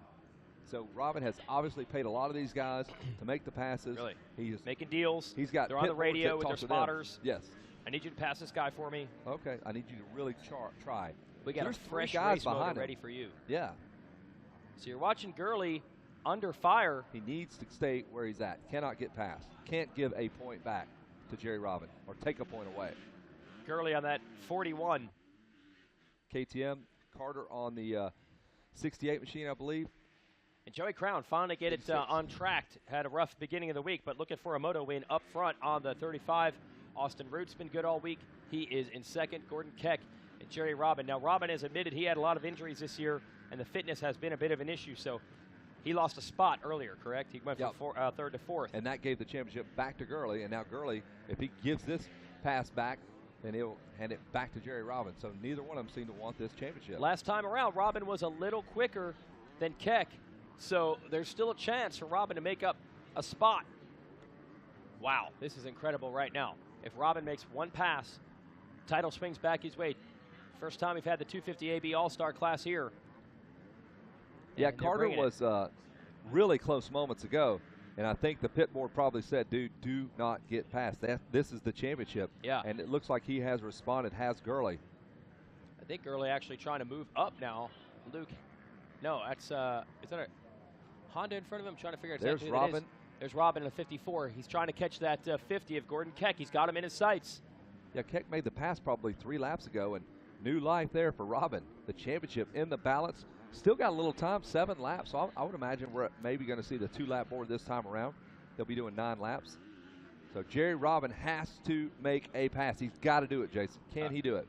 There he is, the 54. Going to let it all hang out and try to catch the 50. If he can make that pass, it swings the championship back his way. It'll be a tie. He has the better second motor finish over Gurley. So much on the line right now. Jerry Robin, go! And Keck almost a threw get away. off. Woo. That was a little sketchy. You almost want a split screen because Gurley's doing the same thing. Gurley's trying to get around another rider. That wasn't Joey Crown that just had a problem there, was it? Crown Saw a has Kawasaki orange. rider off to the side. We're going to try to keep an eye on that. That would not affect the championship. It would be a heartbreaker because Crown wanted a moto win. Back behind the billboards we go. Second place is Austin Root on the number 40. Then it's Keck and Robin that we're watching right now. Robin back by Blue Buffalo, got the big shield on the front. He's riding a YZ250. That was not Crown off the side of the track. It was a different Kawasaki rider. So our leader is safe. Into the 10 Commandments goes There's Keck. And Jerry Robin right behind him. Robin's been tripling through here, so he is definitely bringing it.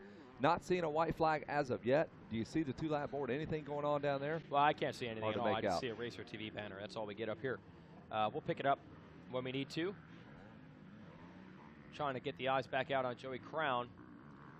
Oh, 2 laps to go. That means it's time for me to go, and we'll see. Can Jerry Robin make the clutch pass? You're going to have to hang out by the screen and just watch this thing unfold because it'll be the last lap. We'll try to yell and scream. If you hear us yell and scream, you know something happened. It's just a good indicator. Down by the beach we go. Robin has closed in. He is making an assault on the number 50 of Gordon Keck. He's within 2 bike lengths. The championship now coming into focus. The 54 has closed into 1 bike length. Now the different lines coming into play. Robin goes outside, Keck on the inside. Robin on the two-stroke. So it's Batman and Jerry Robin up and over that single. They're going to bounce their way around. And these dudes are tired. They've been fighting it out the whole moto. The pass was made about 4 laps ago. Robin is squaring him up now. He's getting dangerously close to the number 50 of Gordon Keck. Keck had a problem last time around. The white flag, you're going to see it right here. I guarantee you Robin is just going to let it all hang out. White flag, one more to go. Championship implications right here. Brandon Gurley still 6th. Points still knotted up as it stands. Jerry Robin, how about this? Jason Wygant, you're going to have to do some homework down there. Robin is now within a half a bike length. They switched lines up. Robin almost made the pass right in front of the mechanics area. Robin's got something cooking in these 10 Commandments. The championship's around the outside. Here it comes. He gets pushed. They got a lap rider. Robin has to chop the throttle. And Keck makes the pass back. Robin again fires back on the outside. They're going to drag race down to the 10 Commandments. And here we go. Robin's got a great line through the 10 Commandments on the inside. Robin again makes the pass. Keck responds on the inside. They're side by side. The championship coming at you, and it's going to be Jerry Robin. He sticks the pass. And that pass right there might be good enough for the national championship. This is going to be a great interview as Robin, I know he knows where he's at. I know they've talked to him on the pit board. Fantastic battle there as Jerry Robin. And here comes Keck back on the inside. Has he made the pass? No. He was so close. He fires it again on the inside. Keck is not going to let this thing go. And that is for 3rd place.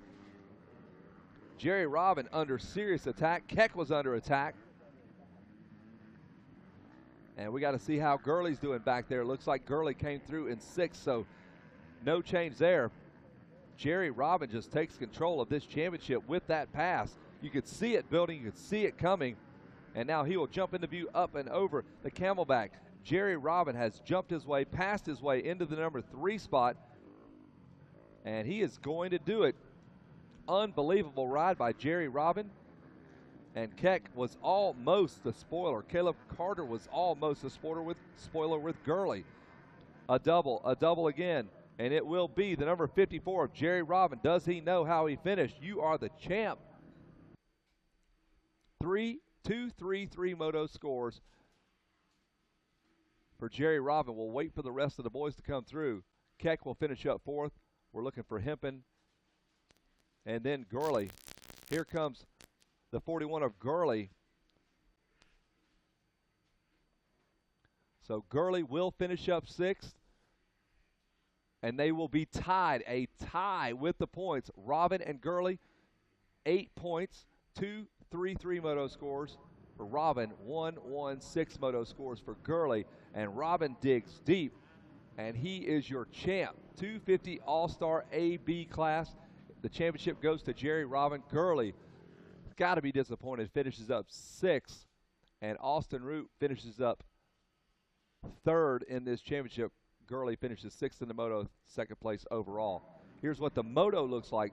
Joey Crown, Austin Root, Jerry Robin, 1, 2, 3. The championship is going to be Robin, Gurley, and Root, the 250 All-Stars. How cool was that? That's going to be some good stuff down on the podium as Jason Wygant is going to sort this all out. Thank goodness for these computers to do that real-time math for us there. There's the guys under the tent. It is so hot they can't get the gear off quick enough. All right. We got Joey Crown here getting it done in the final moto. Let's hear for the Team Green Man, Joey Crown. We got it going in this moto. We got to figure it out. Yeah, I know. I don't know who that was riding a bike earlier this week. I'm not sure. I was struggling, just bad starts and little different things, crashing, and I'm like, I was just so focused on start. My last 250A moto, I got a lot better start, and I don't know, just kind of like this. The start was huge, just getting up there and banging with bars with them guys, and I knew I can run this, and I'm like, I'm getting this hole shot this time. Like I was confident, and I was ready to go. I knew I was gonna get that start, and I pulled the hole shot. I think that's my first hole shot here, and since my first year. But so I'm stoked on that. And then I just got out there and just tried to relax. And I knew I had the pace. I knew I was fast enough. So I was trying to be smooth and just relaxed and just have fun. And I had fun that moto. And as you see, my results were a lot better. So I just go home and change some things and come back swinging for the next one. All right, we'll let you thank some people, Joey. First and foremost, I got to give the Lord Jesus Christ for keeping me safe out there. My mom and dad, my sisters, they helped me out so much, and Monster Energy Team Green Kawasaki for everything they do for me.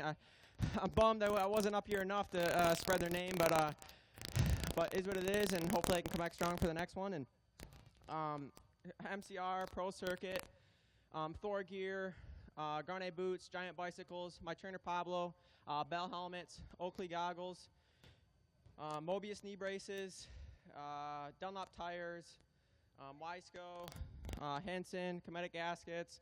There's so many people that are here to help me. And, I cannot forget Club MX. They've been awesome to me. Taped my ankle before all the races, and them guys great to me. And also the Woods family for everything they've done for me this year, the GPF. And I can't thank everyone enough. I really, really appreciate it. Thank you guys so much.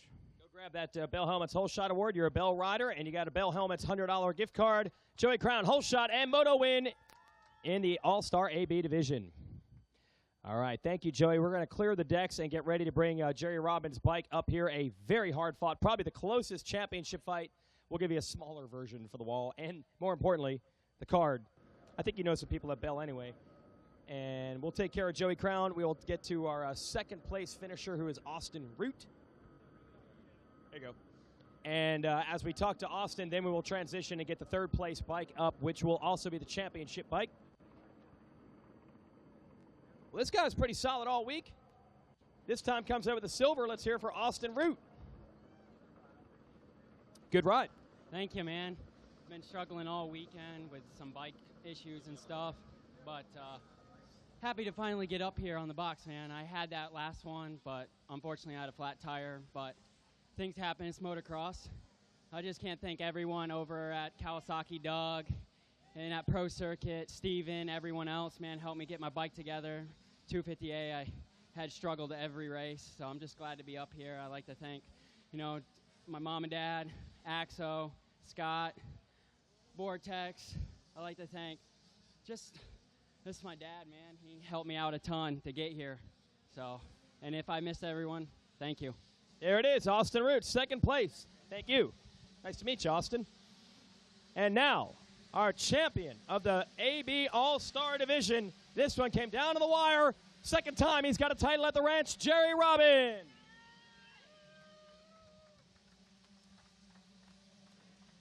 Well, you told us earlier in the week you were hurting, didn't get the riding and training you wanted during the week.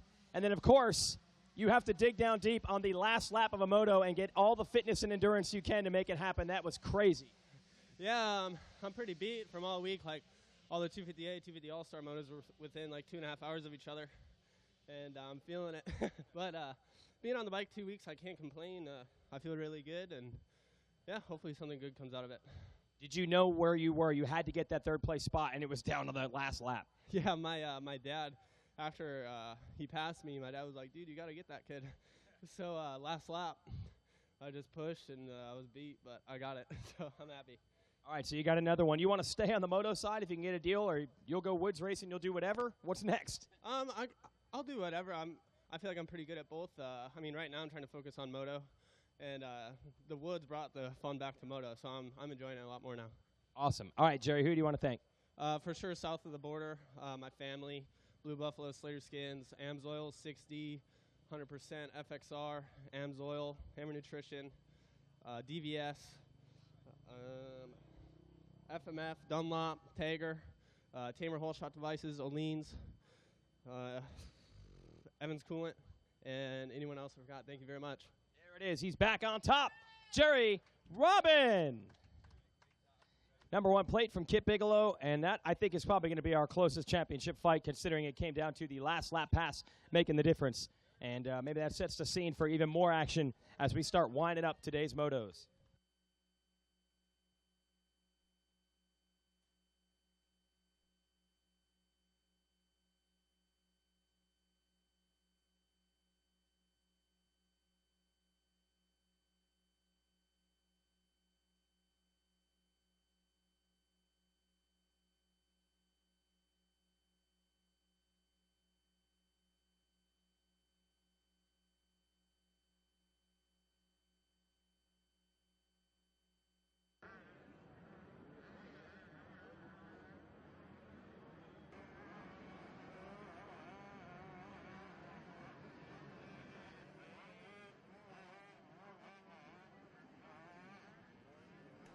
Hey, don't forget we have an iPhone 6 that has been lost. If you have found an iPhone, please return it.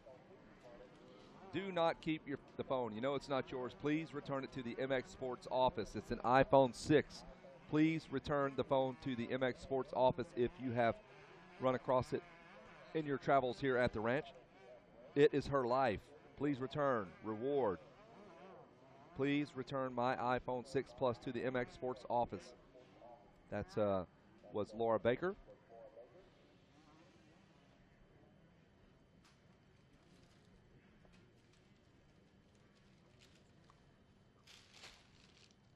And we are getting ready to go with the 65 7-11 class. Just wipe my mouth here. That sounds good back home. And there he is, popping the champagne. Jerry Rodman, man, congratulations. Great work out there. Made that last lap pass, and that's good enough for the championship. Say hello to everybody at home. They're watching back home on Racer TV. Matthew LeBlanc comes into this moto, 2-1 moto scores. Ryder DiFrancesco, 3-2 moto scores. Evan Ferry, 4-5 moto scores. Hunter Yoder, 1-8 moto scores. Who knows how this one's going to go down? Daxton Bennett, 11-3 moto scores. There are some fantastically talented little dudes in this one. And this one is wide open up for grabs due to the kind of inconsistencies in this 65 class. So 2-1, 3-2, 4-5, 1-8 moto scores there for LeBlanc, DiFrancesco, Ferry, and Yoder. Yoder, the class of the field, had that one blemish in this class. He's got an 8th place, but he's pretty much won out the rest of the way here at Loretta Lynn. So we're going to fire this one up, pointing them off down the starting line, getting them all ready. The bikes come to life. We're just about done there. The 2 card will go up. This is going to be a good one, Jason. We got LeBlanc, DiFrancesco, Ferry, Yoder, Bennick. This one is going to be strong. And the finishes are all kind of all over the place. So this championship, whatever. Just wait 4 laps before we even talk about the championship. Yeah, excuse my ignorance. We made it to the last day, and I did not realize we do have a 65 group where all these riders are on the gate together. They're in the mix. Now, there are some age differentials there. Some guys are going to age out. Some guys will be back next year. They're not thinking about next year. It's all about right now. There's Ryder D. He's squaring off with a KTM rider. I think that might be Yoder. Oh, Ryder again hucks that inside. Kyle Smith on the 12. That's who actually got the whole shot there. Kyle Smith on the 12 is officially your Bell Helmets whole shot award winner. Actually, DiFrancesco got past. It's Yoder that got around him, but Smith still to the lead. So that'll push DiFrancesco back to 3rd. And look at Yoder. Boom. Wow, he is an assassin. He Wow. went right for the neck, man. Just a jugular. DiFrancesco passed by another rider. And look at Evan Ferry hugging the LeBlanc. inside, working that 10 Commandments. It almost worked. He took a chance to just go all the way to the right. Didn't quite come together. Big battle right now. DiFrancesco trying to go after Kyle Smith, your whole shot winner, who's now 2nd. And we got another guy charging in there. Wow. LeBlanc with that big number 1 directly in front of DiFrancesco. And the feet are flying left and right. All right, they've already established themselves, this top 5 of this 65 division. Now, it's going to be tough for Yoder to win the title with that 8th. Who knows? But we've seen crazier things happen this year. Wow, these kids are already gotten the scrub game down. Oh, they've had that on lock since PW's. So there's LeBlanc directly in front of the number 99 of Ryder DiFrancesco. These kids are getting tall. You can see it's one of their last moments on a 65, more than likely for the both of them. They'll be on 85s full-time come Mini-O's or the Baja Bra, whatever race they hit next. It's typically where you break out the new bikes, the new digs. Ryder's been messing around on 85s already this year, though. He spent some time at the other races. He'll ride 4 or 5 classes at the big races. Oh, okay. Wow, they grow up quick. Jeez. Jet and Ryder both doing back and forth duty. So there is your early race leader. Hunter Yoder, the number 1 of LeBlanc, is 2nd. Ryder D is 3rd. Those are some big-time names, man. We've been saying them for a while. Household names at the age of 11 years of old. That's right. Hey, did you get hypnotized last night? It didn't quite work for you. It did not work on you. Hey, at least you're honest. It worked on some others? For real. It worked on some others. We watched some kids drumming on Wes stage. Kane does that at the beer saw tent. that. Wes Kane hypnotizes people? Yeah, but he does it by putting roofies in their drink. Oh, jeez. And that's not legal, is it? He actually just screams at you and says, do it. Pass out. Oh, yeah, we're talking about the hypnotism. Absolutely. Yeah. Absolutely. We're talking about Wes Kane, the beer tent. Yep. Wes not even here. There is 0 topics that are sacred here in this announcer's tower. We finally got the first lap rundown. It is Yoder, LeBlanc, DeFrancesco, Kyle Smith, Evan Ferry, top 5, Dakota Allridge, Noah Stevens, Parker Ross, Marcelo Leo DeRico, and Slade Varia. That is your top 10. So that will give LeBlanc the title if it ends like this. But DeFrancesco is right behind him. Those two are going to slug it out. Right now, a little bit of a gap. Oh.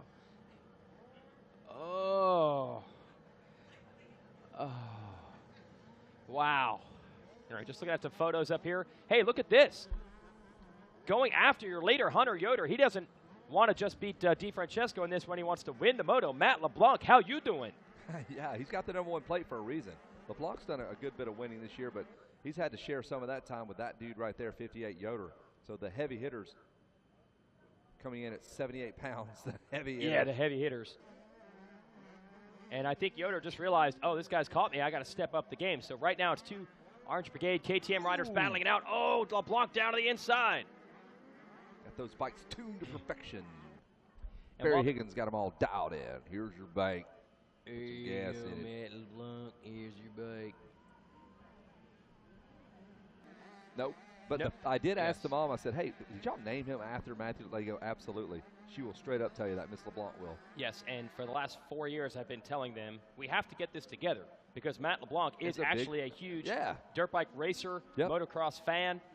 He goes to Anaheim every year. Every year, right. So I can't believe we haven't made this connection happen. Yeah, Matt LeBlanc is actually the Matt LeBlanc, the actor, a Suzuki guy. Goes way back with Mike Webb, who's a team manager over there, so he's a James Stewart fan, Blake Baggett fan. And Blake Baggett. Blake Baggett looking good on a 60. You get a Matt LeBlanc on a 65, get a good style, a Hunter Yoda on a 65. That's our Steve Carnegie impersonation. Steve picked up on, he is the AMA sports manager, he picked up on Blake Baggett while he was out in California at some meetings, and he comes back and goes, dude, Blake Baggett on a 65, he can win. And There's dude, a kid named Blake Baggett. That was our old AMA sports manager. Okay, this is today, though, the 65 Rippers. You see them all in one shot. How about this? Yoder, LeBlanc, and DeFrancesco started to close back in. Dude, he's got it, man. He can do it. He's a feisty little kid. He's got that big, sweet little smile, the blonde hair, just having a good time. But Eating when he sandwiches. puts that helmet on, son, it is go time. Matthew LeBlanc has a legit scowl. He looks like a soldier from World War II. He's, you ever see those photos? They look like they're 38. They've just seen so much. Yeah. That kid's, he's seen a lot at 10 years old living in a swamp. Wow. Here's the scenario as far as the title is concerned. DeFrancesco is going to need to pass both of these guys, and he also is going to need Yoder to stay in front of LeBlanc because there's a 2-point gap between DeFrancesco and LeBlanc. So basically, he just needs to fly by both of them. They stay where they're at. Yes. Good to go. Yeah. Not a lot to ask. If he only gains 1 spot, that won't be enough. He needs to pick up 2. And then they need to stay put. Yeah. So the California kid out front, Hunter Yoder, Matthew LeBlanc. Here comes Ryder D. It He's gets there. closer and closer. Man, this is such great racing. 2 laps ago, it looked like LeBlanc was the fastest guy. He had closed up on the leader, Yoder. Now he's slowed up a bit, a few mistakes, and Ryder DeFrancesco has him in his sights. And it's cool. I was talking to Randy Ryder's dad. He was saying that Mitch and the guys have really poured a lot of time into that 65. He said that's as good a 65 as they have ever had. And it comes down to this year. And you need it. When you're at this age riding at that, you can actually – one of the few times they will actually ride a motorcycle to its absolute all-out capabilities. The older they get, they have so much power, they'll detune things. But Mitch has squeezed everything he could and put everything into that 65 that they could for Ryder to go out and win this thing. Interesting to see how the line choice will work out. Totally different lines Wow, entering that they are corner. laying in so laying deep. it over Ryder D. And despite all that, I think LeBlanc has actually held him at bay here. The gap hasn't gotten any closer. 2:13s for your first and second place rider. Ryder D with a 2:12, just a tad bit quicker, but it doesn't really show up here on the screen, does it? No, they're all getting it. Carrying the mail. Is that what they do? Hauling the mail? Hauling it, carrying it. Hauling, carrying the mail, dropping the hammer. Pushing the envelope. Yep. They're pushing the envelope. Carrying the mail. And carrying the mail. What has Brown done for you? Pierce Brown has done a lot, I'll be honest with you. I don't think it's changed from where we were a lap ago. It's about the same distance between all of them. Now, it was this second half of the lap. Whoa, a little bit of head shake coming into the corner there for DeFrancesco. It's the second half of the lap where DeFrancesco made up the ground on LeBlanc and got to the rear wheel. the previous time around. Let's see if he's got some lines back here that he could put to work. Hunter Yoder is happy that these two are battling. It's making it that much easier for him to just pull away. Now, Yoder, he pretty much needs a disaster for both to win the title. He could be looking at an 8-1-1 score. Got to talk to Brock Gorley and his family down there after that all-star race. He went 1-1, and I think it was 6. And he said just a bad start, and I have to admit they were in good spirits. His dad said, would have liked to have one more point, but, you know, he still had a good week. Had fun. Come out here safe. But they said they had used the same gate in every moto this week, and then they switched. They thought they saw a better run for this. Joey Crown took their old gate. Come on. Nailed the start. Nailed the finish. What could have been? Yeah, and I was like, you guys need to forget about that quick. Whoa, Yeah. Ryder D comes out of the turn. The foot's off the peg. He runs a wheelie for about 75 feet, about 1.5 feet off the ground. Like he meant to do that. Like you meant to do that. I could not Like do you that. I meant to do would have that. full-on whiskey throttle looped off into the flag or into the pond. Man, it's amazing. That's the second or third time we've seen Ryder D pull some fantastic move, and then look, and he doesn't actually gain any ground on LeBlanc. That shows you how well LeBlanc is riding. And I'll tell you, the little things these kids can do, the jumps and all that, laying it over in the corners is spectacular. What? He aired the jump out and went from left to right. Sideways. It's those little would things. Would you consider those forks to be upside-down forks now? Remember, those used to be the right-side forks. Oh, on they're the still Kawasaki. conventional? Conventional. They're unconventional now. They're unconventional. And they're but upside down. Oh, hey, he's got there's the pass made. What happened? A little bit of a bobble there coming out past the mechanics area, and LeBlanc fires right back him on the outside. Oh, and he makes it back. And then Ryder comes back at him. It's the best track ever. I mean, we're talking two lines that have worked out identical down an entire straightaway. Oh. Who's going to come out on top? DiFrancesco edging ahead. LeBlanc in the drag race. Here we go. Ryder's going to square it up, go underneath. He's going for the kill. Oh, the stand-up Supercross pass. And they are side by side. And somehow LeBlanc is able to come out of that exchange. What, 3-4 passes in that section? Oh, that was outstanding. No contact there. Are you okay with that pass, Jason Wygant? Absolutely. That Like was you said, no awesome. contact. But he did go for the brake check. He tried to stand him up to prevent LeBlanc from coming back underneath. But that berm is so wide, there's just plenty of room for LeBlanc to maneuver back around him. So now DiFrancesco is going to have to try again. What a race between LeBlanc he is and hyped. DiFrancesco. Ryder D is jacked, and so is LeBlanc. He's like, not today. He's jacked. He's 200 Oh, and they're pounds of side pure by muscle. side now, and LeBlanc will have to give the pass back to Ryder D. He makes the pass. And then LeBlanc's Ryder gonna D come right crosses back. up lines. That's There he slowed up goes. LeBlanc, but LeBlanc's going to come right back on him on the inside. LeBlanc has made the pass. Ryder D now flies around the outside. They'll race to the top of Ray Butts' beard. And LeBlanc now again makes the pass. Holy cow. That's what, 5 passes between them, and Ryder Hold on. DiFrancesco's not done. He's going to try it again. LeBlanc looks at him on the left-hand side. He knows he's there, and Ryder D wants to go back underneath him. He is just pinning around the outside. Unbelievable racing Wow. between these two, but while they battle, Hunter Yoder is getting away, and that's who DiFrancesco needs to pass. Also, LeBlanc has a little bit of insurance as far as the championship is concerned. Whoa! Oh, and they run into each other. LeBlanc looks over. Ryder D, I don't think he expected to get there that quickly. He fired around the inside of that turn and clipped the rear end of LeBlanc. So DiFrancesco down. Wow.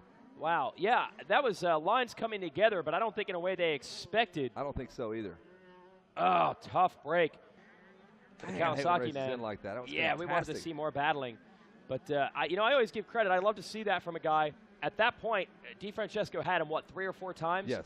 And it's easy to say, man, just Oh, let him go. But LeBlanc battled him for an entire lap, and in the end, it worked out in his direction. We're going to take another look here. We got a replay on See how the lines come RacerTV.com. together. Take us through it, Kevin. Well, there's a rider there and there's a rider there, and they're going to meet right here, and they're going to crash. That's pretty. Yeah, I'm not sure. I don't think Ryder expected him to not already be past him. I think you're right. And then, yeah, the look back from LeBlanc, I think it was what just happened? wow, where did that come from? Right. Yeah, I think the plan for I think DiFrancesco might have even been trying to set something up later on. Maybe on the Sweep outside. to the outside and then try to get to the inside. But as he tried to get outside, his front wheel came in contact with LeBlanc's rear wheel. That's how these kids learn, man. The only way you can learn that type of passing maneuver is to do it out here in a moto. You know that you're not going to ever go after someone that hard in a practice situation. I don't think it was dirty. Nah, not at all. You just don't get these guys together very often, 3 or 4 times a year, because they live on opposite sides of the coast, and that's what makes this race just awesome. Like, it means that much to them. They will send it. LeBlanc unscathed, though. He's just calm, cool, and collected.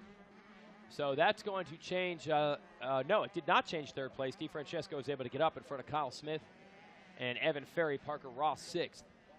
Dakota Allredge, James Clough, Grayson Smith. And Ryder D only lost 8 seconds. He was up immediately, fired the bike back up. There's actually a cowboy there. He actually picked him up. There's a cowboy and a bull, and in the amount of time that took for that cowboy to get 8 bucked off, seconds. he was back on the bike. Pull. So there is Matthew LeBlanc, the big number 1. He is in control. It'll be 2-1-2 moto scores. And up front, we forgot about him because that battle for second was so good. Hunter Yoder got a championship yesterday. Going to come up short if it ends like this. But 2 moto wins in the class, 8-1-1. He still has something to be excited about. That'll be one of those races that kind of sets the tone for the rest of these guys' career. They're just going to battle like that every time. That'd be great. Yeah, this could be the start of one of those epic rivalries. Probably going to see some more LeBlanc and DeFrancesco through the years. Back up front with Hunter Yoder. Looking for his second moto win in this class. And got a couple in his other division where he won the title. Megawatt bashing through the door here. Ow. Kicked the door open. Guns a-blazing. Just like Ryder D did, try to kick that door open. That's Matthew right. LeBlanc shut her down. There is Hunter Yoder picking his way through. He has been just fantastic. The one blemish, that 8th place in the moto earlier in the week.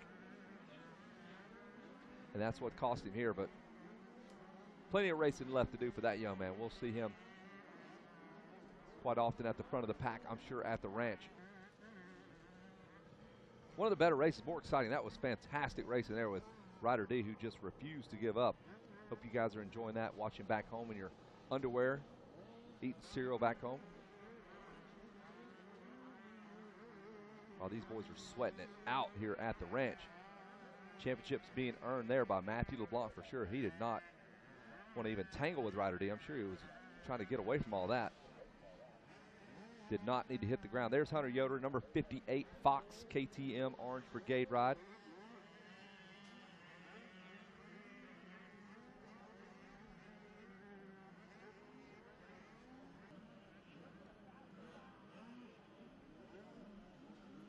And that was lap number 6.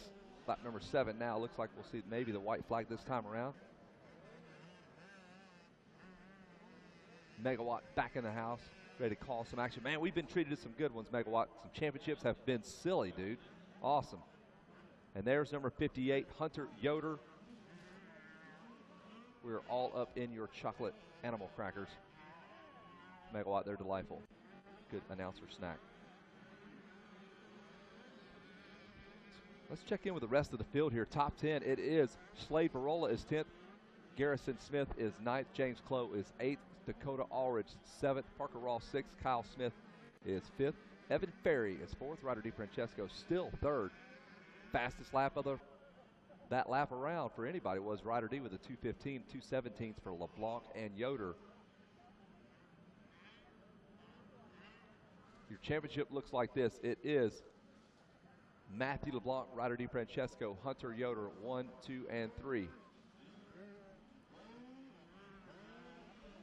Evan Ferry just outside of that top 3 in 4th with the championship points. Parker Ross rounds out your top 5 overall.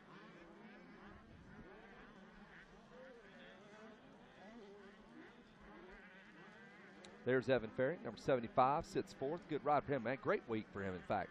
It's got to be collectively his best rides, no doubt. I don't ever remember seeing him motoring around up towards the front of the field for such a long period of time. He's been 3rd, 4th, 5th consistently. Got that classic form there.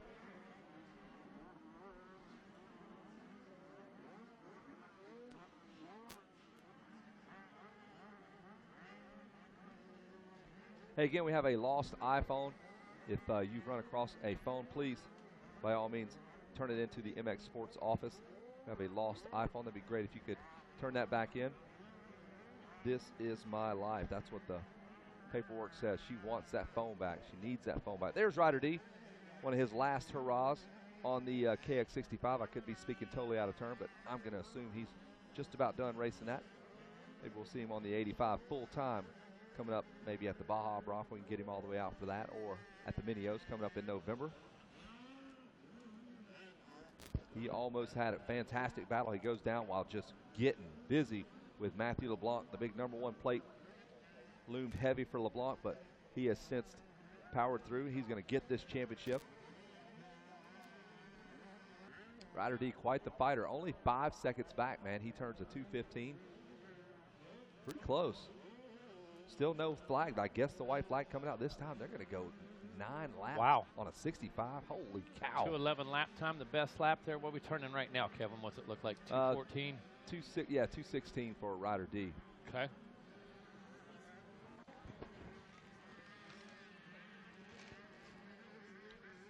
Hey, we've got some packages we need you to come get. We've got our hands all over your package in Recluse. Right behind the announcer's tower, Recluse, come get your package. Carter Beast, we have your package. Brian Begin, Tyler Brewer, Matt Conister, Michaela Carper, Jaden Clough, Nick Grosso, Eddie Garcia, Dan Heil, Kenny Hempen, Sean Hilbert, Sean Irwin, Matthew LeBlanc.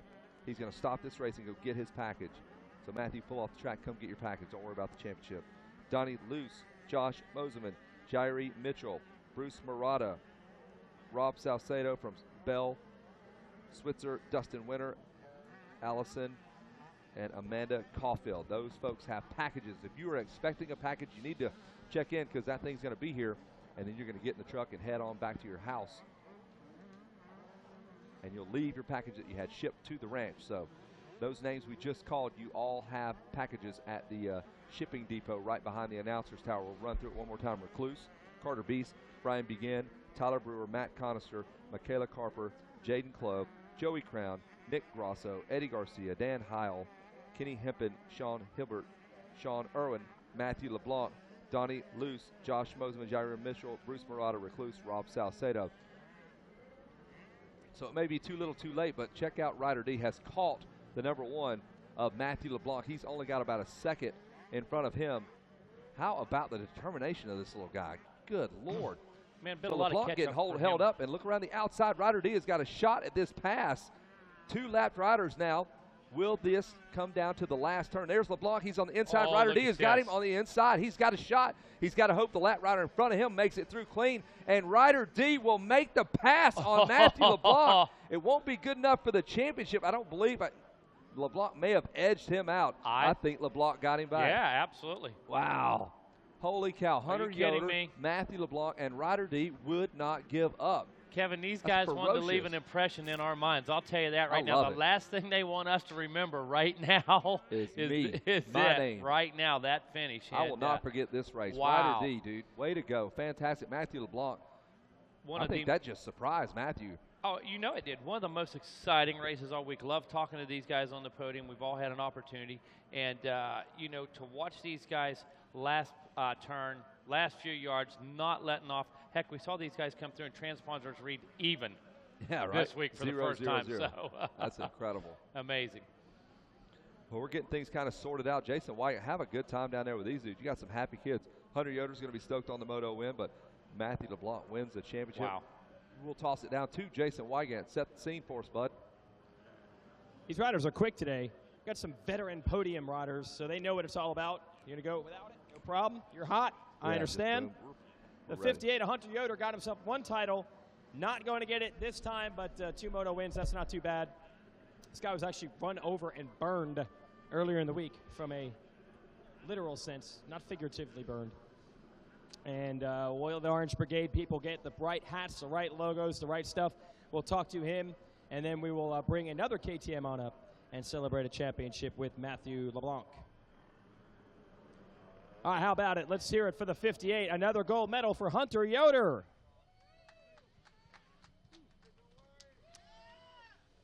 Hey, man, first tell me the story. You got burned and run over and all that earlier this week, right? Yeah, it's first moto, and I got off to a good hole shot thanks to my Dunlop tires, and I came through, and it was soft, and the bike stopped, and I went over the bars, and the bike landed on me, and I ended up getting burnt in 3 spots, but the guys up in Fit and Wise got me all taped up, and I'm ready to go. All right, how was this moto, man? It was close for a little while. He kind of edged away. I got a good start. My twisted development bike pulled really good out at the start, and I was in third behind Ryder, and I just made a move on him, and I slowly rode my own race, and my trainer Ben getting me up to strengths, and I just rode the whole moto, consistent pace. All right, you want to thank a few more people, Hunter? My whole family, KTM, Orange Brigade, Fox, Dunlop Tires getting me off to a good start, Jamie Ellis with a good motor, Race Tech for getting me dialed in, suspension, FMF, ODI, Ethica, Nihilo DT1 air filters, ODI grips, Pro Taper bars, and everybody else I forgot. Thank you. There it is. 58 wins the moto. Hunter Yoder. Good job, Hunter. And we're going to swap one 85SX out for another. We'll bring up the number one machine, which is going to be the number one machine again of Matt LeBlanc. And also look for our whole shot winner, who's Kyle Smith. Right on. Lots of big names in this class, and this rider making a name for himself by getting starts and riding well. Let's hear it for Kyle Smith with your whole shot award. Take us through that one, Kyle. Good. Who do you want to thank, man? My mom, my dad, Rob and Sherry Burkhart at Real Deal, Seven, Roger Larson, Kyle Foz, Ethica, Ride Dunlop, Rob Fox, Scott, EBR, Never Summer, Moto Playground, and everybody else. Thanks. Kyle Smith, your Bell Helmets whole shot award. We need to get Matt LeBlanc's bike up here, and we need to take Hunter Yoder's bike off as we go from moto win to championship. So if we can grab Matt LeBlanc's bike, thank you. We'll get you your whole shot card. Kyle Smith, there she is. She'll help you out. Can we get the number one machine on up? Nate Dogg handling it, taking the 58 on off. And I'll get our third place finisher, looking for Ryder DeFrancesco, who ended up third in that one. That was an incredible 2 laps of battling between he and LeBlanc. And that's probably the best race we've seen all week. Those 2 laps exchange, he and those two. There he is. Oh, looking for Ryder D first, and then we'll talk to our champion. Understood. These guys are hot. And come on up. Man, that was 2 laps of fury. I counted, I think, 6 passes between those two. Certainly kept the people excited. And then it unfortunately ended with a front wheel, rear wheel situation. But great racing. He ends up with a bronze in the moto, but a great effort to get it. Let's hear it for Ryder DeFrancesco.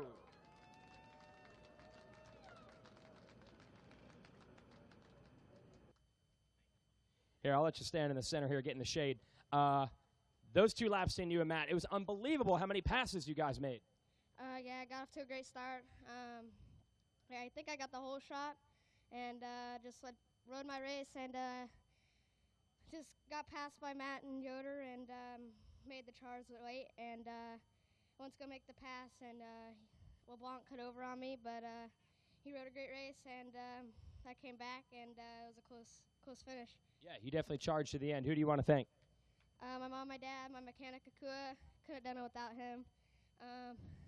Jimmy Johns, Team Green, Pro Circuit, Kawasaki, Dunlop, Thor, 60, Scott, Cherubies, Maxima, DC, whoever I forgot. Thanks. There it is. Ryder DeFrancesco, a great effort, and third place in the moto. And on the other side of that fantastic battle, he comes out in second, and that's enough to win the title. Let's hear it from Matt LeBlanc. Over here. I want to hear your side, man. 2 laps, you guys passed each other a ton. It was a spectacular race to watch. What was it like doing it? It was really fun battling with Ryder. Fortunately, he hit my back tire and went down, but he put a good charge to the end.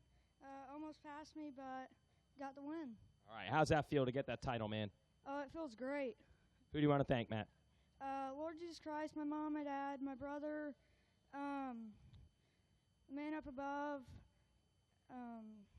KTM, Orange Brigade, Radimax, Dunlop, FMF, Thor, Scott, MTF, Bell, EVS, Pro Taper, and anyone else I forgot. Thanks. Here's our champion once again in 65, Matt LeBlanc. And the number 1 plate coming his way from the AMA. Congrats out to all the riders in this class. That was an action-packed and a really talent-packed group. A lot of great riders in this 65 division, and we are looking forward to years and years of more battling between them as we go up to the 85s Super Mini, and we'll see where they go from there. But that was certainly fun to watch. So we thank these guys for digging down deep and giving it everything they had. Send it back up to the tower. All right, thanks, Jason. Man, it was a lot of fun watching these guys all week long, and can't wait till they move up to the 85s and the Super Mini ranks and progress even further. So great racing for years to come from these guys. Coming up next, our race number 22, Senior 40-plus. Got a few names left for our UPS pickup for our Rocky Mountain Shipping Depot. Jay Mitchell, Bruce Miranda, Recluse, Rob Salcido, Switzer number 66, Dustin Winter, Allison, Amanda Canfield. So if you guys have some packages over there, expecting some packages, you might want to check in. If you had anything shipped to the post office, you might not have known was at the post office, possibly over at the Rocky Mountain Shipping Depot right now. So a good opportunity to go over there, grab those packages up. We don't want to have to ship them out and ship them to you at a later date. So looks like Jay Mitchell, Bruce Miranda, Recluse, Rob Salcido, Switzers, Dustin Winter, and Allison, as well as Amanda Canfield. You guys probably have something to pick up over there at the Rocky Mountain Shipping Depot. Senior plus 40 out on the track right now, taking a look-see for sure, a parade lap, and these guys will be working their way back around, going to get locked and loaded under perfect skies here so far this morning, man. On time and ripping through some motos here today. Crown and champions left and right. Moving into our Senior 40-plus, looks like Jimmy Pavoni Jr. with a 2-1, tied with John Gruey. Gruey has a 1-2, so all on the line in this one right now. Barry Carson with a 3-3 has 6 points. Rusty Holland with a 4-4 has 8 points. Greg Pamart has 10 points with a 5-5. John Bolin has 12 points with a 6-6. A 9-7 gives Chris Luth 16 points. Jeremy Parsons sits in 8th with 21 points via a 13-8. Christopher McMillan an 11-10 for 21 points. And Douglas Flinner rounds out the top 10 here in Senior Plus 40. He has a 10-12 for 22 points. So Senior Plus 40 making that parade lap right now. Jimmy Pavoni, John Gruey locked in a tie in points right now. All coming down to the final moto one more time here, as it has several times here today. Race number 22 on the gate. In staging, race number 23, our 250C Limited. Schoolboy 2, 13 to 16 BC. Behind those guys, 450B. Followed by Super Mini 2, 13 to 16. And then the final race of the week will be race number 27, our 250C class. Taking a look a little further back outside of our top 10, Dag Boisine coming into the final moto sitting in 11th place with 23 points through a 7th and 16th. Philip Myers sits in 12th with a, 14-11 for 25. Pedro Gonzalez also riding the plus 40 class a little earlier, having a great finish there. I think finishing about 3rd overall, sitting in 13th place right now. Joe Buskirk in 14th. Ronnie Ford rounding out the top 15.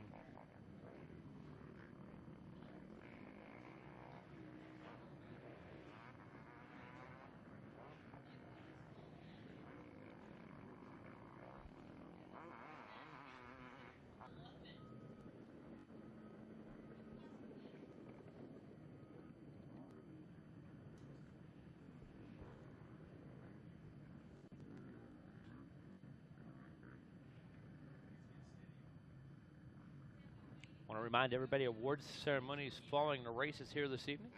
Going to have plenty of great food on hand for you.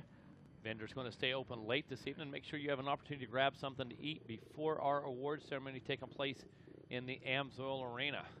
Looks like the last few of our riders now making their way back down the start straight. Going to get locked and loaded here, ready to take off in just a few minutes with Senior Plus 40 one more time. Our moto number 3, Jimmy Pavoni and John Gruey locked in a tie right now, both having 3 points. Pavoni going 2-1, Gruey going 1-2. So Barry Carson sitting there, the perennial Loretta Lynn's favorite with a 3-3 sitting in that third place, giving him 6 points. Rusty Holland spent some time with him this week. Great guy, had a great career as a pro, one of the parts on the number reps right now. Spent a lot of time out there on the road making it happen, trying to get the sales in line out there. So Rusty Holland sitting in fourth place with a pair of fourth place finishes. Greg Panmart 5-5 for 10 points, sitting in the fifth position. Watch several races come down to the finish here. Look like we're probably going to do the same between Gruy and Polvoni right here. Going to be a matter of a start. So who's going to be able to make it happen here early in this one? I think the guy who gets that start and does not make any mistakes, well, naturally he's going to have the advantage. And Polvoni Jr. riding really fast in that last plus 40 moto. Had a great pace going, got a good start, and was really almost uncatchable. Had a gap, I believe, of near 22 seconds, somewhere around that margin. So Gruy not able to make it happen. Of course, Gruy getting a great start in moto number 1, getting out there, putting a gap on the field. Conditions were extremely wet and muddy, but forget all that. It's about the here and now, and here goes the Senior Plus 40 class.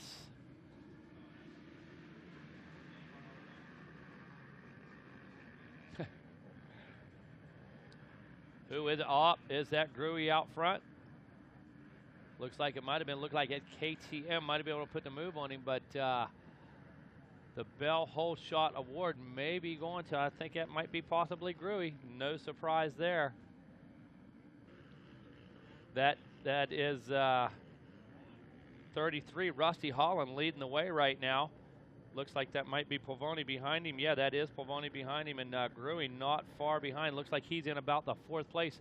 So credit that Bell Whole Shot Award to the number 33 machine, Rusty Holland. Like I said, spent some time with him this week, and so cool to listen to his attitude about racing right now down here at the ranch. Just having an absolute great time all week long with his family. Got a little guy racing, I believe, a shaft drive machine, and turning things into the full family event over there in the Holland camp. And Jimmy Polvoni trying to close that gap a little bit as they work their way back through that beach. Polvoni coming to the inside, trying to get the short way around, but Holland smells it. Shutting that door right now, coming into the inside himself. Holland trying to square it up. Oh, look at this. Holland going out and crossing those ruts, man. Point and shoot style here. Haven't seen a lot of guys use that technique. But Holland going outside, crossing those ruts instead of following them right now. Polvoni still trying to use the short line and not able to get the drive he needed. KG veteran, of course, Rusty Holland as well. Now taking the drive around the outside, and Polvoni trying to squeeze it in. Looks like he's going to be able to get it done right here in front of the announcer's tower, and he does. Polvoni sneaking by on the inside, but Holland makes another drive at him, sets him up for the inside right here. Polvoni not having any of it, though.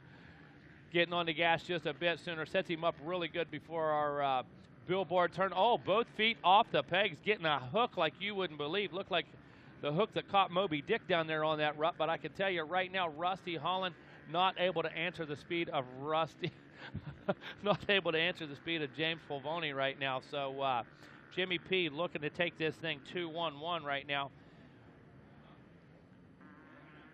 Rusty Holland on that number 33 machine. You know, he sits in fourth coming into it. Going to sit back and follow just a little bit right now. Not even trying to answer, just going to kind of hang in there. Play the hand he has dealt right now. See how this one develops. See if maybe Jimmy gets a little loose. See if we can get maybe wear him down just a bit. But looking back into the crowd a bit, and we see some old familiar faces. Gregory Panmart right there riding in the fourth position. Looks like, let's see here, that 21 machine, or 31 machine, that's old Barry Karsten. LLL, Loretta Lynn's legend right there. There he comes one more time. Look at Barry trying to get that momentum up, going high up into the soft stuff, as they call it. Trying to keep traction, trying to out-jump that number 44 machine of Paramount, trying to make the pass. Looks like he's going to probably be able to get it done through the waterworks here. Takes the short way through. Him and Paramount going to be side by side as they enter the beach. No time for glasses and lotion here on this beach. Guy's got to make a pass, and right now looks like Barry Karsten making his way around Paymart right now up and over the Rocky Mountain. So one more position in the books for that number 31 machine of Barry Karsten. Paymart going to try to hang on, going to throw out a rope and try to get a tow right here, but looks like Karsten already putting that gap on him, putting those years of experience down here at the ranch to use. Gave the track just a little drink just a little bit ago, and just unbelievable conditions that we're looking at here as we wind down. What an incredible way to end an incredible week, a dramatic week down here at the ranch. Conditions of all kinds abounding, and the cream rising to the top in all these classes. Obviously, the strong survive. You got to do it 3 times down here, and that's what makes it such a fair format. But right now, the guy trying to get it done, Jimmy Polvoni Jr., and he's out front leading this one right now. John Gruey, not on the radar yet, still trying. There he is, 3rd place. So John Gruey needs to get up there, needs to make a couple passes if he has any hopes of taking home another medal here at Loretta Lynn's. Pamart under fire right now. Looks like Bolin coming up on him. Bolin taking the short line. Oh, Bolin all kinds of sideways into the commandments. Probably said a few prayers right there, straightened that thing out with a big handful, and up and over, leading into the rhythm section, back into the Storyland section of our track. These guys, as they get back in, they're going to have several things to deal with. Going to have some changing soil conditions as well as some shadows working their way back out into the waterworks. Man, Jason, ideal lines right there. Just the berms look so perfect. It's just, as they say, so picturesque. And I'm sure there will be a picture of it. You'll be able to find that online at RacerX Online, or in a magazine coming up in about 6 weeks, RacerX Illustrated. The number 44 machine still having his hands full right now. Bolin still trying to bring it. Bolin on that number 85 machine. Paymart giving up a couple positions here, giving up a position just to Barry Carson a second ago, but now feet off the pegs, riding a little on the edge, trying to keep Bolin back there one more position. Well, we knew coming into this one it would come down to Gruey versus Pavoni for the title. But Gruey has not been able to get Rusty Holland for that 2nd place spot. So Pavoni looking good right now to go 2-1-1 and win it. As the battle, we're watching that close battle right now. Palmar dealing with some serious heat from the weather, actually, from the weather. A lot of consistency as we talked about through this class. Polvoni and Gruey trading moto wins, but Carson 3-3, Rusty Holland 4-4, Paramart 5-5, Bolin 6-6. Then we go back and start switching things up a little bit. But these top 6 guys pretty sorted, really close on their lap times, and showing a lot of consistency in their ability to ride that speed for an entire race. Able to keep that kind of momentum up. So as we look at the number 70 machine right now, John Gruey kind of riding in no man's land. Not sure if he's made that pass into the 2nd place. Have to take a look as they come back through. But right now, still showing Rusty Holland in the number 2 position. So didn't see the 44 come by. Watching the number 70 of Gruey as he works his way through the waterworks right now, using that inside line. Not a lot of guys using that right now. Some guys preferring to go through the middle of the track, but right now, wow, Gruey coming up over that big bump. A lot of guys not hitting that. A lot of guys preferring to go wide into the berm. So Gruey already showing me a couple different lines that some of the competitors aren't using in this particular class. A big kick right there on the beach to that KX450F, taking a big swap on the number 70. Yeah. Rollerball. He has up here, exactly. Pump, thinking back to the Arena Cross days. Pump, see one of those boys there, 2nd place. Oh, boy, I'm afraid to hear we it. better turn the mics off. We've got a story about Rusty.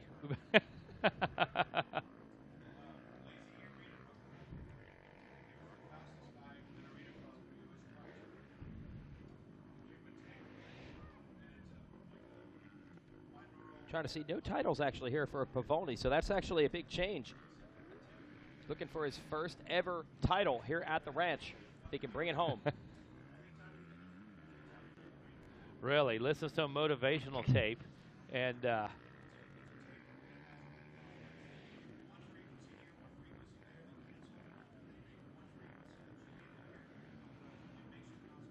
also basically they put an electronic dog whistle in Rusty Holland's ears, and he won the race. Wow, incredible.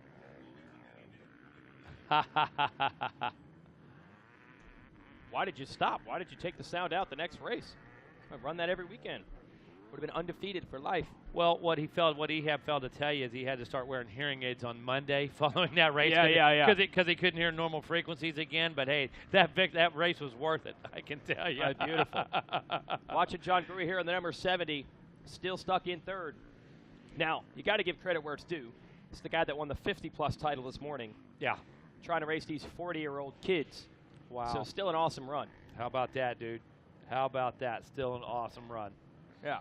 This is the 40-plus. We've changed up the rules for the classes now, where some of the age divisions are considered sportsmen, which means that if you've raced at a professional level, you can't race them. Right. So for Gruey, he can't do the 45. He's got to do the 40-plus at 50 years of age. 51, I think, now. So yeah, just turned 51 this week, I think. Something like that. And so it's, as always at Loretta's, it's a complicated mix. It's not just what you see on the racetrack, it's the ages, and that goes for the youth riders as well. You know, you could see a 13-year-old and a 12-year-old battling each other, and that's a big difference at that age. So you got to keep all those factors in mind. Gruey's still riding well. Not quite able to put pressure, though, on second-place Holland. Barry Karsten, Greg Pymart still top 5. But Pavoni's lead about 4 seconds over Rusty Holland. Yeah, nice, comfortable lead, 4 seconds. Just enough time that he's able to relax right now, knows that we're in the waning laps right here. And as he thinks about adding another medal and another championship to the collection here, Jimmy Pavoni pretty much going to concentrate on a couple clean corners, riding this one out smooth, and not concerned with increasing any distance, that's for sure. Wants to keep it on 2 through the finish, but Jimmy Pavoni, great ride here. John Gruey, just such a fantastic week down here. So much success, a couple of different classes, several, I think 3 moto wins so far. And just one of those names that we recognize and appreciate seeing here year after year after year, John Gruey. So interesting story on Rusty Holland there. So I guess if you ever see him in a mad dash or something, you know, somebody's probably blown a dog whistle somewhere. You ever see him running through the pits at full steam. So I'm going to have to guess that would be the situation. He should have went and visited the hypnotist last night. Maybe they could have done some work for him. Yeah. I saw some clips of the hypnotic show last night. Had about 12 kids lined up, all playing the drums, I guess under a spell. So you never know. They either took instruction really well, or they're hypnotized. Wes Kane used to hypnotize us all the time. He'd just yell at us and force us to do things. Well, you're hypnotized, do it. Okay. Sometimes there's a fine line between hypnotize and bore, and when you get with Wes Kane, you know, that line becomes really blurred. Yeah, that between time he made us sing the between national being anthem. Hypnotized and bored to death. So. Yeah, that's true. Yeah, our eyes were getting sleepy. No doubt. We're definitely drowsy. Seen at 33 of Holland working his way through lap traffic. That's second place. John Gruey on the number 70 trying to chase him. This could be Gruey's last chance to close in, but it's still, even if Gruey gets second in the moto, it won't be enough to win the title. Yeah. That's going to go very deservedly. So I thought Pavoni had one of these vet titles before. He's been here a couple of years now trying to make it happen. But this year looks to be the year. Oh, does he not? No. Oh, I Yeah, just it's assumed big. he did. I was like, add Me too. another title. So I'm sorry. Yeah, wow. Yeah, I don't see his name in the Hall of Fame. Hey, Gruey's going for it. Made the pass. Oh! And Rusty Holland goes down. Holland takes a digger right there. Not sure if he caught the rear wheel of Gruey. Not sure or not, but things got really close in a hurry right there. And the number 33 of Holland takes a digger right there in front of the mechanics area. I don't think he got past, though. Was able to get back up and get that number 33 machine going again before losing a position, I hope. So the number 70, Gruey, moving into that number 2 position. Now Gruey in a bunch of lap traffic. Gruey in a bunch of people. Here is the replay. So you see Holland hitting a little bit of a kicker. Looks like Gruey under power. I don't think they touched. I think what happened, looks like Rusty tried to avoid him and cut just a bit hard and dumped the front end. Yep, absolutely washed the front end there because it looked like he had those bars cranked before there was ever contact. So, you know, tried to avoid some contact and ended up taking one on the chin for the both of them instead of both guys going down. But Holland back up, and I think the worst for no worse for wear, but just losing a position there.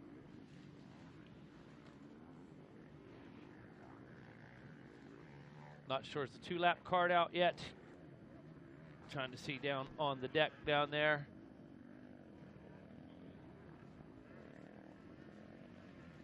Just a couple to go here in Senior Plus 40, and Jimmy Pavoni, a textbook ride here. Pumped for that guy. One of the nicest guys that that has been around the ranch, that traveled the pro circuit.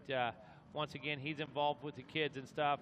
Been a former rider rep, that type of thing, and just a guy who's glad to be around, glad to ride, and always helping everybody out. And you know, watching the guy right now, he hasn't lost a lot since his days as a privateer, for sure, out there making a living on the circuit. But now Jimmy has other means of employment and just rides that bike, rides the wheels off of it because he loves it. And John Gruey as well. Multiple classes entered here. As I know, at least 3 moto wins. And Gruey continued to circulate the track in second place here. Want to see if we're still showing. Yeah, Rusty Holland is in the 3rd place, so was able to get up before losing a position. Barry Carson, that number 31 machine, still in the number 4 spot.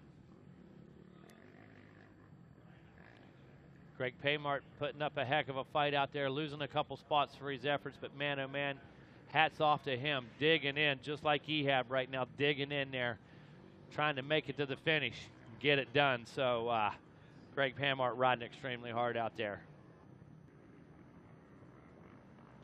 John Bolin putting up a fight all the way through this one, making some passes.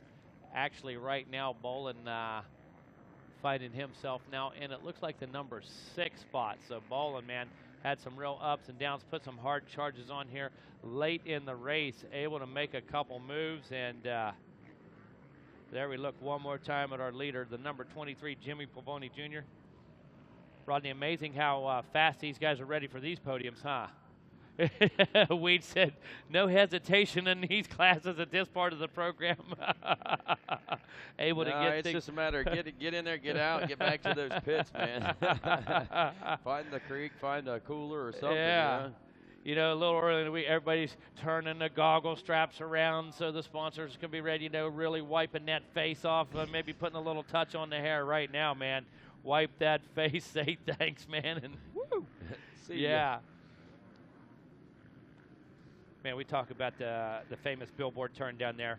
Each and every year is notorious for those ruts, for those berms that develop in that left-hand 180. And right now, the hook's just absolutely incredible coming off. If you don't hit those ruts just right, they're going to throw you sideways. When you come out of there underpowered, you're going to be spinning left and right. Right there comes our leader. It looks like Pavoni, working his way around for what I believe is the last time. Coming through the 10 Commandments right now.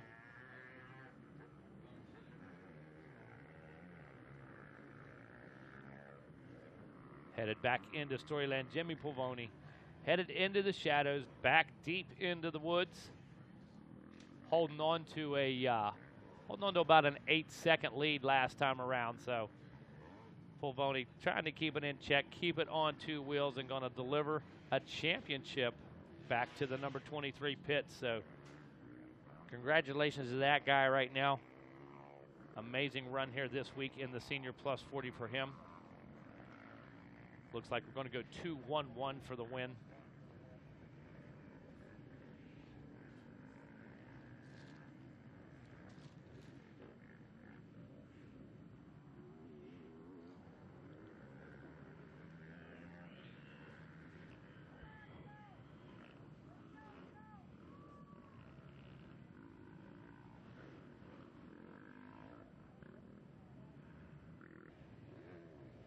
Right, out and about one more time. Pavoni coming down around that left-hander, going to pull the trigger up and across through the start area, finish area. Actually, one more time. White flag is out this time, so last lap for the number 23 machine. Jimmy Pavoni keeping her slow and steady, keeping her pointed toward the finish, that number 23 machine. Take a look at that. I'm in the same boat as Jason, knowing that this is Pavoni's first national title. is kind of a little bit of a shock. You would expect that it would have come before this, but regardless, I'm sure it's just as special, probably even more so because he has been putting in that extra time to try to make this happen. Yeah, for some reason I thought he had one, and that's why I just said a minute ago, and add another title. I thought sure he was a title holder, but apparently I was incorrect.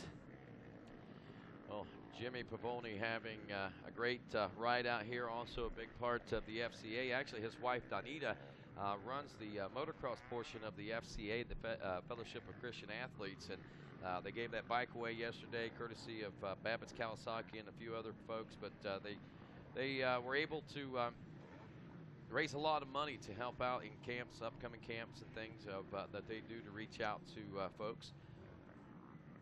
And glad to have them a part of it, and glad to see that Jimmy's able to pull to the front. Now, talking with John Gruey earlier today, I know he was really looking to be able to secure not only the Masters 50-plus class title, but he was hoping to be able to snag this one as well. And he knew he was going to have his hands full coming into it. And honestly, I think this is the one he was trying to focus on the most. Yeah, absolutely. That's what he told us on the podium the other day. Was looking forward to coming out and putting in a better ride and trying to match the speed of Jimmy P, and was really wanting to put this one on the mantle as well. Hey, folks, don't forget, if you're here at the races, we do have the bargain pit open at Moto Tees up in the Amsoil Arena. And here on the Amsoil last lap, Jimmy Pavoni making that final turn and home to victory and to the history of Loretta Lynn's in this 35th running of the Rocky Mountain ATV MC.com Amateur National Motocross Championship here at Loretta Lynn's, all presented by Amsoil. And I tell you, folks, what a great feeling that has to be.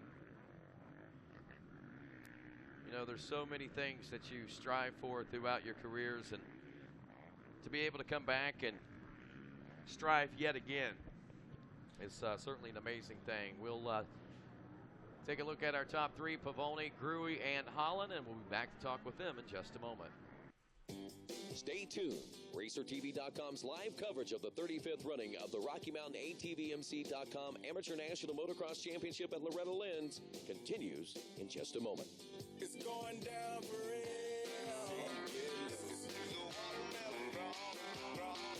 It's going down for real. With 16 total pro AMA motocross and supercross titles, the KX250F has proven time and time again to do one thing: win. It's the bike that builds champions. To learn more, visit Kawasaki.com. KTM is a European motorcycle manufacturer specializing in ready-to-race on- and off-road motorcycles. Proven successes in worldwide competition are embodied into the design and function of each KTM. With more than 250 world championships and counting, the technology, design, and performance of KTM continues to race past the competition. When it's time to prep your dirt bike for the extremes of motocross or just off-road fun, you want to buy from the manufacturer that is the expert in chassis and suspension maintenance. You want a brand that you know is backed by quality, a brand that is synonymous with being the fast, easy, and complete solution to suspension and chassis maintenance. You need PivotWorks, the only product of its kind with a lifetime replacement. Yes, a lifetime replacement on all products. PivotWorks, the official bearings and seals of the Lucas Oil Pro Motocross Championship. Ride hard, ride fast, ride PivotWorks.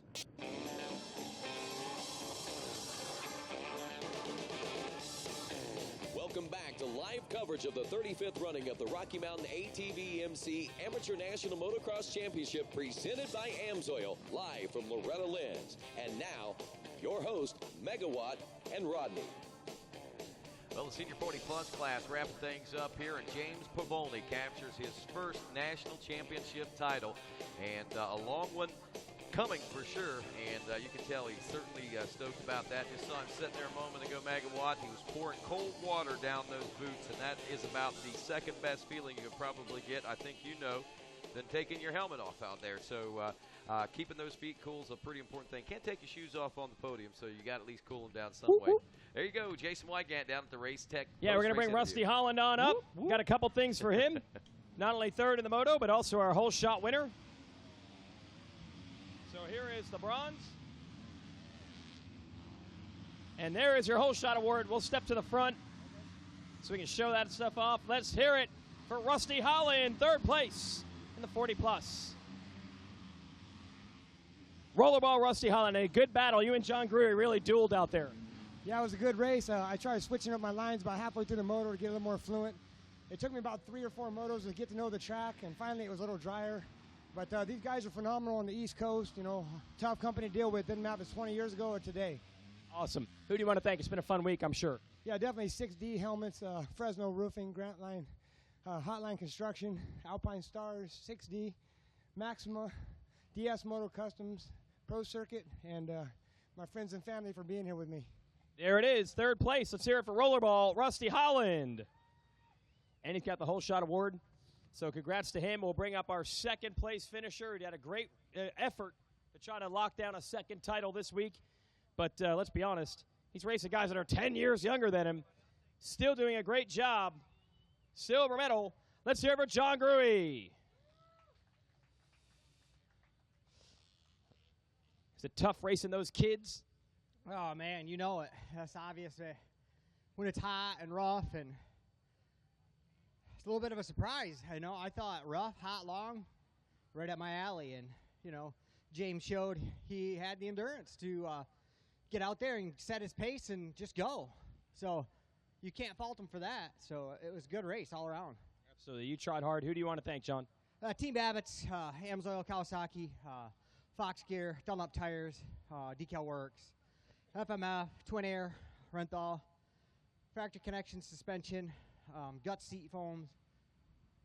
Man, anybody I forgot, I really appreciate their help. It's been a great week for this guy. Got a title in 50+. Let's hear it for John Gruey. And now we're going to crown our moto winner and our champion. The first time that he's notched the #1 plate here at the ranch, in a very decorated and well-done professional career behind him. Let's hear it for the number 23, James Pavoni.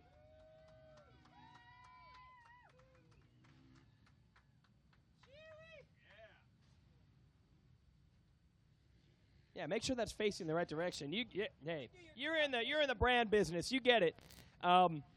Listen, I know you race professional and had some great races for a long, long time, but this probably feels pretty darn good, even compared to that.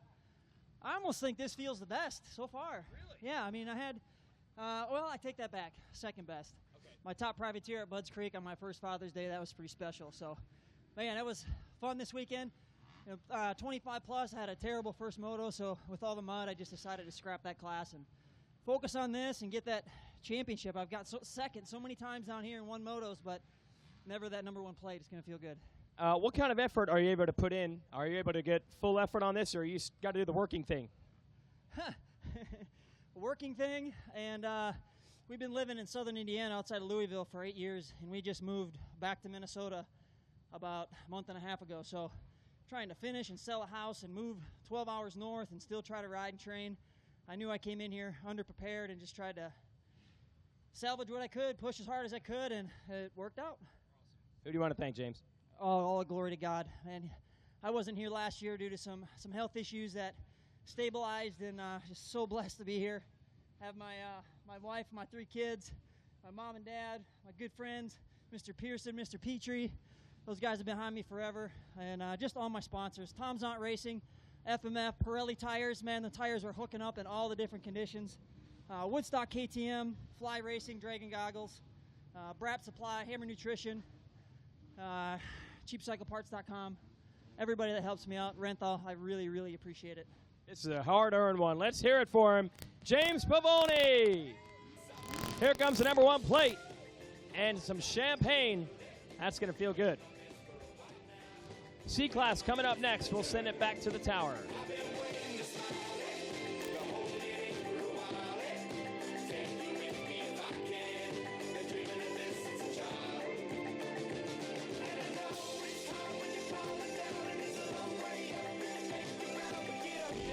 Well, from crowning one champion to making another. We've dropped the gate on the 250 C-Class now. This is the limited moto #3. Kyle White, the 25, coming into this one in the driver's seat with a 1-2. Kyson Palmer is going to be one to keep an eye on with a 6-1, and also Brandon Yates at a 2-6. Those three are kind of closely knit, 3, 7, and 8 points as they head into this third moto. And as we check with the Bell Helmets hole shot. It's the number 48 Honda rider. It is Ryder Fox, J. Ryder Fox. And Fox, as we take a look at things, if I remember from Moto 1, had some glimpses of greatness and some shining moments out there. He finished 12th in Moto 1, 17th in Moto 2. He comes into this one ranked 13th, but a hole shot here in Moto 3. Yeah, it looks like he's going to be able to take advantage. Looks like he's going to be able to take advantage of it too. He's still up there, so see if he can turn this into a little better result. Be his best result if he can hang on to stay inside that top 10. As you mentioned, I believe 12th his best so far. And with a start like this, it's going to make it a lot easier to stay in that top 10 and score that top 10 result that he was looking for. Again, 250C, one of those classes. I think this class actually had the rain start falling during their moto, if memory serves me correct, during their second moto. So they have had a lot to work through. Whoa, and that guy right there having a lot to work through as well as Kyle White.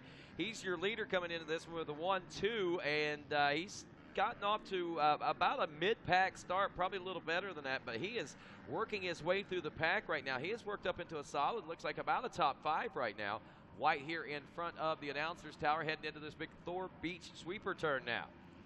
Yeah, White letting it slide just a bit there up over that big Kawasaki quad jump, giving a bit of a whip, trying to get her reeled back in there. But, man, that was a close call. Could have cost him everything right now.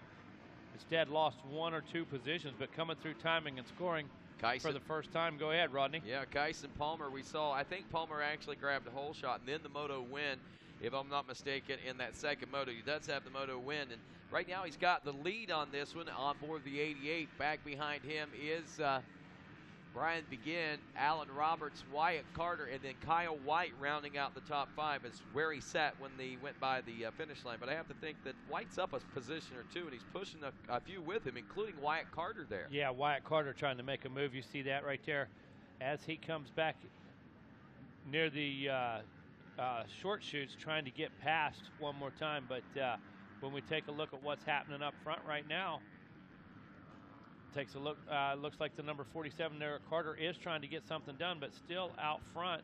Looks like he looks like we still have the 88 machine. So yeah, well, we take a look back there in the 5th, now possibly 4th place position for Kyle White. We start doing the math right now, and a 1, 2 is 3 coming in. So Kyson Palmer has 7. A 7 and a 1 is 8. So we have basically Kyle White has to finish at least 4th or better if Kyson Palmer ends up winning this moto in order to take the championship. If he's 5th or further back, then Palmer will be your championship at the end of this race. Well, you can bet they've already figured that. They've done the math on that. They've done it several times, double-checked it, added it backwards to make sure it was still the same answer, and they know exactly what they need to do.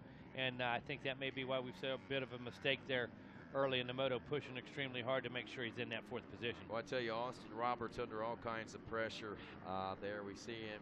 He just happened to be in the boiling point there. I think Wyatt Carter and also both Kyle White putting a lot of pressure on him here on this lap of racing as we wind down lap number 2.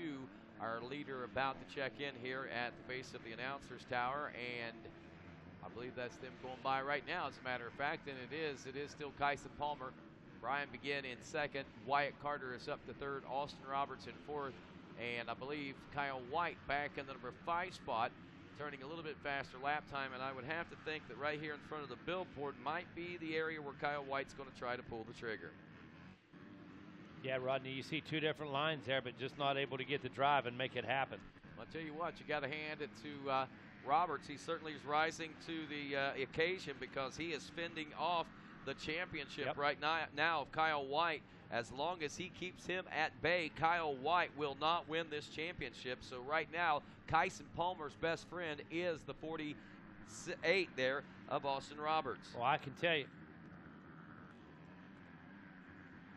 you, when you get in this position and you're trying to make that pass and it doesn't work a couple times, Rodney, man, oh man, then desperation starts setting in, then fatigue starts setting in, and start wondering what it's going to take to get in that position, and will it ever happen?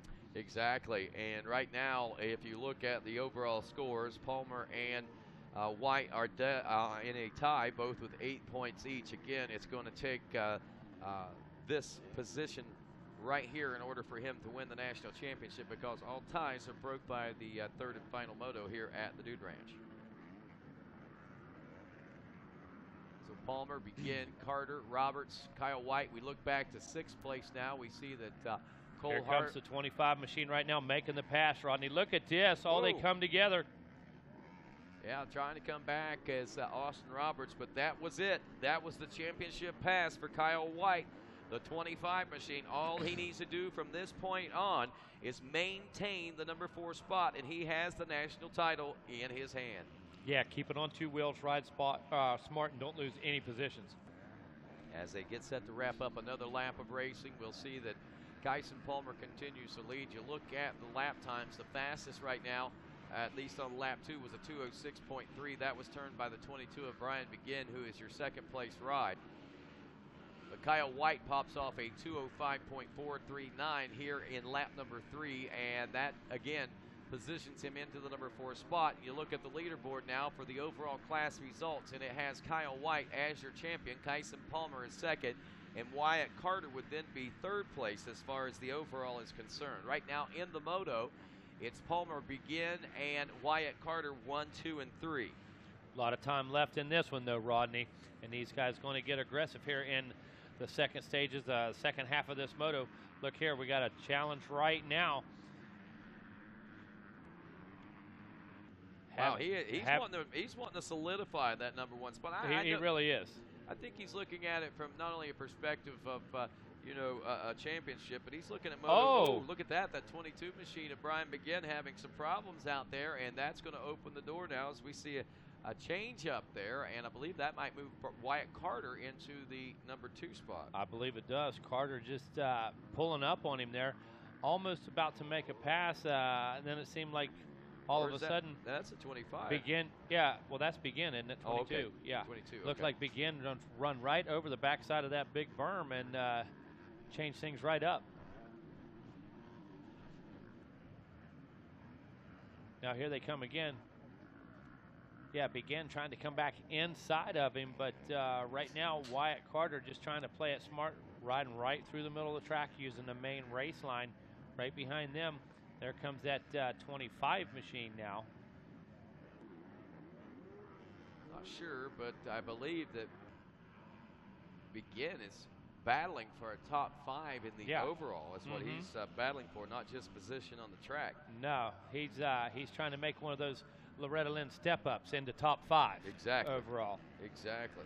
So there's Kyle White, your champion, as he is still in the number 4 position, right where he needs to be. No need to push things any harder forward, other than just to make sure that you maintain position. Don't let Austin Roberts or Kyle Drennan or anyone sneak up behind you and steal the position, because all it takes is one. And I'm sure that if White gets the opportunity, and he may very well do so, because he's turning some pretty good laps with a free racetrack ahead of him right now. A second or two a lap could reel him in on this battle for these guys, or between these guys anyway, and it might position him maybe to even put a little buffer zone in that national championship title. If Rodney, he's picked a pace up. Look at him. He's riding extremely quick right now. That's what I kind of noticed too, but I think that a lot of the reason why is look behind him. Right. There comes that number 47 machine one more time. Wyatt Carter in the scene right now, in the picture, and I can tell you, if there's one thing that White wants to do, White wants to get away. White wants to stay out of trouble and have a clean ride, and needs to be up there. Right now, he has really picked that pace up, but like you said, bringing Carter right with him. For sure, and that may actually be Austin Roberts. We'll double check that. I think that might have been the 48, but regardless, he's got a tow coming right with him, and maybe it was the 47. I just see the 47 as well. So my eyes aren't the best whenever it comes to these speeds these young men are running out here. Hey, how fitting is it these last few motos of the week? Absolutely greatest track conditions ever. How fitting is that after all the struggles and all the conditions? It amazes me. I mean, the track probably the best today as it has been all week as far as its conditions, but every day it's been great. No doubt about that. But man, when I look out there at this end of the week that we've had, and I look at the conditions I'm looking at right now, wow. Lap time's just absolutely perfect. surface conditions just absolutely perfect, and what we've seen this morning, lots of passing and really close racing all the way to the finish line. All right, rolling past the finish line, 250C limited. This will be for lap number 5 complete as we see Kyson Palmer still out front. Wyatt Carter, the 47, is second in the number 3 spot. Oh, Carter, big mistake coming down the back of the tunnel. Love slams his chest into the handlebar, both feet off the pegs, and let's see if that results in a pass right here, and it does. Brian Begin going to get around. Oh, maybe not. Look at this. No. Look at it's all of a sudden becoming a 3-way race though for that. Yeah, but Carter's able to slip by him. Yeah, so looks like Wyatt. Well, Carter's back. No, Carter's just dropped back to the number 3 spot. That's it, right? Yeah, there I we believe go. That was Begin or the 48. I'm sorry, of Austin Roberts maybe moving up there. Man, these guys got so much shake and bake going on. Hard to tell them apart right now, dude. Hard to tell what's cooking. 2-lap card is out on this one. I'm going to get ready to head on down to the podium here so we can congratulate a new champion that looks like it's going to be the number 25 of Kyle White. And deservedly so, that guy putting out an incredible display of riding this week. Unbelievable amount of effort, as have all these guys, but White able to put it together 3 times, beating that law of averages, having the best rides across the board, and we're going to find out in just a little bit as Rodney makes his way down to the podium exactly how he was able to do it. Coming up next, going to have our Schoolboy 2, 13-16 BC. Man, what a shootout that's going to be. Jordan Bailey, 2-1. Garrett Marchbanks, 1-2. Tanner Stack, 3-3. Carter Halpin, 4-4. So, man, we've got one locked and loaded coming up in the next race. So, Bailey, Marchbanks, Stack, Halpin, all going to fight it out for that championship. That'll be race number 24. The 2-lap board is out right now. 2 laps to go. 250C limited on the final couple laps here, and lots of action between these guys. When we take a look one more time, of course, coming around now, we're going to get that, let's see, already got the 2-lap card out. Should be seeing the white flag shortly. And there it is. The white flag is out last lap. Kyson Palmer still out front. Brian Begin. Yep, white flag is out, and Brian Begin in the 2nd position this time around. Wyatt Carter in 3rd. Kyle White in the 4th position. Austin Roberts in that 5th ride. But look at this. Man, what a race we've got going on right now.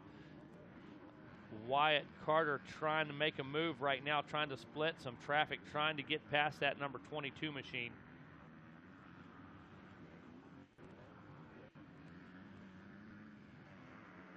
Back through the short chase, still not done with each other. These guys still bringing it.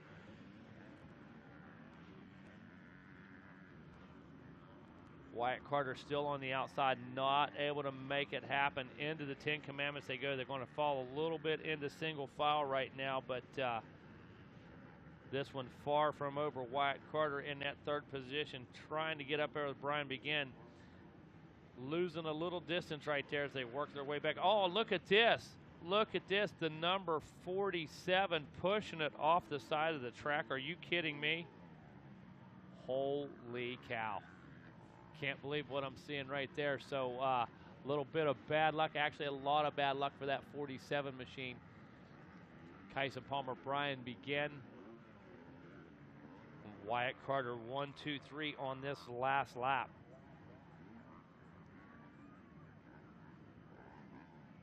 Big battle still going on back there between Wyatt Carter and I believe Kyle White. Those 2 guys fighting it out through the last half a lap here. Checkered flag is out for your winner. Half a lap to go. These guys not letting off. Who's it going to be? It's the 25 versus the 22 as they make their way through one more time. Oh, no. Big mistake. Cross ruts right there by the 25 machine, and checkered flag is out. It is going to be Kyson Palmer with the win. Brian Begin in 2nd place. Wyatt Carter holding on for the 3rd spot. Or Kyson Palmer working his way into the 3rd spot. Wyatt Carter going to finish 4th. Austin Roberts in the 5th position.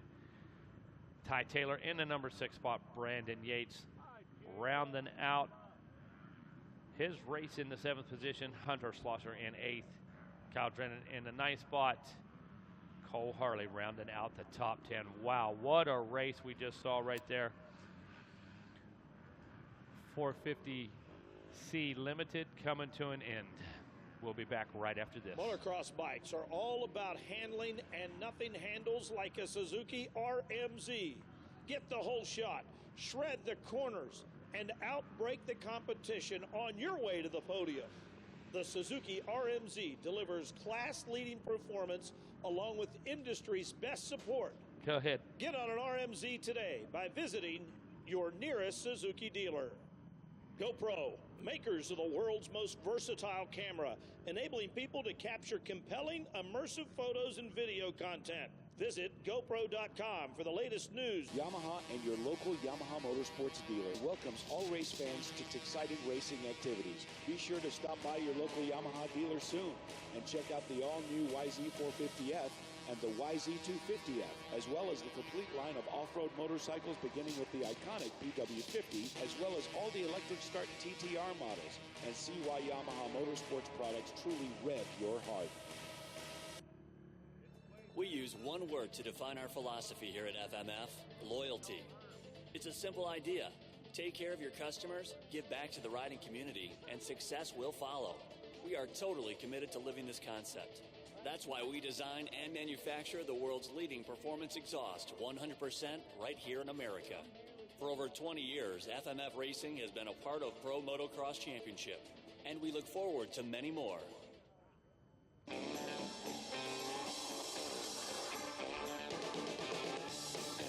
Welcome back to live coverage of the 35th running of the Rocky Mountain ATV-MC Amateur National Motocross Championship presented by AMSOIL, live from Loretta, Lynn's. And now, your host, Megawatt and Rodney.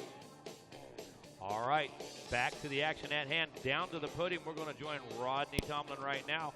Already set up, got that 22 machine on the podium. Looks like just a little bit of prep going on right down there on the podium. And handing out the hardware is Rodney Tomlin right now. And all right. Down to you, buddy.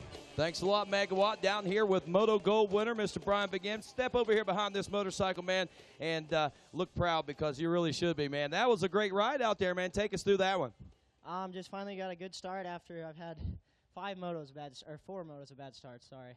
And just me and Kyson were battling the whole moto, and then we're dogging back and forth a little bit, and then finally we just kind of came close a little together in that in the sand section over there, and he ended up going down. Well, how does it feel to finally get that Moto Gold, man? Oh, it feels great. Been struggling in this class all week. Who do you want to say thanks to? Could I thank Burt's Mega Ball, FMF, Twin Air, CD Boots, Mobius Braces, Rhino Power, OGO, Matrix Concepts, Life Proof, Blue Crew, Dunlop, and my best friend Tyler for wrenching all week and helping me out, my dad, my whole family, and everybody else. Thank you. There you go. Moto Gold winner, Mr. Brian Begin, ladies and gentlemen, as we'll begin resetting the podium. Yep, one more person. And big thanks to my trainer, Sean Hamblin, for getting me ready for this, man, or else I would be coming in here and just not doing well at all. Hey, man, you got to have those great trainers, no doubt about that, as we have our, I believe, coming up, is this silver second? Just the whole shot. Austin Roberts making his way on up, and Austin, our Bell Helmets Whole Shot Award winner. Congratulations to you, Austin, man, grabbing those gears and making it happen on that one, wasn't you? Yeah, I mean, I didn't get a great jump, but held it on all the way through and ended up first through the first corner. So, how did the rest of the moto go for you? It was hot, long. I ended up 5th. Not bad though. I mean, for the week that I've had. All righty, buddy. Who do you want to say thanks to? My mom, my dad, Marty, packing a mean gate. My Quality Floors of Texas, my grandparents back home, Faction, Dunlop, Bell, anyone else, thanks.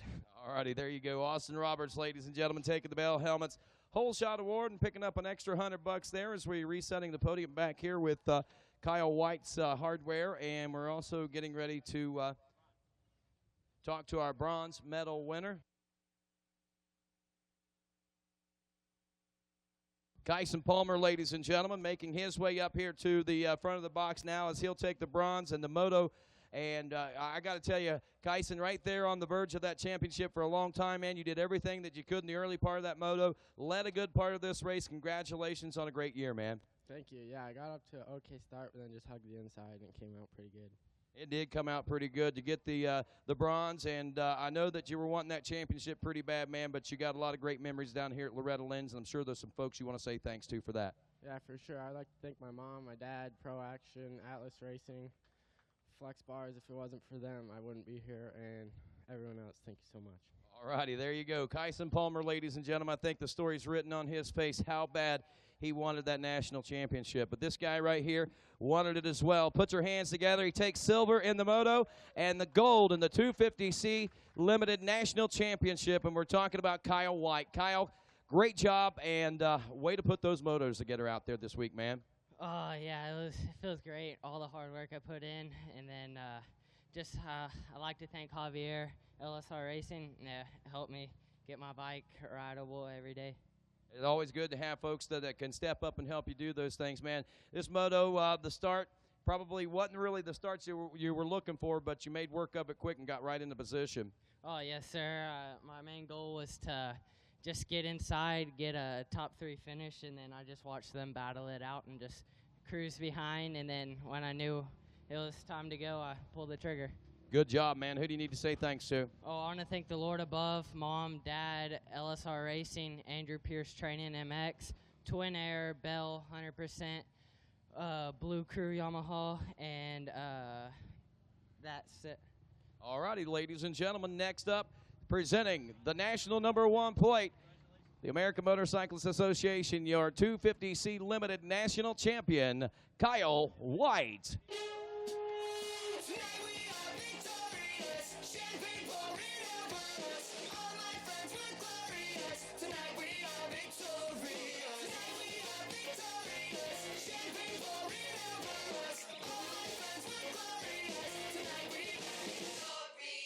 All right, back in the studio right now, joined with our buddy Max Markoff and, of course, Luigi, sitting back in at the table right now, getting ready to take us through our Open A Pro Sport. And tell you what, Max telling us he did a little bit of homework. Weed said he was down there researching the class, doing a little pre-interviewing and getting the inside scoop on what we can expect to see here coming up. Max Markoff, welcome back to the Racer TV studios. Let us hear a little bit of that dirt you got going on, man. What's up? No, thanks, guys. I appreciate it. Always a fun time with you guys in the booth up here. So, I figured I'd do a little research, try to be a good announcer, and go down and see what these Open Pro Sport riders got to say. And, they gave us some good feedback. So, they're on their sight lap right now, taking a look. The track looks really good. I had an early morning moto, and it was the best. My last moto was the best I've seen the track, and it should be good. Just mentioned that to Rodney. How fitting is it that the last few motos of the week, man, what a week it's been. The track is absolutely perfect conditions. We've seen every face that this track can possibly have, seen every condition that you could ever imagine at any of the 35 Loretta Lynn's races ever won here in 1 week. And how fitting is it to end up with a track like this? Absolutely. I mean, definitely starting out the week with a little bit of rain, or a lot of rain delays and stuff, was a big bummer, but the MX Sports crew is doing a great job just getting everybody back on track and stuff. And then it's good to end the week with the track good like this, because I know everyone's dreading rain, and we've dealt with it all week. And it's a man's track out here. It is not smooth. It is real technical, and it is rough. So some of these pro sport guys going to Unadilla are definitely getting a little bit of taste of it, especially just hearing it from the pros, our current pros. They're like, yo, this track is brutal. Wow, well, it's obvious to see that on the monitor as we get ready for these guys to get in the gate. Your moto yesterday, man, you were looking really good. Let me tell you, you were riding loose, letting the bike do its thing, and then tell us what happened midway through the moto there. Yeah, it's unfortunate. Everybody works really hard to come here to Loretta Lynn's and do really good. So to be kind of struggling with bike issues all week, and going out with 2 DNFs and pretty much another DNF, except I finished it. But it's just unfortunate. It's nobody's fault. It's just racing things, and I can't thank my crew enough. They've been working really hard trying to get everything working good, but unfortunately, some things just don't go as planned. So, but we're not sweating it. We know we can run the pace, and we know we've been riding good, and we've been feeling good, and we're fit, and we're feeling well. So, we're not gonna let it get us down, and we're gonna keep trugging and keep moving forward. You talk about the pace. I believe when you moved into, 4th place yesterday, it might have been 5th place. but you were 1/1000 of a second off of the fast lap or whatever it was for that entire race. So you were working through traffic, brought yourself into a really good position. But throughout all that, you were able to almost turn the fastest lap. So that tells us something about your pace. Absolutely. So yeah, I mean, I definitely try to pride myself in being a good starter because I know how much important key it is to the race. And then, but then to go into both three or third motos with DNFs, it obviously gives you a terrible gate pick.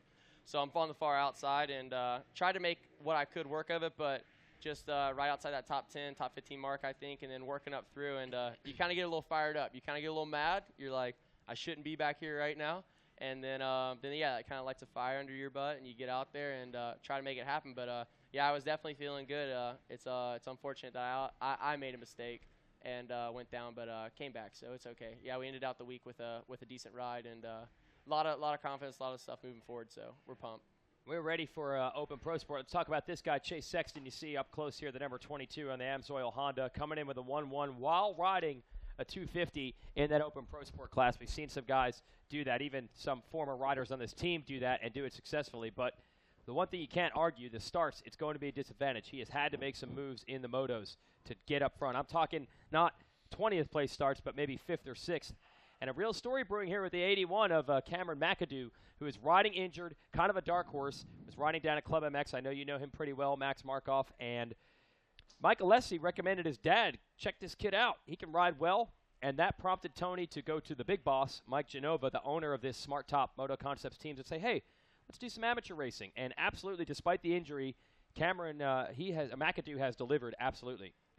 Absolutely. He obviously being a fellow Club MX member, it's unfortunate that he had a practice crash earlier in the week, which resulted in him getting pretty banged up. But he's a bulldog. He's a fighter, and he's a charger. And I know he's got a good crew with Tony Alessi and Mike Alessi and all of them backing him with the Smart Top concepts. And, yeah, so like I said, he's a bulldog. You'll definitely see him fight till the end, and he's not going to give up. He got a second in the first moto, 8th in Moto 2. Egan Maston on the 45. He is second in points coming into this one, but they're all chasing Chase Sexton, who's sitting on a 1-1.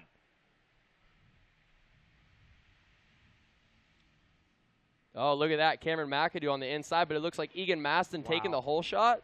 Cantrell on the inside going over the roller, and Egan Maston, it looks like, is taking the lead right now. Let's see what he can do with it. Yeah, we'll see who they credit that Bell Helmets whole shot award to. Oh, McAdoo getting sideways. Wow. Thought he had a line there. It did not come together at all. That's it. That's it. He makes the line. I told you, he's a bulldog. He doesn't care if there's a line or not. He's going to hit it, and he's going to hit it wide open, and that's it. Maston leads them into the 10 Commandments. He's got Cameron McAdoo right behind him. Look at your left side. You can see Look out. Wow. Whoa, what? He's all the way on the inside of the barriers. You got to be careful there. Don't give the man the advantage. And now Sean Cantrell going to shoot past them both. Are you kidding me? Look at Cantrell to the left. Wow. Wow. Broken ribs and a separated shoulder, and he is still sending it like that. And I'll tell you what, this is some hot action we have going on here at the first lap of the Loretta Lens for the last Moto Pro Sport. All right, so Sean Cantrell says, thank you for plowing Egan Maston out of the way, Cameron. I'm going to take the lead, and McAdoo's going to fire right back. Side by side, McAdoo on the inside, and Sean Cantrell just going to hold him off. Cantrell, rough start to the week. Look at Troy this. Designs KTM man holding the lead here now. And McAdoo says, I'm taking the lead whether you like it or not. The Bulldog coming through with the pass. I tell you what, he forces the issue. He gets in it, he gets the inside line, and he takes it. I heard you tell Jason yesterday, this guy will send it. He'll take the chance. You've watched him bounce off the ground and back up on the bike many times. But look at this. Look at the battle now. Bradley Taft on the number 19 Yamaha. Rough go of it for him in the second moto. Now, he got that championship earlier in the week in 250A, but this time coming in here with a 3:17. So the title's pretty much out of reach. He would love to win the moto, though. I was talking to Bradley on the starting line, and it is he wrapped up the 250A championship, and it is and he sends it right. Wow. And that is exactly what he said he was going to do on the line. I tell you what, he told me, he said, Max, you know what? We don't have a championship in this one, so we're going out with a bang. He goes, I don't care what happens. We're going to send it. And he just did it right there, jumped right into him and took the lead, or took the pass. All right, so Cantrell going to try to reset and come back at him for second. No, Taft holding him off. All the while, Cameron McAdoo trying to get away. And where is our championship points leader? 6th on lap 1 for Sexton, who's racing that 250F. Cantrell's going to come back on Taft. Down to the inside in the 10 Commandments, and he's got him back. So clean. What a good drive. A lot of times you can't make that from the inside like that. Man, he stuck it in there, made the pass. Holy cow. It is. It's a tricky section, you know, and this year they took out that inside roller, so it's a little bit even now. It's a little bit different, so I think everyone's trying to get that tricky technical part out of there. But, yeah, if you can get in there and get that double like he did, that's real important. Wow, I've seen so many guys try to make that move and miss and lose 3 spots, Max. Absolutely. If you don't get it clean, it messes up the whole Ten Commandments, so that's really important to get a good, clean jump out of the Ten Commandments and get your rhythm going. Sexton waiting on him. There he is, trying to get inside that top 5, battling with Egan Maston. The good situation for him is that everyone else has been so inconsistent that he's sitting on that 1-1. He would actually have the points lead still, despite just being inside the top 5 right now. Maston is the rider behind him in points, but he had a 7-point gap coming into this one. Sexton riding just like we've seen all week. Doesn't look pressured, doesn't look like he's desperate by any means, but just riding really controlled but extremely fast, picking up the pace, it seems, lap after lap, like getting more comfortable as the riders are sorting themselves out. Chase trying to answer by each lap. Absolutely, for sure. I mean, I think he rides with Christian Craig, am I correct, as his fellow Factory Connection Honda rider, and I'm sure he learns quite a few things from him. You know, he's a very knowledgeable rider, so that's definitely leading to his benefit right now. So let's see what he can do. Battle for second right now. Yeah, Bradley Taft, 2 laps ago, made the pass on Cantrell. Cantrell in the 37 got him back. Taft's going to try to do it again, and all the while, Cameron McAdoo getting away. He's got a 2-second lead. This is the ride that dreams are made of. When you think that Cameron McAdoo is riding with a broken humerus, he's got a crack in the upper part of his arm, separated shoulder and broken ribs, and he's actually getting tougher and faster as the week goes on. You figure those injuries will be kicking in. McAdoo's getting away. And Cantrell, he's got something right in those first couple corners beginning the lap because he's been able to repass Taft and here now pull back away from him. I wonder if anything will come about the issue we had on the first lap with McAdoo and hitting that inside barrier. I hope they don't call anything like that, but it was he did get a little squirrely, and I think he checked up a little bit, but we'll definitely have to see what they have to say about that. Yeah, he did not take the lead. I think he could have, and I think he wisely said to Egan Maston, take it back, but we'll see if that's enough. Could be a penalty there. Certainly in those mud motos, we saw it happen a lot. A lot of 2-position penalties where riders were getting plowed off the track and not wanting to get back onto it. Now we watch a 22 of Sexton, and he's starting to close in on Taft for third. So it's spread out right now. What's the next battle? Can Cantrell go after the leader? Can Taft go after Cantrell? Can Sexton go after Taft? We got 4 big names up front. This is a great setup. All the players are up there, and I can tell you right now, if this is the next generation, if this is the next group we're going to see in the Outdoor Nationals, I'm starting to be impressed. Starting to wonder who the next guy would be. You know, we were already looking at Sexton, but some of these other guys right now, Cantrell and Bradley Taft, these guys really impressing me and giving me hope, Jason. And Cantrell not able to triple after the finish line cleanly. Oh, feet off from Taft, who closed in because he did clear that jump. And the chase is on again for second. Now, I would assume it's going to be a first-ever moto win for McAdoo if he holds on, by the way, for this one. I would think so. He's a bulldog. He's physically fit. I know he's struggling right now, probably with some injuries and stuff, but he's not going to give up mentally, I don't think. I think he's definitely going to get it. But to elaborate on what you were saying, he was going to you're saying this is the future, you know what I'm saying, with all these riders, too. Some of these riders going to Unadilla, I think it's Sexton and Bradley and stuff. So you see Bradley saying, I want to send it, I want to do it. But I'm sure in the back of his head he has that in his mind. So I think he's going to send it to a point, but also keep it smart as well. Well, I tell you right now, I'm impressed by a lot of these guys. And based on what you've told me, McAdoo is that bulldog like he is and sends it. Let me tell you, there's only one thing on his mind right now. And that's winning. Okay, you better believe it. Based on what you've told us, this guy's going to give it 110%. And, you know, I'm impressed with what I'm seeing right now because at this stage of the game, forget about the overall position. That guy's got his head down looking to win the race. Absolutely. He's definitely, I think right now he's sitting 4th in points before the moto started. So we'll have to put all those together and see exactly what he would be in and up with. But, yeah, like I said, he's a bulldog. The adrenaline's pumping right now. He's in first place in the Open Pro Sport Moto here at Loretta's, and I don't think it's going to hurt him too much with his adrenaline, but I do think that he's definitely not 100. So it's definitely impressive to see him out here giving it 100 and not really caring too much and just sending it, you know. Well, we talk about win levels, top 10, top 5 medal, but moto win is about as second good as it gets down here, a moto win. It really is. Unfortunately, I haven't got a moto win yet, so thanks for reminding me about that. I appreciate that. Hey, Max, but just bringing that to your attention, man. I know. I appreciate that. I think I brought it to my attention a couple times, but it's okay. It's all right. Hey, I got second this year in a moto, and that's the best I've ever done here at Loretta, so I'm pumped to say that every time I come here and race Loretta Lynn's, I get better and better. So next year here when I'm here in the A class and the Pro Sport class or whatever class it is, I'll get a win and definitely a championship. You know, like that's what I'm going for. But yeah, these guys right now, we have Ryan Surratt. What place is Ryan Surratt in right now? He is just outside, maybe about 7th, just outside that top 5. Ryan Surratt. Yeah, I think 6th right now. Watching the battle, look at this. Cantrell now starting to roll up on McAdoo, and you also saw the 22 of Sexton starting to close on the 3rd place Taft. And McAdoo's in trouble now. Cantrell's got him right where he wants him.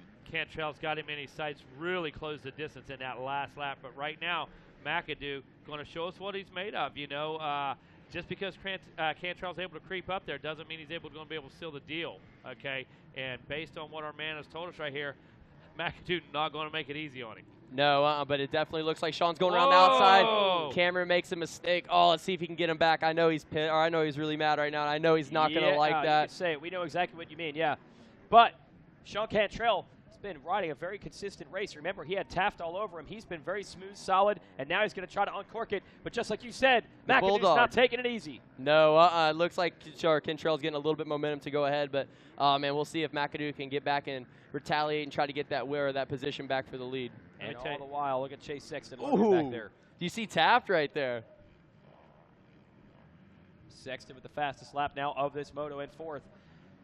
Any 4 of these guys, you can jumble up the order any direction you want. All 4 of them can win it. Hey, I'm sorry, but I got to give props to Taft. He just he definitely just threw a little greaser over that middle tabletop, and he sat right into it and said, "What up?" So yeah, props to him on that. That looked pretty sweet.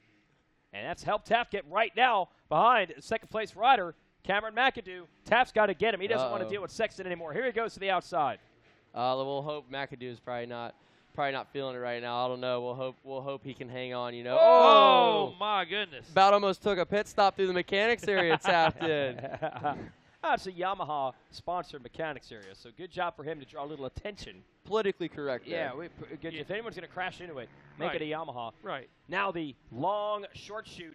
Well, geez, that's become a Supercross rhythm section. It has.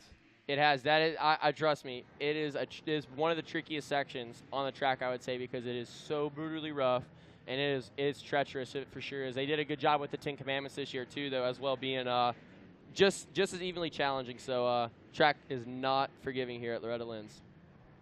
Awesome battle right now as Taft tries to get around the Moto Concepts racing machine of McAdoo. Look at this. He's got it on the outside. McAdoo makes the bike wide and says, "You're not passing me." Almost pulled the same move that Sean Cantrell did. So I think McAdoo may need to change up his line there and try drifting a little bit wide, try to get out of that rough stuff because he's made two little bobbles there. So we'll see if he gets smart and comes around the next lap and does a different line. And look at Sexton. The door's starting to open up. Oh, no! McAdoo stalls. And it takes Taft down.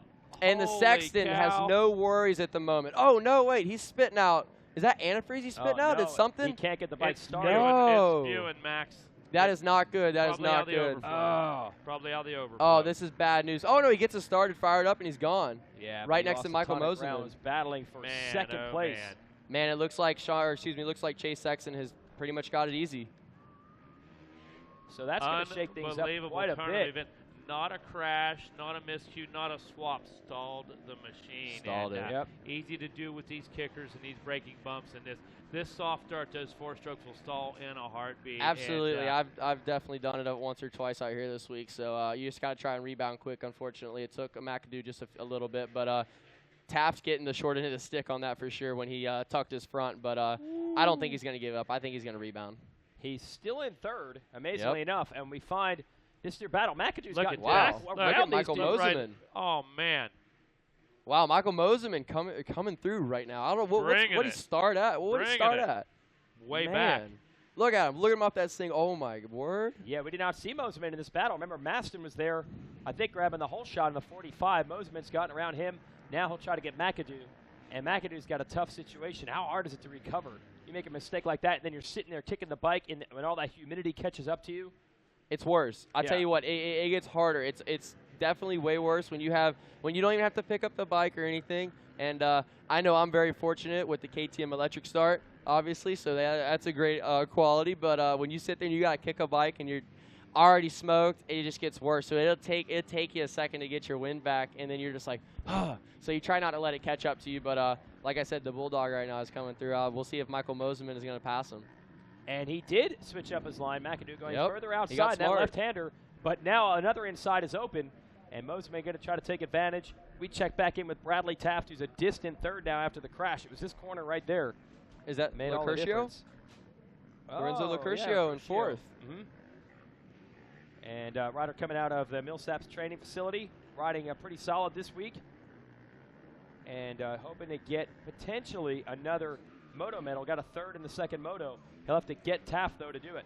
I would really love to see if the Racer TV crew puts the camera on Taft when he goes over that middle tabletop again, because that's what we want to see. We want to see the greasers. There you have it, Racer TV crew. Hey, Max wants to see a greaser. I want to see a greaser from Taft. I think I saw he did it 2 laps in a row. You out? So we'll see if he does it. So we'll see if we get the camera on him again, because that was awesome. Very good. Yep. All right, we're flying without a co-pilot now. Actually, we're the co-pilots that are flying without a pilot, as our man Ehab has left our announcer's tower. So we hope things still sound good. It does for Mosiman. Michael Mosiman around the outside. Oh, and he's driving up the inside now. Oh, looks like he's got him.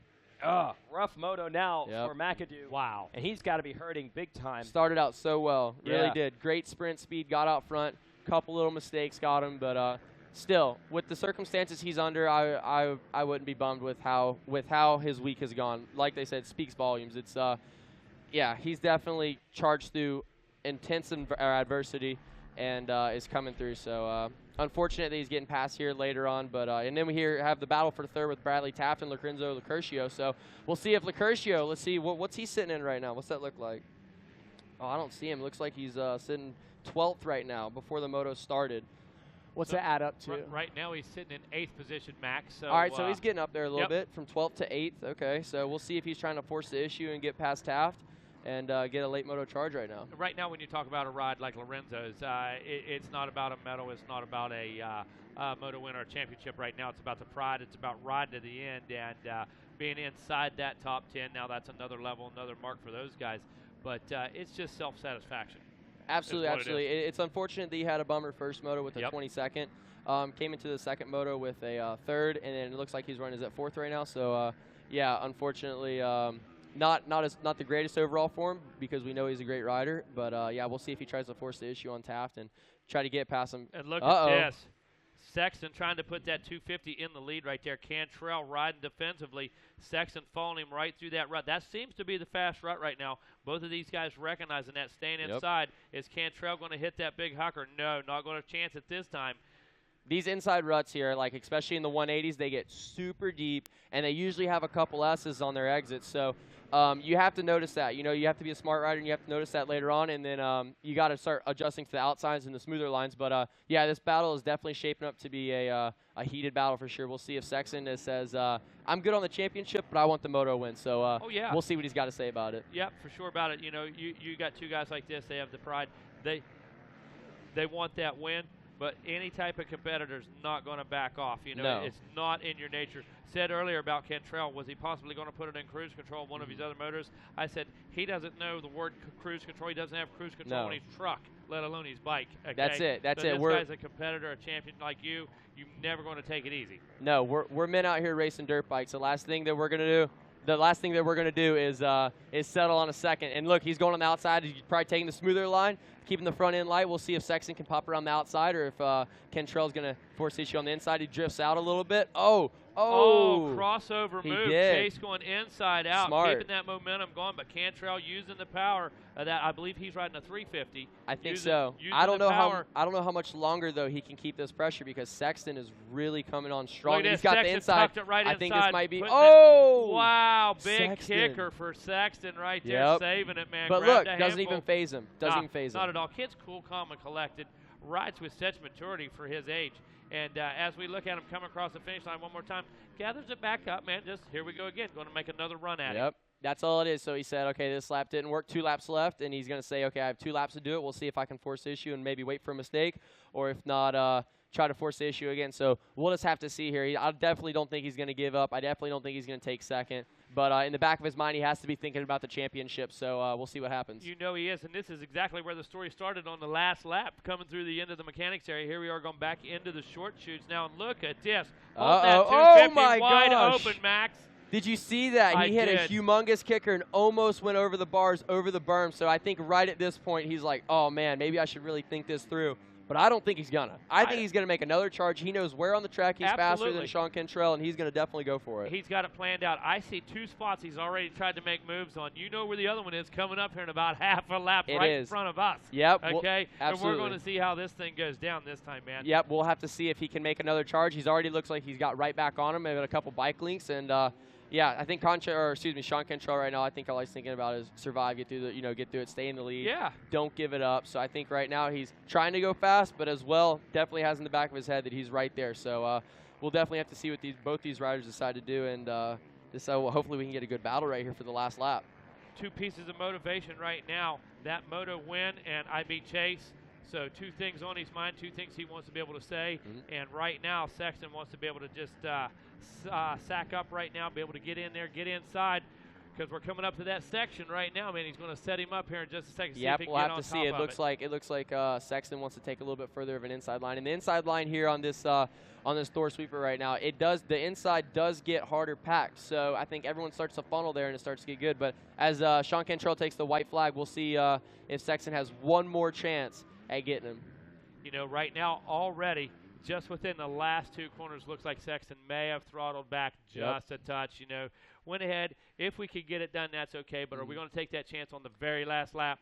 I don't know. I think if anything, it's going to be right towards the finish. So I think he's going to try and get right up on him and maybe not make a move till he knows he can. So we'll have to see. A good little lap rider getting in the way, so he's moving out of the way. And yeah, that's another tricky thing. You know, as these long motos go on, we have lappers, you know, and some like to get out of the way, some don't. So we'll have to see how that plays effect in here in this third moto of Open Pro Sport. And you know, it's amazing. The best thing, and they're told in the riders meeting, a lapper, is to hold their line. Yep. Don't try to get out of the way one way or the other. The faster man will go around you, but it's just human nature. It's just tendency to try to get off the track, and so many times comes into play. It is right hard. Now, that definitely doesn't work out. So mental. If you're a lap rider, you definitely got to get out of the way because it's only, or excuse me, not get out of the way, hold your line because it's definitely only makes things worse when you try. If you just stay what you're doing, slow down, then you're all good, you know.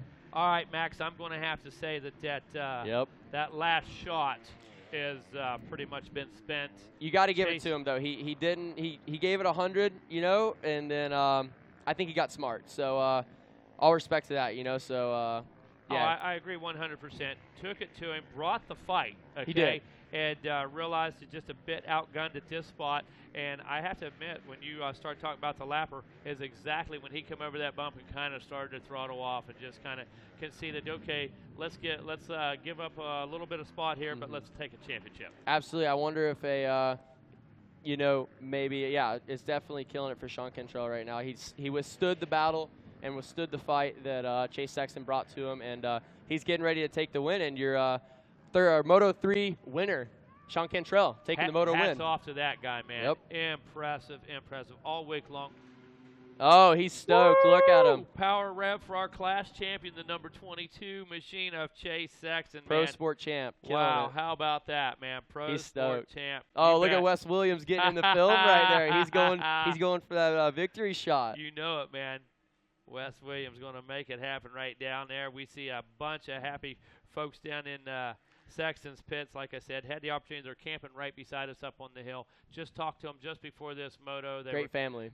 You know what? They just got such a great outlook on it, you know. If we win, great. If we don't, man, we had a blast anyways, and we're still going to go do our thing at Unadilla. We're going to do whatever. And, you know, they're going to play the hand that's dealt them. And Absolutely. they're just enjoying it, man. They're not forcing any issues. And they're so relaxed. And everything they told me, Max, came with a smile like you got right now. So that's big. Well, definitely. I see it. I see where they come from, you know what I'm saying? So, or they're coming from. So, you know, it's motocross. You got to have fun with it. That's why we all get into it. And if you're not having fun, then something's wrong. So I like to see the smile on his face. He didn't get the moto win, but he got the championship. Yep. So all the best of luck to whoever these A-riders are going to Unadilla. So wow. Yep. Oh, look, there's Weech getting in the getting the footage right there. You know it, man. multitasking as usual. Getting ready to exercise some authority here in a minute is the Weege, though, as he steps up on the podium. Look at that, Dad. There's our Yep, our Mr. man Keir right Sexton there. right now. He's a proud dad for sure right now. Getting in there, Mr. Sexton, so vital to this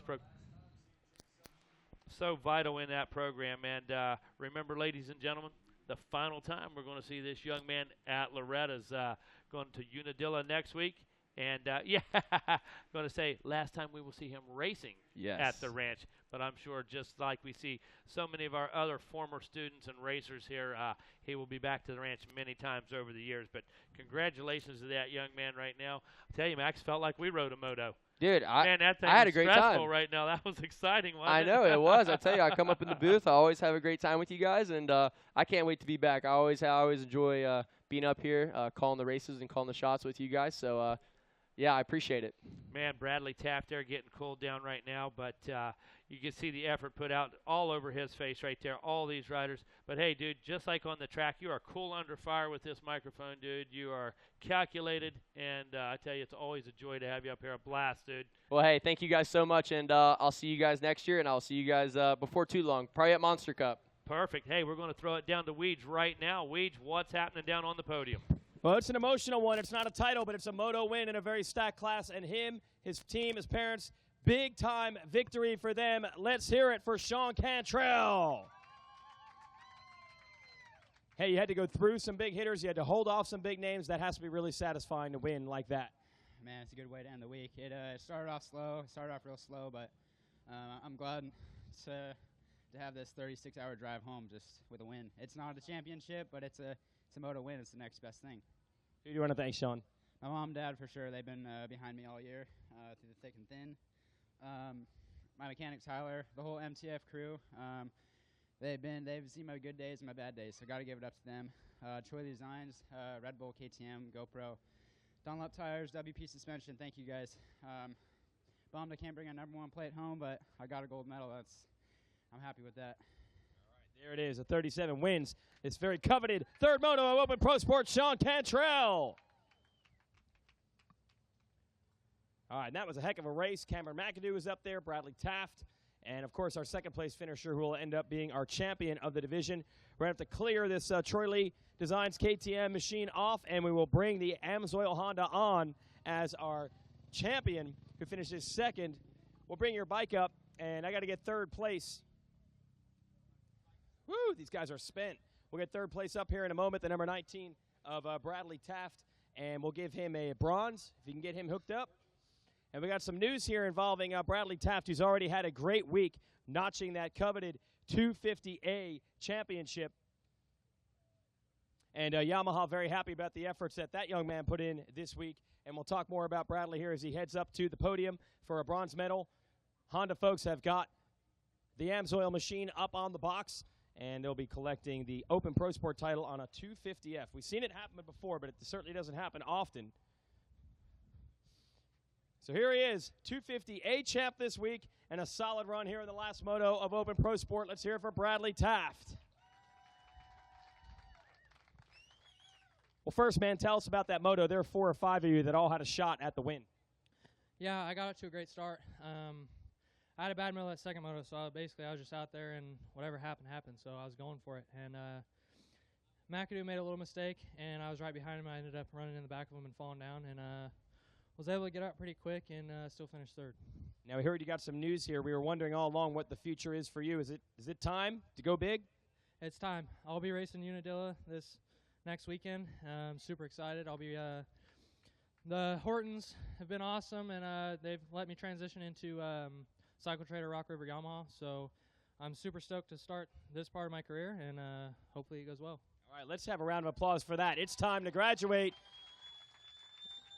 Dreams still being made here at Loretta Lynn's Ranch. I'll let you thank your people one more time after a great week. I'd like to thank Horton Racing Yamaha, Rock River, Cycle Trader, Donnie Luce, Thor, Monster, Scott, EVS, Garnet, Kyle over at Ethica, Aaron Nixon, GYTR, Yamalube, Christina at Rock River, my mom, my dad, my brother Daniel, my mechanic Jordan. Most importantly, my brother Daniel and my trainer Garrett Swanepoel and my mechanic Jordan. I wouldn't be anywhere if it wasn't for them. So just everybody, thank you so much. All right, there it is. Bradley Taft, third place, and moving on up. Come Unadilla next weekend with the thanks to Horton Racing Yamaha and Cycle Trader Rock River. Let's bring Egan Maston up as our whole shot winner, and then we will let Chase Sexton have the full stage. Bell Helmets whole shot award. Let's hear it for Egan Maston. I know you're in the hunt last 2 years here in the A class. Who do you want to thank for a good, solid run these last few years? I couldn't give it up for my dad. You know, he puts everything into me, and it's hard over here living by myself, and it's hard to go out there and get good results when you're out here by yourself. But there's no excuses. He guys are riding really well. But I'd just like to thank Fly, JPF, Scott, just everyone that helps me. Thanks a lot. There it is, Egan Maston, your whole shot award, and battling up front all week in Open Pro Sport. And now, the coveted Open Pro Sport Championship with a second place finish in the moto. He goes 1-1-2, Chase Sexton. Well, you made it interesting for us to watch on that 250, having to make some passes, and almost got the win there. Rolled up for a bit on Sean. Yeah, for sure. I didn't get off to the greatest start on the 250, but I was happy with it. I knew I can make that work, and I got around Bradley while they stalled in the corner over there, and I got around them and put a shot on to get Sean. I was trying to pass him. He was riding really good. I just couldn't make it happen that moto, but I'm happy with how it went and happy to get this championship. Just talk about this step up of your program, hooking up with the Factory Connection people, getting a ride train full-time and all that, and what kind of impact that's made. Yeah, they've been a big part of my success this last year. They're a great team, and I'm happy to be a part of it. And the plan for you, we're going to see you putting some pro numbers on this bike soon? Yeah, for sure. Next weekend, Unadilla, I'll be 486, so we'll be going. All right, that's great. Let's hear it for him graduating to the pros. We're going to give him a #1 plate, and I'm going to let him thank a few more people. Who else you want to thank? Just the whole team, Alpine Star, Alias, Atlas, 60 Helmets, my trainer John Westling, Christian Craig. Everyone has been a part of my program for this whole year. It's just it's a big thanks to them. Hold up that #1 plate and that shield. Be proud, the very coveted Open Pro Sport Championship on a 250F. He lived up to the billing. Chase Sexton is your champion.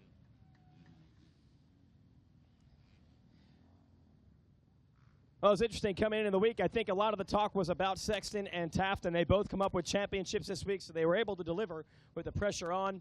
Shout out to a lot of the riders in this class who put on some great rides, including Cameron McAdoo, who led some laps and put in a great effort despite some injuries. He can master with that whole shot. Even Michael Moseman putting on a good charge from behind. So fun to watch that Open Pro Sport division. And I'm going to send it back up to the tower.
Well, Megawatt, as we pick the action back up here from the tower, we check out the Rocky Mountain starting gate down there. And again, we are in Tennessee, so it is a starting gate. No. All right, that's just me. That's just the hillbilly coming. Down And by it's where? Down by the creek. Down by the creek, the starting gate, down by the creek. But the Rocky Mountain starting gate is here. And, of course, we're taking a look at the Schoolboy 2 13 to 16 BC class where Jordan Bailey and Garrett Marchbanks come into this one in a deadlock tie, 2-1 and 1-2. Moto scores of 3. Tanner Stack could be the spoiler, though, with 3 threes and a score of 6. And Carter Halpane with 4 fours, a score of 8. Gate down on this one, and the race is on as these riders roll through the Bell Helmets hole shot. And Whoa! Into the Bell Moto Forest there. Here we go. Looked like Marchbanks might have been out to the early lead right there, but I'm not sure. Is that the number 77 trying to split the difference? Dylan Greer come blasting up through the middle there. Going to try to use the outside. Jordan Bailey grabbing that hole shot Woo! there for the number 32 out of Orlando, Florida, Schoolboy 2. He is the rider that is in the driver's seat. Well, kind of the driver's seat as far as this championship is concerned. His biggest competition, the 83 machine of Garrett Marchbanks. I haven't seen where Marchbanks is just yet. That might be Greer back there in the number 2 spot, as you were saying, on that 77 Yamaha. As we roll through Storyland here, and again, multiple line choices. Whoa. Abound. Wow, we just seen a pass in the third right there. See if we can sort that one out for you.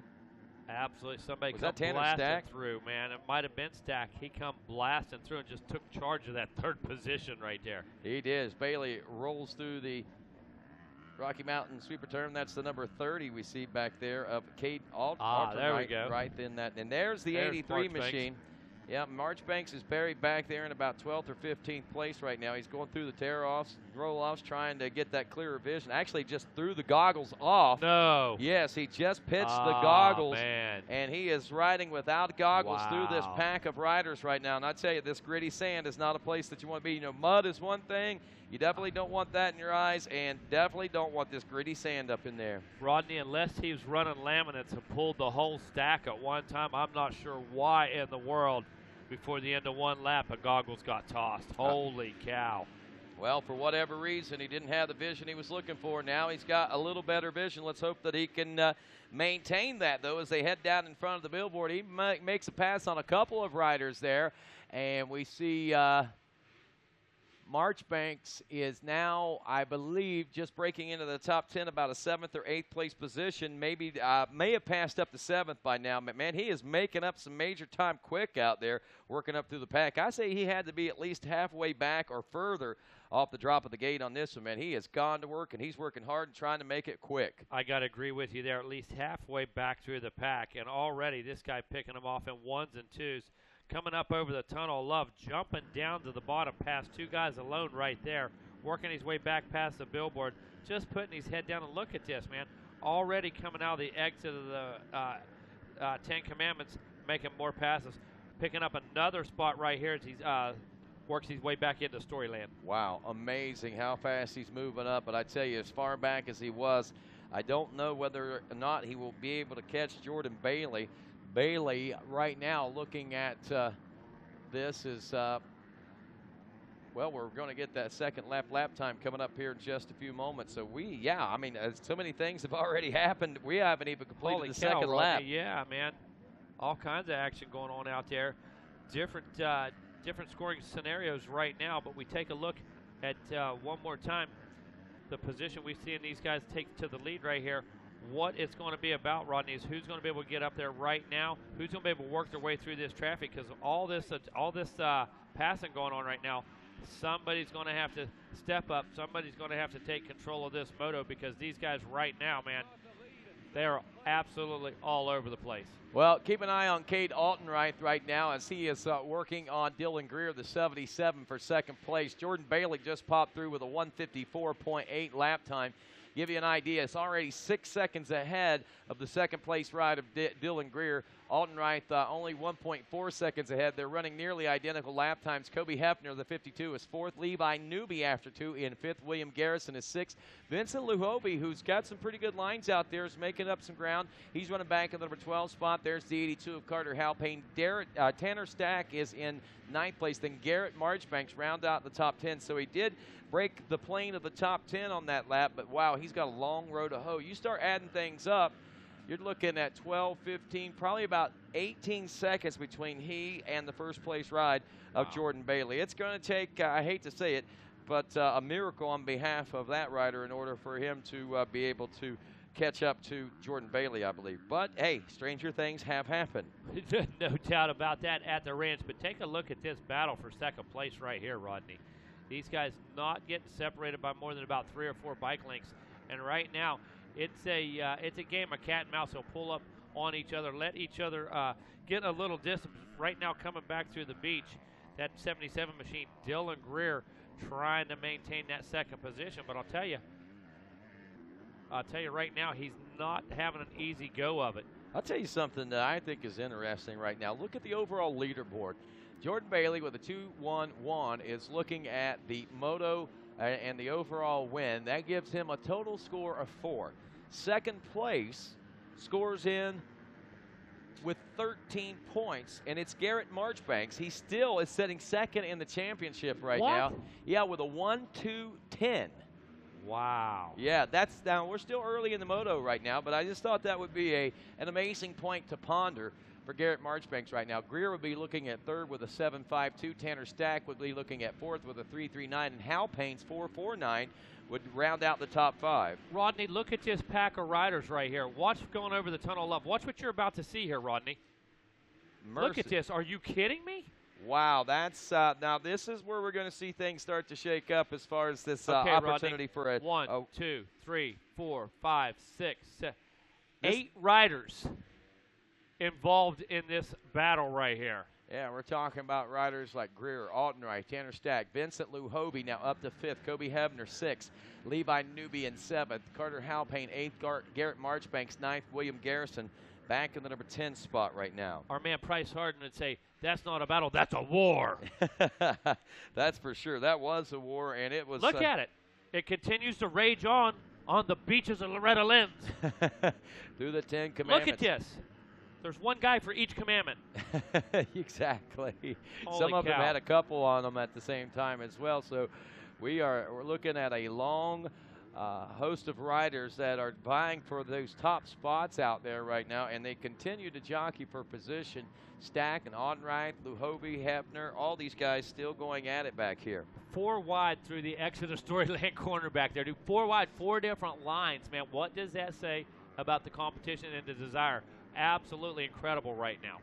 Man, oh man, it makes it tough for everybody to make up time whenever everybody's running the kind of race they're running right now, and trying to make it happen right now is still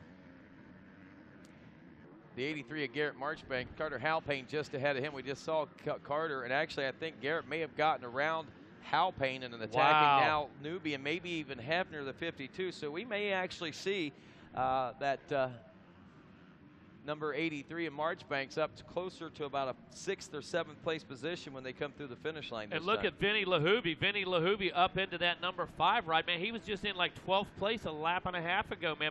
Big gains by the young man from Pennsylvania. For sure, as we roll past the finish line, this will make it 4 laps complete. Bailey, Greer, Altenreich is 3rd, Tanner Stack in 4th, Luhovi is 5th, Carter Halpayne in 6th. Wow, Halpayne's moved up. It wasn't the fact that, and what happened to Garrett Marchbanks, he's actually dropped all the way back to 13th. Justin Rodbell is 7th, Levi Newby in 8th, William Garrison in 9th, Brock Pappy in 10th. Then we got Gordon Keck, Wyatt Lyonsmith, and Garrett Marchbanks. Now, here's the way the face of the championship looks. It's still Jordan Bailey obviously out front with the national championship, but that'll move Tanner Stack in the 2nd overall, Dylan Greer in the 3rd overall, 4th for Carter Halpayne.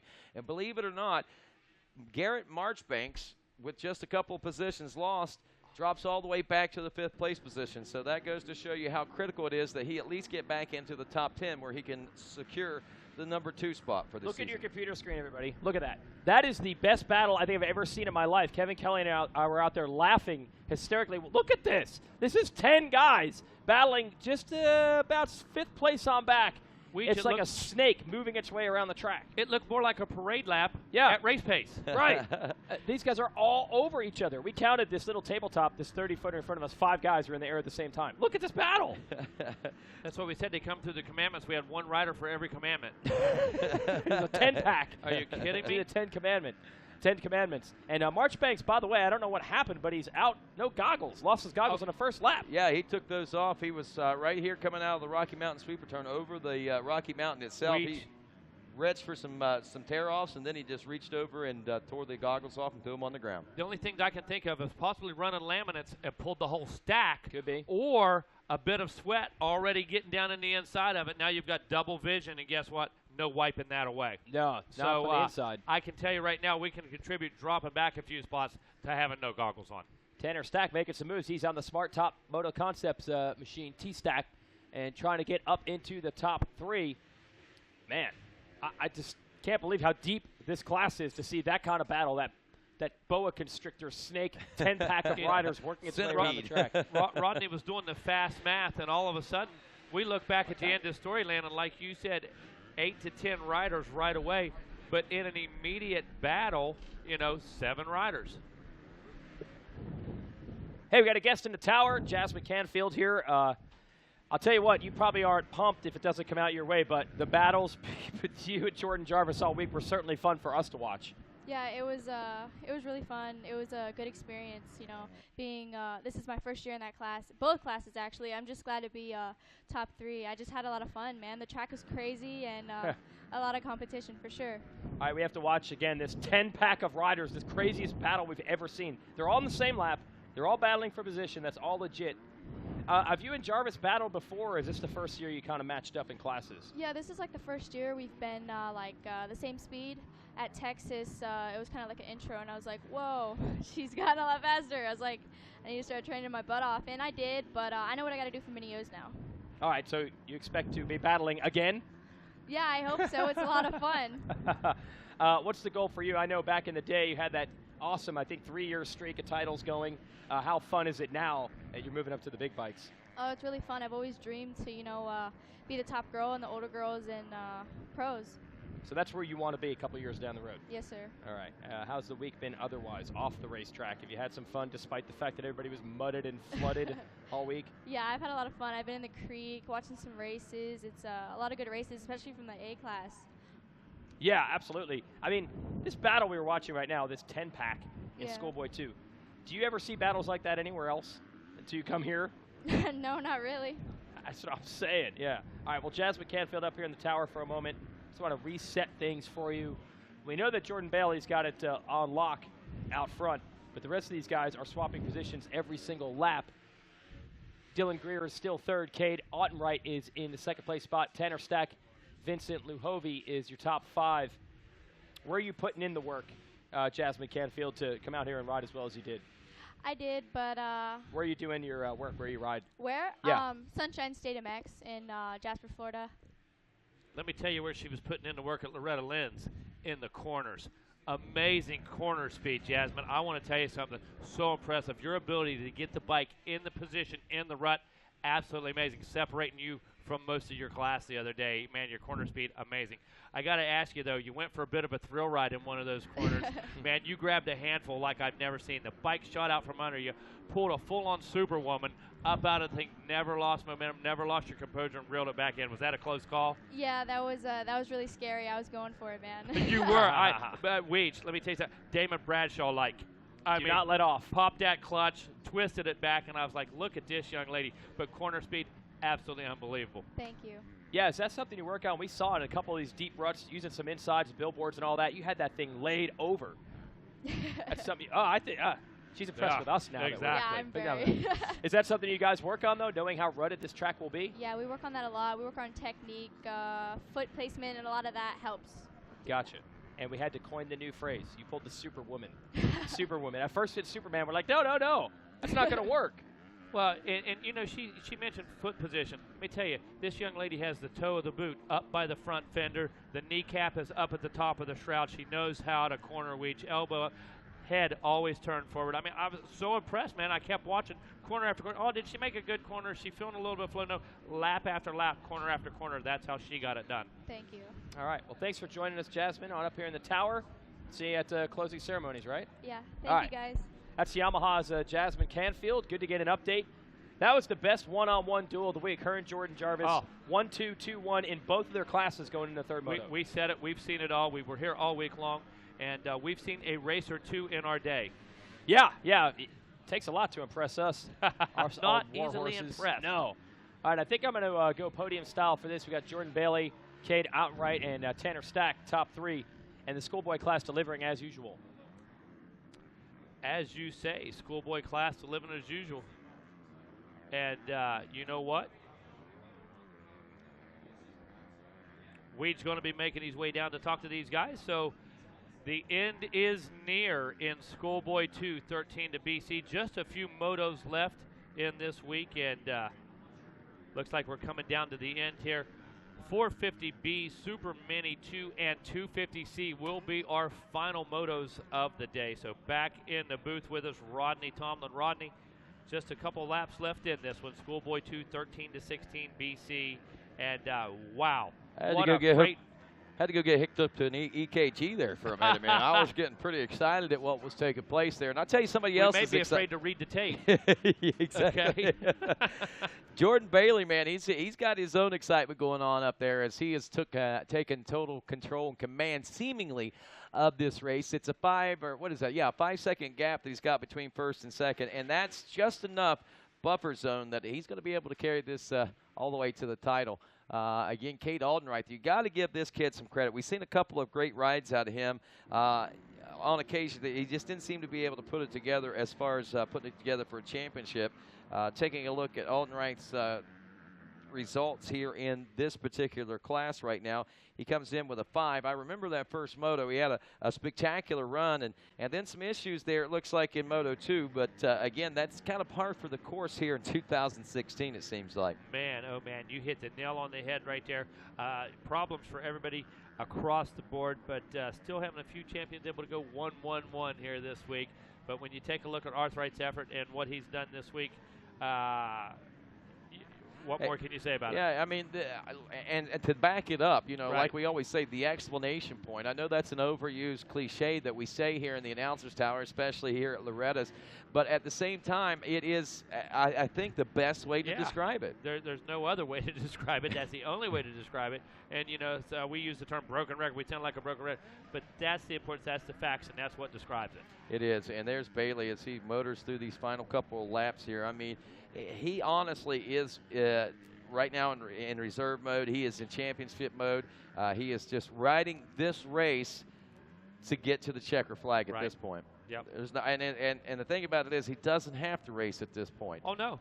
Even though the gap is only 5 seconds, he's maintaining a very comfortable position. Actually, it just opened up to 10 seconds. He just popped off a 158 or 59 on that lap around. Everybody else running in the 204 or better, or at least better than the 2-minute range. So that gave him another 5 seconds out there. And what looked like he was running, and we might be getting back to that part where when people are riding so smooth and so confident, they're actually riding faster and getting better lap times, because that appears to be what it is. Because, I mean, if you look at it, as fast as Jordan looks, he really doesn't look to be pushing. It just looks to be out comfortable. But, man, the lap times he's burning in right now are saying otherwise. Yeah, he's in that zone. He's in that comfort zone where he's riding really at the peak of his ability, riding about as fast as he can without making obvious mistakes, big mistakes, and still being really controlled. But the gap just continues to grow. Yes, it does. And Bailey popping off a 154.8. You look at that in the grand scheme of things, that's pretty good. I think our best time was down in the 153s earlier today. Yep. So with that being said, this late in the day, that's really a great lap time. It's just under the 155 mark, but still, when you start getting down into there, you're turning some fast lap times here at Loretta Lynn's. Enough said, Rodney. When you get down in that range, this late in the day, this far into the motos, very, very little prep done today, and what you're seeing is a track that has been raced to its maximum capacity, dude. It has. It has. And for those of you folks tuned in, you like racing, they'll be racing on this thing again next week. The ATVs will be in town. Give it a couple of days of rest, of course. But look at this, getting through the lap traffic and just smoothly riding that outside. Nothing, no pushing the envelope. You know that the 80 there, he doesn't want to be lapped, so he's going to try to push it as much as he can. Mason Halsey there, but Mason finally realizes, I think, what's going on.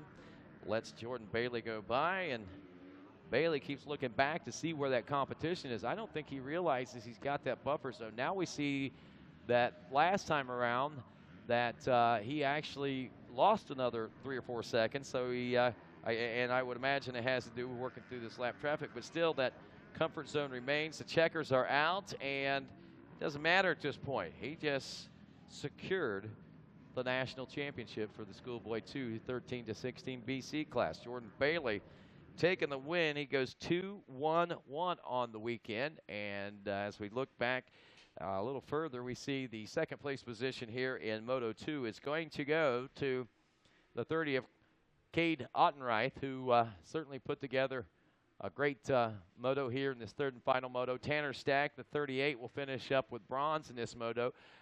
The cool thing for him is he will take second place overall in the championship.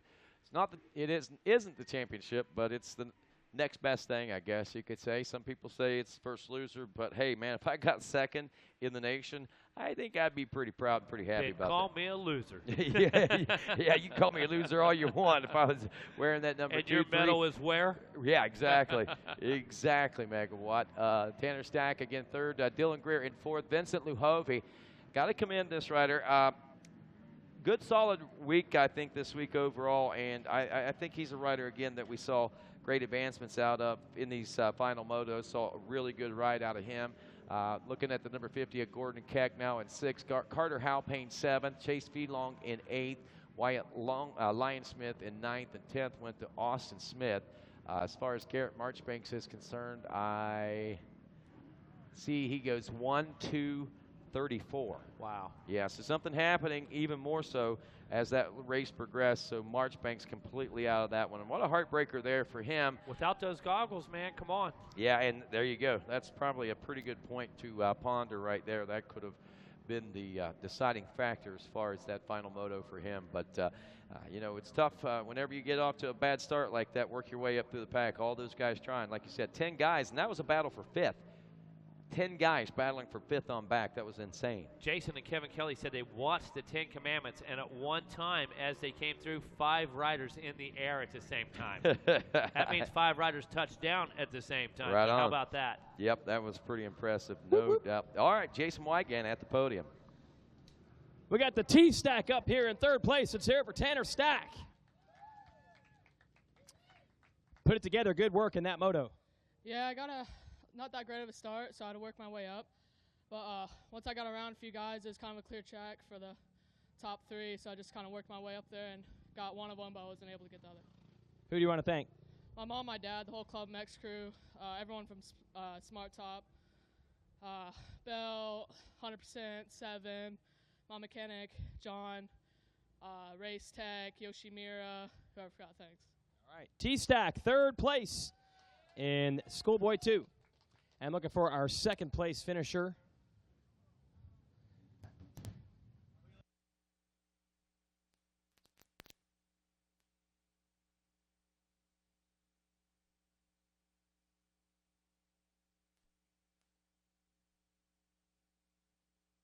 Hey, I got the pronunciation right now. Let's hear it for our 2nd place finisher coming out in the center. Come on right out here. Cade Ottenreith. All right, take us through that moto, Cade. Well, got a decent start. I was in, I think, 4th or 5th, and just kept charging and went around him. Had a little mishap in a corner, but made it work. Awesome. Who do you want to thank, Cade? I'd like to thank my mom and dad, Lynx Racing, X-Brand, Emil Foldagger from Stratuswear, Fly, Buddy Antonez, Maxima, Alpine Star, and everyone I forgot. Thank you. Cade Ottenreith is 2nd place. Let's hear it for him. And now we're going to celebrate a championship. Thank you, Cade. Good job. This guy's bringing home not just 1, but 2 titles back to Florida, along with the Kawasaki Team Green folks. What a week for this man, Jordan Bailey. Man, I'm sure a lot of riders dream about doing what you did this week, but what's it like for to actually get it done? I was extremely nerve-wracking during that moto, and I just did what I was supposed to do. I got off to a great start, just focused on my laps and focused on the track, and I'm happy to be where I am today. Man, what kind of work have you been putting in this year to get these kind of results? We've been putting in a ridiculous amount of work this whole year at MTF. I couldn't repay them enough for my starts and for my skill on the track. My trainer, Tony, just everybody, thank you so much. Just my whole team behind me and my parents and my family, just thank you. Got any plans for what's next? You going A, or what's going to happen here? Yes, this was actually my last B class race, and I'll be going to A class after this. I'm looking forward to it. Hopefully keep this going, this momentum going, and see what I can do. All right, who do you want to thank, Jordan? The Lord Jesus Christ keep me safe, my mom and dad, everyone at Team Green. I couldn't do it without them. Pro Circuit, Monster Energy, MTF, 7, Bell Helmet, Scott Goggles, Alpine Star, Ethica, Maxima. Just thank you. Let me grab one more thing for you. I got the Bell Helmets Whole Shot Award, and you can grab a drink. He's grabbing a drink, and he's also grabbing $100 Bell Helmets Whole Shot Award. That's how you get it done in the last moto. One more time, let's hear it for Jordan Bailey. And we will have AMA's Kip Bigelow up here, who will present the second #1 plate to Jordan Bailey this week, this time in Schoolboy 2. And I believe we have only 3 motos to go this week. I believe you, Jason Wygant. I believe that there is only 3 motos to go as we set the stage. It's race 25. Taking their hot lap right now, that sight lap, and that is the 450B class, race 25. Race 26, the Super Mini 213 to 16 in staging, and our final race of 2016 here at the Dude Ranch, the 250C class, race 27, are also in the staging area right now. And Jordan Bailey, look at that smile on that kid's face, man. Heck yeah, he just won a Loretta Lynn's championship. Well, I took note of this kid when he was on the 50s, and as fast as I knew he was then, I didn't realize he was going to be as fast as he is now. I expected him to be a fast kid, but what I've seen out of him the last 2-3 years or so, just totally blown away, no doubt. You know, ask Jordan Bailey what he's going to do now, and I guarantee he's not going to say, I'm going to Disneyland. That'd be a disappointment compared to this, man. Dig it? Yeah. Okay? I promise that's not what he's going to say. Oh, no, he's going to go do something a lot cooler than that. And right now, look at this. Talk about some consistency. We had that in this class of the 450B class. Jake Masterpool coming into this on the number 95 machine with 1-1s. Ashton Dickinson with 2 2s. Jairi Mitchell, the 96, with 3 3s. Corey Karsten, a 4-5, is 4th heading into this, and Wilson Fleming with 6-4. Rounds out your top 5. That's about as consistent as we've seen as far as an entire top 5. Actually, probably is the most consistent top 5 standings we've seen in any classes that have lined up so far here for third motos today. Yeah, I tell you, the next consistent would have been the plus 40 class, Pavoni, Gruey, Rusty Holland. Right those guys, 1-2, 2-1, 3-3, 4-4. And right. This right here, look at this. Yeah, consistency. All the way through 6th place. So Masterpool going to try to put it all together. I'm not sure. How many championships, Jason, does Masterpool have this year, Jake Masterpool? This year? Yeah. He hasn't gotten one yet. So this could. That's what I thought. All right, this is his chance right here, his last chance, it looks like, to win the national title for the 450B class. And we can see the revs are up, or about to go up. 2-card is up, I believe, as the head went down. The revs are going up now. Gates down. The race is on, and we tear into turn number 1. And the Bell Helmets Whole Shot Award. Look at that, getting pushed. Mercy sakes alive. I don't know about that. Nah, I don't know about that one either. Yeah. But anyway, we were talking about the guy on the inside. Who did we see grabbing that early lead? Is that a 17 we're looking at right there? If that is, that's Levi Kitchen. Well, yeah. No, Wilson Fleming. I'm sorry. I look at the wrong paper. Fleming out front yesterday for a long time. Wilson Fleming putting on an amazing ride. As we take a look at his finishes right here, 6-4-10. So that moto yesterday, that 4th place, came from way back to do it, Rodney. Right, and he's top 5 heading into this final moto, so some pretty big bragging rights for him. And to start off out front certainly makes things a lot easier for the finish. They say got to be in it to win it, and right now Wilson Fleming is. Yes, he most certainly is. There's the 95 of Jake Masterpool back in the number 2 spot. Masterpool's got it dialed in. He's got the championship from right where he sits right now, but I have to tend to think that Masterpool wants to make the statement, and the explanation point that we keep mentioning is what he is wanting to put on this one. And a moto sweep, that's certainly a great memory to take away for your championship, especially if you can only get one in the year. At least you dominated one class. That's right. Haven't seen the 96 yet of Mitchell. Great ride so far. That guy going 3-3 so far with 6 points, sits in third place. Haven't seen him yet, so might be a little bit of a story as we lead into this final moto, unless that's him now working his way up, possibly into that third spot. Well, that would seem like home to him. Yeah, he sure would. That's about where he's ridden the entire race, well, the first two motos anyway. Here we go, one lap in the history books. As we pointed out, it is Fleming out front, Masterpool in second. As we do look back to the number 3 spot, it is the 96 of Jairi Mitchell, just as we had anticipated moving up through the pack out there. I'm getting all tangled up in everything here in the tower. But we got Mitchell in third, Austin Watling in the number 4 spot. Ashton Dickinson opens up in the number 5. Then it's Corbin Hayes, Bryce Maudlin. Bryce actually participated in the talent show last night. Oh, yeah? And was one of the top 3 finishers, if memory serves me correct. Did a great job. He played guitar and sung. Really? Yeah, actually the first contestant last night. Wow.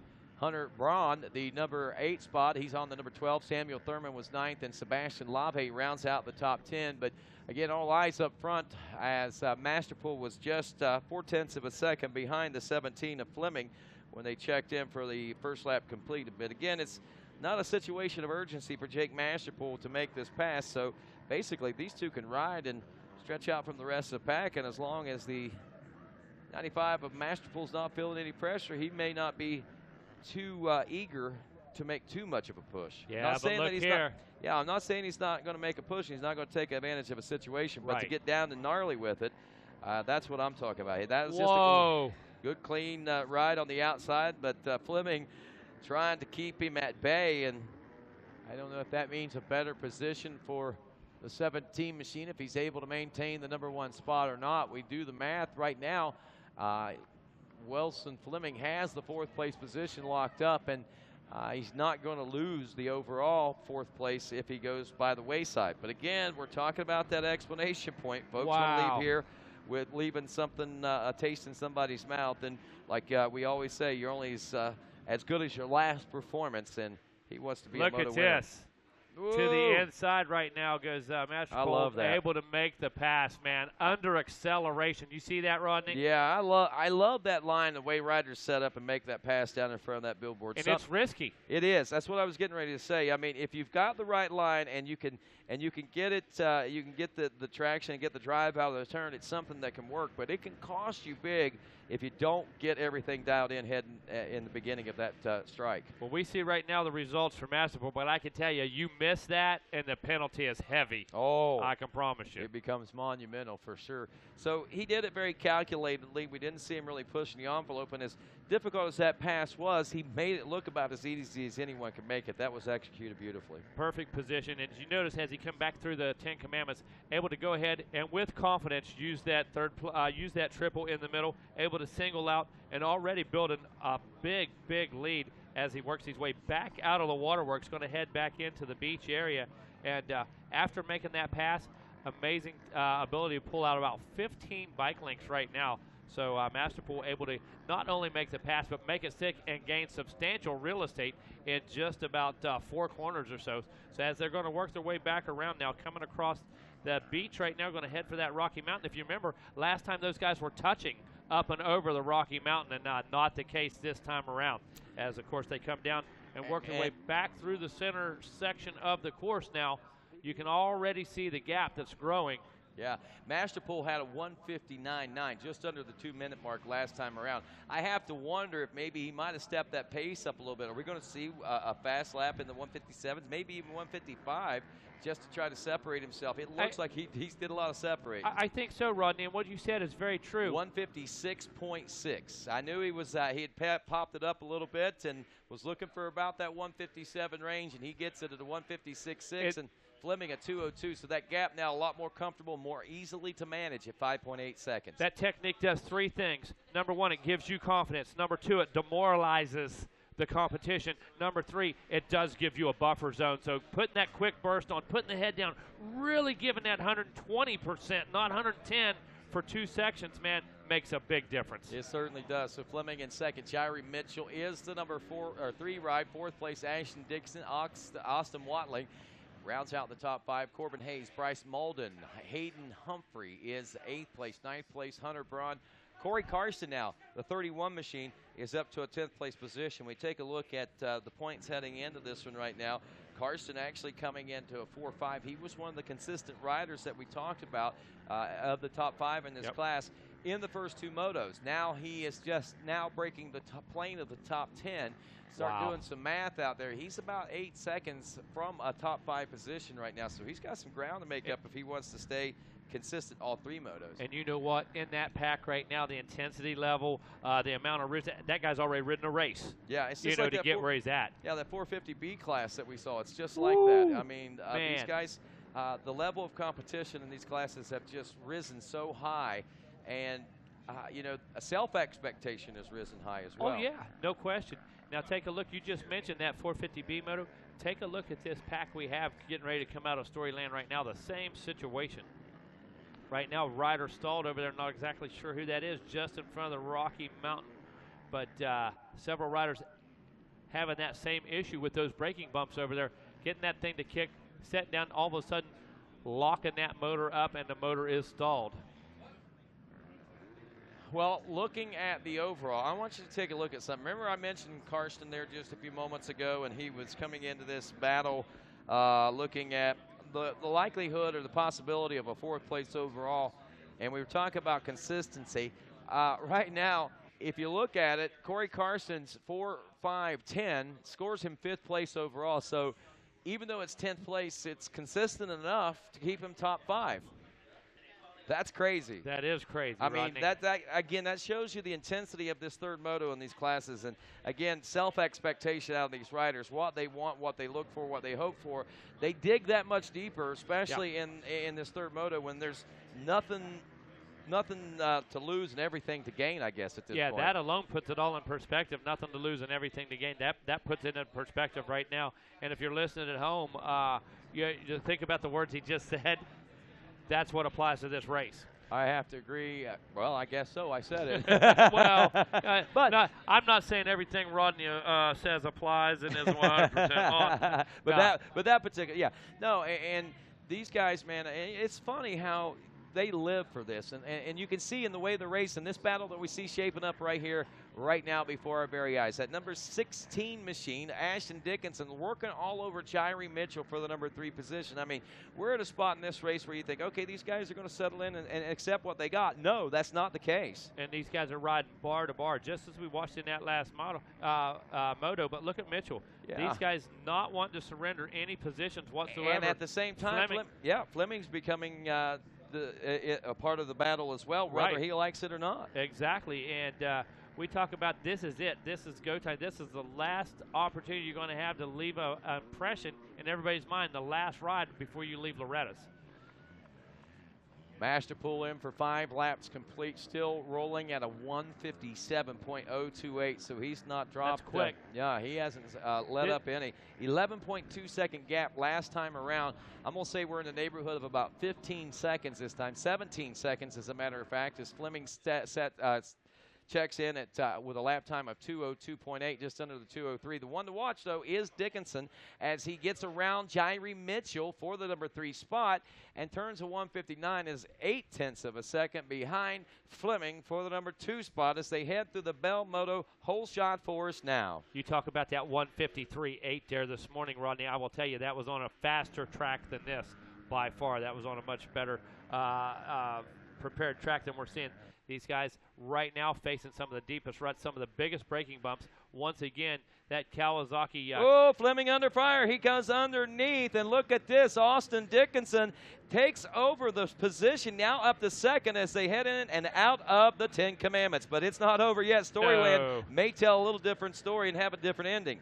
About to rewrite a new chapter right here. Dickinson out front. Look at that. Mitchell now firing. And now Fleming filling it from Mitchell right now. Mitchell going wide, trying to get up there, get a piece of the action. And look at this, makes the pass.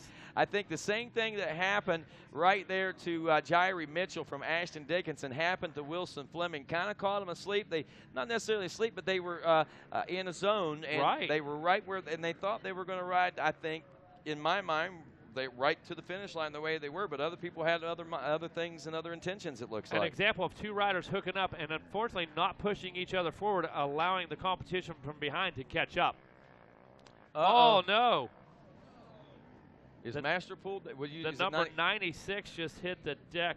Oh, yeah. 96, okay. Yeah, just hit the That's deck Mitchell, hard. yeah. Wow. Mitchell goes down, so he was pushing the envelope to try to keep that pace and keep ahead of Wilson Fleming. Well, he'll go down. We'll try to get your replay on that. Here it comes right now. So we see right now Fleming on the inside. Oh! Man, that just kicked him all over. He had nowhere to go, nothing to do. Nearly took out Fleming in the process. Just coming in hot. Back really. that up. Let's watch that one more time. Look how hard that kicks him, that bump, man. I mean, that was just a matter of suspension working, and maybe that time working too well. I believe the intention, Rodney, was to skip down in there, but unfortunately on takeoff just preloaded that thing too much. When we hit, the momentum forced the bike sideways, and then it was game over when he tried to correct. Boy, I tell you, Fleming really escaped a big one there as well. He's lucky he didn't take a handlebar to the crotch right there. The way he went across that thing, man, I'm telling you, bad things could have happened in that one. Bad things. Masterpool up front, Dickinson in second. Now, Fleming is your third-place ride. That'll move Corbin Hayes up to the number 4 position now, as I believe Hayden Humphrey may also get through and bye for the number 5 position. Oh, you just broke my leg. Kevin Kelly up here just give Rodney a Charlie horse.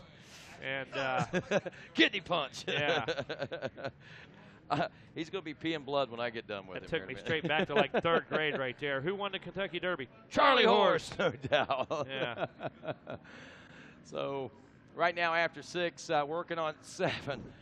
Yeah, we might want to watch where we reach down there.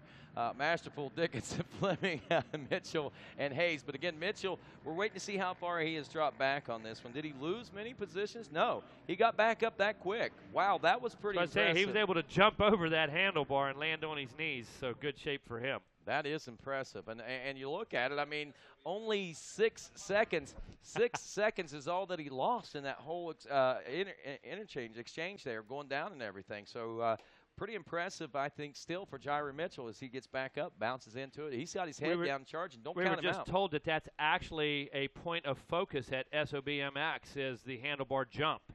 So as you're making that dismount, proper technique for that landing. If you stick that landing, you're able to get back up and not lose a position. You get extra seconds for it, right?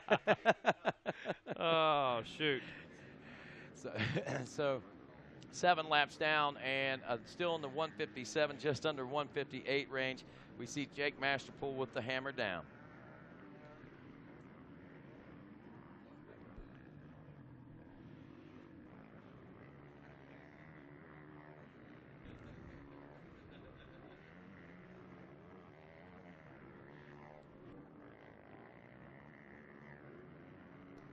All right, checking in on the late stages of this race. As you know, action from one end of this course to the other.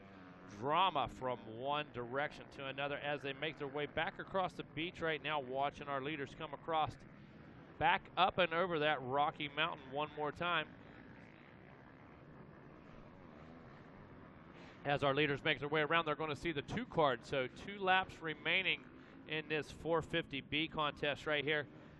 Totally in the hands of Jake Masterpool right now. Wilson Fleming still in that 2nd position. Ashton Dickinson riding in the 3rd spot. Jairi Mitchell holding down that number 5 position. Corbin Hayes still in that Jairi Mitchell in that 4th spot. Corbin Hayes still in that number 5 position. Hayden Humphrey in the 6th spot. Chad Saltz in 7th. Corey Carson rides in 8th. Bryce Malden in 9th. And Hunter Braun rounding out the top 10. So as our leader made his way around, 2-lap card did come out. So Masterpool, 2 laps to go in this one, putting it in championship mode now, not necessarily throttling back, but keeping this one on 2 wheels, making sure we get to the finish. Got clear track ahead of him. Not in too many lappers right now, actually riding a pretty clear track. So Masterpool just trying to make this one be over. The number 95 machine hitting perfect corners right now, showing great form, coming through the short chutes, headed back to the 10 Commandments, and entering the commandments, taking it really easy, coming out of there in good shape. Going wide, as a matter of fact, doesn't want any conflict, and right now about a lap and a half to go till we put this one in the bag.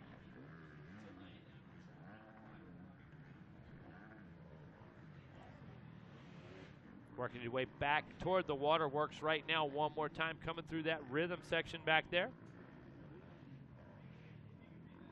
Searching the edge of the track right now, trying to find those smooth lines on those outside edges as he does. Able to definitely smooth this track out right now, making this thing look near as rough as it is. The number 95 machine continues to just ride perfect laps here, hitting every mark. In about half a lap, going to come around and find that white flag. So going to be one to go here in just a moment. Up and over the center section of the track, headed back down around our fountain. Coming through that sweeper turn, and all systems go for the number 95 machine right now. Jake Masterpool coming through it, and there we see it coming across the finish line.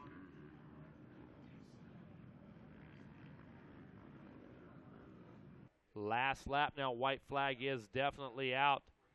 Headed back toward the billboard, your leader, Jake Masterpool. All but got a lock on this one, and a great ride by this young man. Great line choices there this afternoon. Putting his head down, making the moves when he had to, and able to put that gap out there early enough, solidify that lead. Never really challenged once he got up in the position and pulled the trigger, put that big sprint on, and that sprint, I think, making the difference in the late stages of this one. The last time we're going to see Masterpool work his way through the 10 commandments, so right now Masterpool obeying all those commandments, taking it nice and easy through there, not breaking any commandments. And the number 95 machine headed for Storyland right now, back through the trees, and a new story is written for him today. Possible Loretta Lynn's championship here, keeping it on two wheels. Bounces out of that big rut, coming through the waterworks, saying hello to the work trailer for the last time. Bob the Builder and all those guys back there in the waterworks checking out Masterpool as he comes by.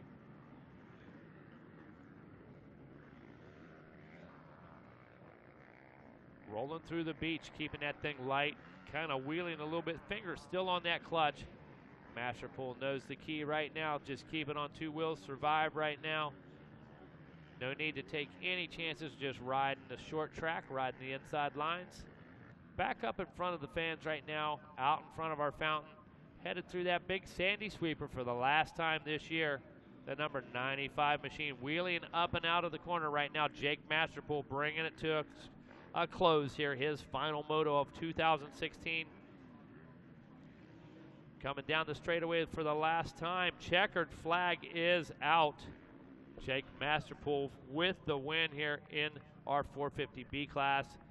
Absolutely insane action throughout the midsection of this moto. These guys fighting so hard at that 15-minute mark, and right now pulling that number 95 machine up into the middle of the podium. Masterpool just elated and ecstatic right now. Great ride, Jake. Looks like we're going to get a little bit of a victory rev here on the podium. Put that thing in gear. There we go. There goes the rest of the linoleum, and I can tell you this much. Yeah, I can tell you this much. That's normally about a $1,500 fine to our GNCC racers. So there goes that podium. Yep. All right, we got. Yeah, smoking the linoleum, man. That went down through the linoleum, through the underprotected, into about 3 layers of plywood underneath. But that was a hard-fought championship, no doubt about it, as he gets the celebrations underway. And we bring to the podium here, we're going to talk to our top 3. Going to give them just a second as we see Mitchell just making his way in here. He's going to grab a quick drink of water, guys. We'll be back down here at the podium in just a second.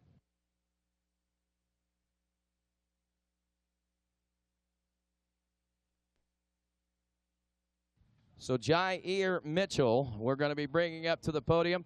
Jair, when you get a drink, come on up. We'll congratulate you. The cool thing about Jair is not only does he get third in the Moto Bronze, but if I'm not mistaken, I think he may have just secured second place in the national championship as well. So put your hands together, ladies and gentlemen. Jair Mitchell taking the Moto Bronze, and right now unofficially second overall. Jair, great job, man. A great season so far for you here at Loretta Lynn's. You had some great battles, and I have to talk to you about this particular one, man. That was a pretty scary when you got pitched off that bike and you got right back up. Oh, yeah, that was scary.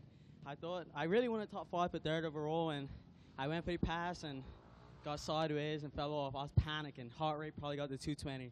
Is that right? But immediately, man, you got right back up into position and you just settled right down, it looked like. Yeah, I didn't really settle down. I lost my flow the whole time, but the Erlen suspension is working great on the rough stuff, so it helped me a lot. No doubt about that, and a good week for you, I guess? Yeah, it was an all right week. 3/3, consistent. So, south of the border, we done a lot of work, and it paid off. It most certainly did. Who do you want to say thanks to? South of the border, Erlen's, Uncle Mikey, VT Construction, and everybody else back home I forgot. Jair, ladies and gentlemen, Mitchell taking third here in the moto. I believe unofficially right now we're looking at second overall for him with a 3.33, believe it or not. And we bring up to the podium our second place finisher. He also gets the Moto Silver, and if I'm not mistaken, he also picks up the $100 hole shot from Bell Helmets. We're talking about Wilson Fleming, ladies and gentlemen.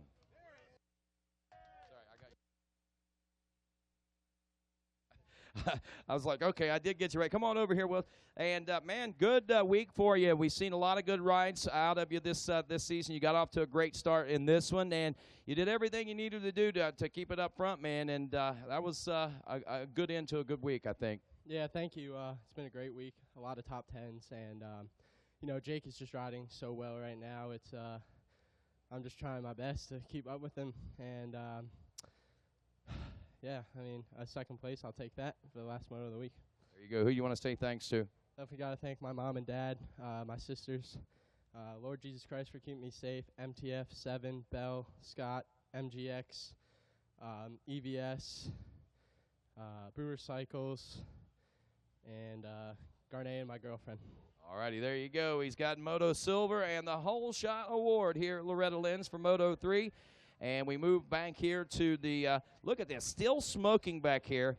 Still smoldering where some of the rubber come off of the tire. But let's put our hands together for our new champion here. And this is, of course, the number 95. Put your hands together for Jake Masterpool, ladies and gentlemen. Got Moto Gold coming out for this rider as well. And where's Jake? Probably hugging a fan over there someplace if I was him. Here he comes with a big smile on his face right there, and rightfully so. Let's do it one more time. Show him some love, folks. Your new national champion right here. Well, congratulations to you, Jake. I know you put in a lot of hours, a lot of laps, and a lot of hard work to get to this point, man. Yeah, it's just a long journey, and it's just finally starting to come together, and it feels awesome. Talk about this final moto, man. You got off to a good start back there in the second place position. Looked like you just bided your time and worked your way into that number 1 spot. Yeah, I just had to ride patient, just getting a little aggressive with the other guy, and just having a fun race. And it was just a really sweet ride, and then just out there having fun. And that FMF pipe freaking hooked up gnarly on the start. That's awesome, man. And with this national championship, is this one any more special than the rest, you think? Yeah, well, this is my first one here at Loretta, so it's just it's really awesome, and so it is real special for you then.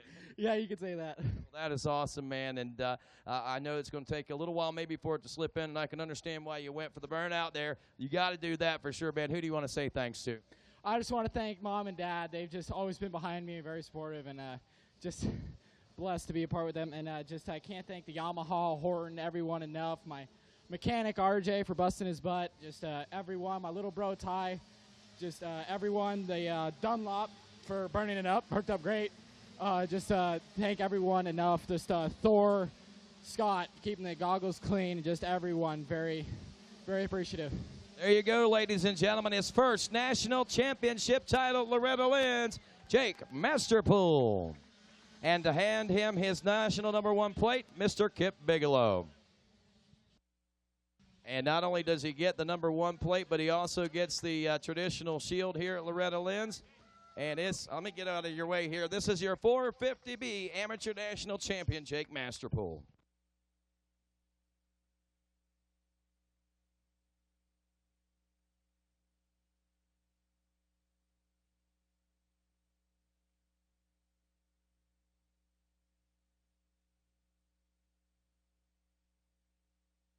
Right now that with that, celebrations will continue down here at the podium, but wow, we are about to see some more great racing, I think, and kind of like what we saw there just a few moments ago. So next class rolls out, and only a couple more left to go here for 2016.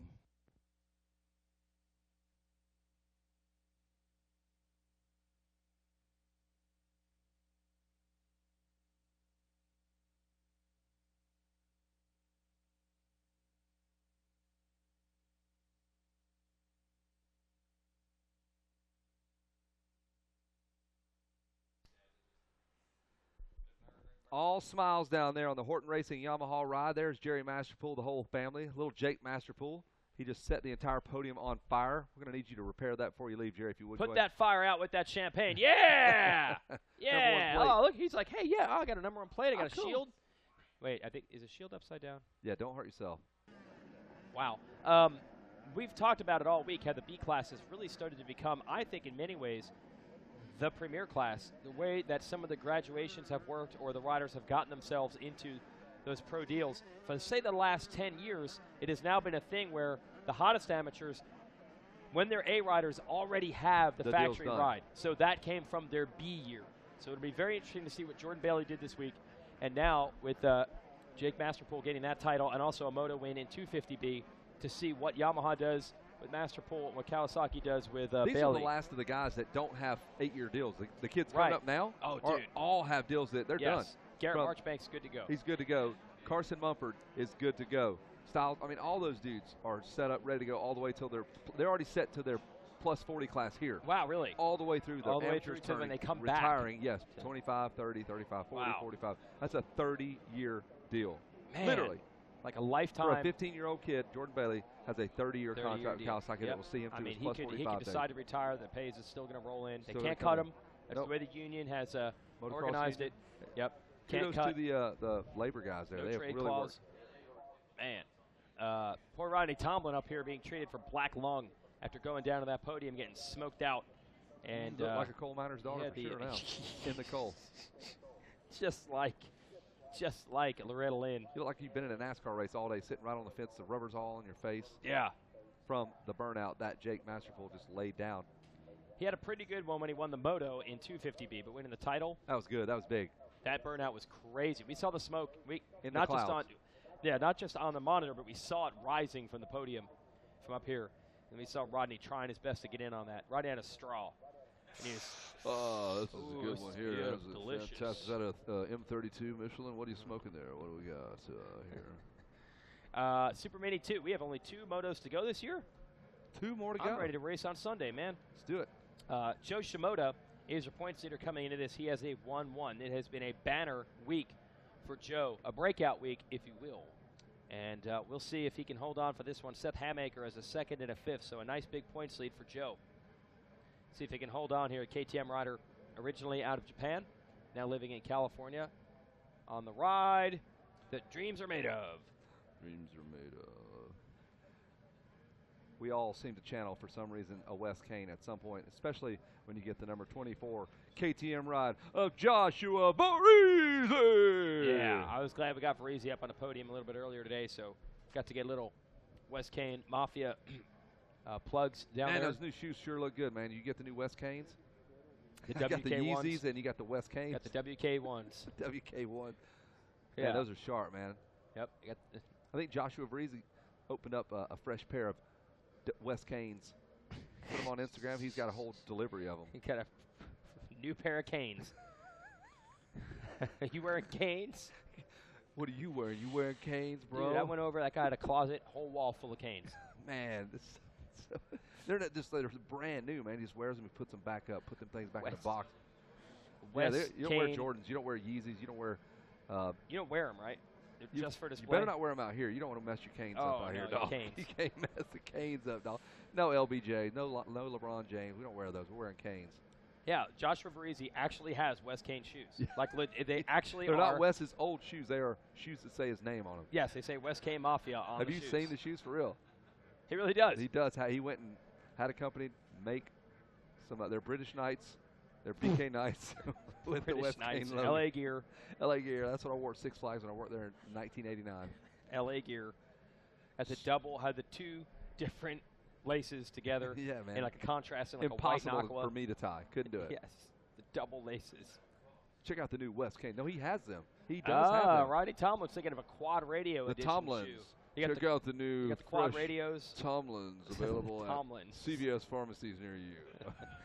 Dollar General. You can Dollar find these at General. Dollar General. Tomlins. Dollar General. fresh set of Tomlins. A fresh set of Tomlins. They smell like a pack of Marlboro as soon as you pop them out. Are those the RT VIs? Rodney Tomlin What 4s. them VIs? Is that the XV?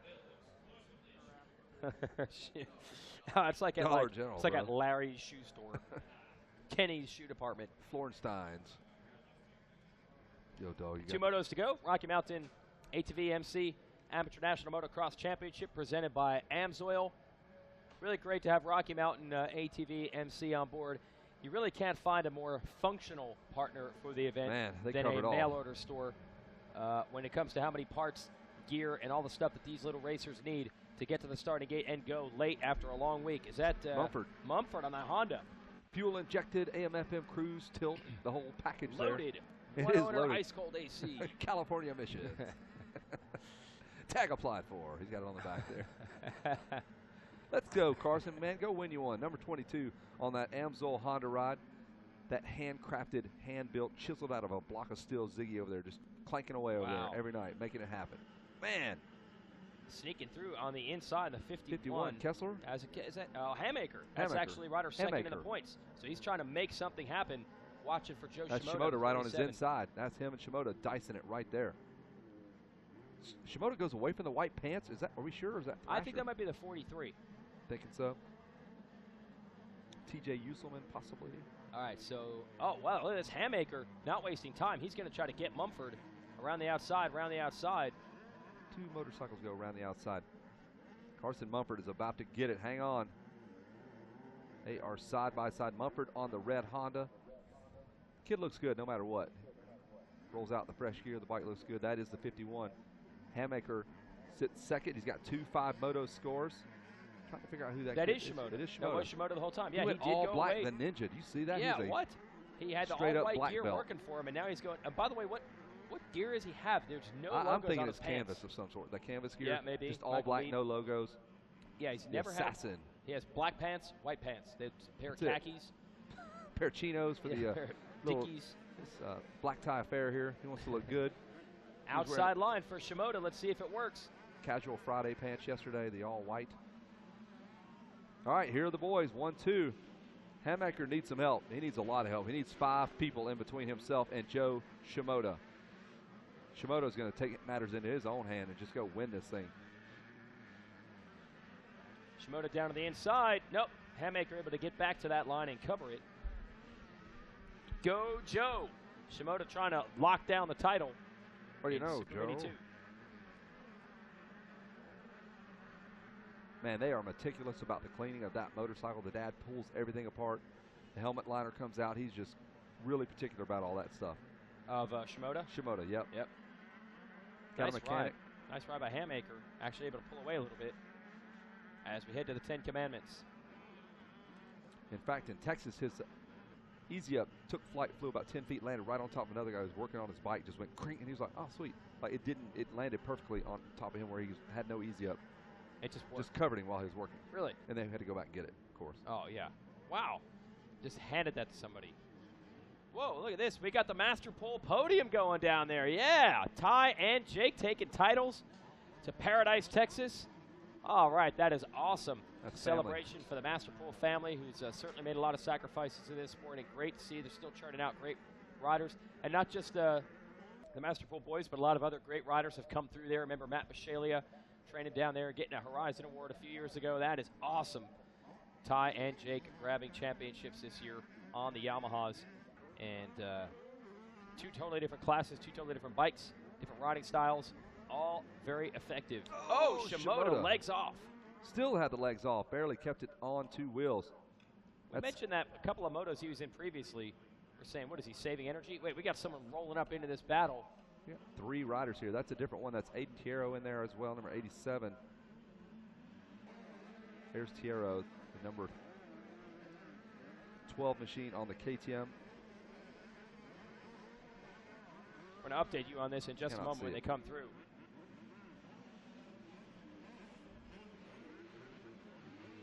That is Logan Boy, Aiden Tiero. Yeah, you call that one. And Jarrett Fry also in the hunt. You're watching all 3 of them. Then it's Kawasaki man, Christopher. Trying to get the last name right on that one.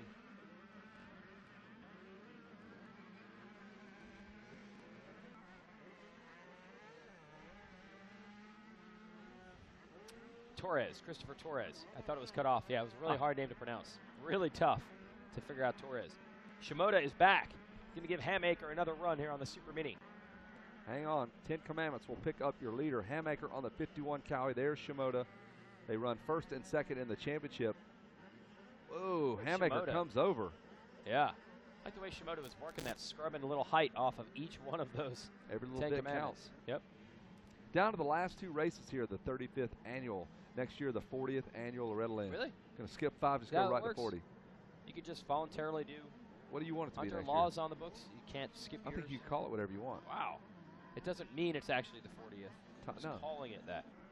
Interesting. Ryan Holiday going late in the game, changing the hat up. Wow. Yeah, I haven't seen him in the Straight straw hat in quite here. some time. Going to hop on the tractor at the end of the race and start disking this thing up for him. He's going to jump right in with the track crew. It's good, man. Going to grow some corn. Sure. Plant those seeds now. They'll grow and to a great rider. Great nutrition somewhere in the future. Shimoda going to the outside on Hamaker. This is where his legs came off the pegs. This time got it dialed in, but still not able to make the pass. Going to try it again, launching out high to the outside. Hamaker going to try to counter on the inside. Shimoda with the high karate chop to the face says no. All black. It's so intimidating now. Black ninja gear.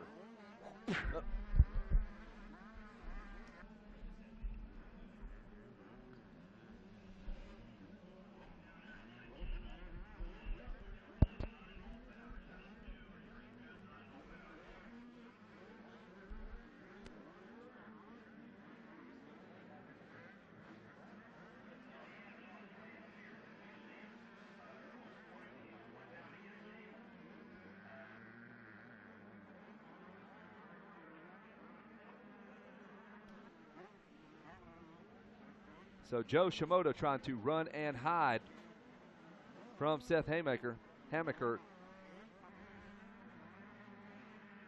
Aiden Tiero 3rd. Jarrett Fry is 4th. Logan Boy is 5th. That's the way they came across.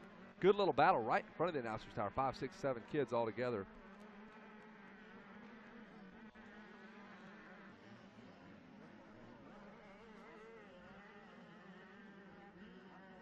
And there's Tiero and the rest of the boys coming in behind him.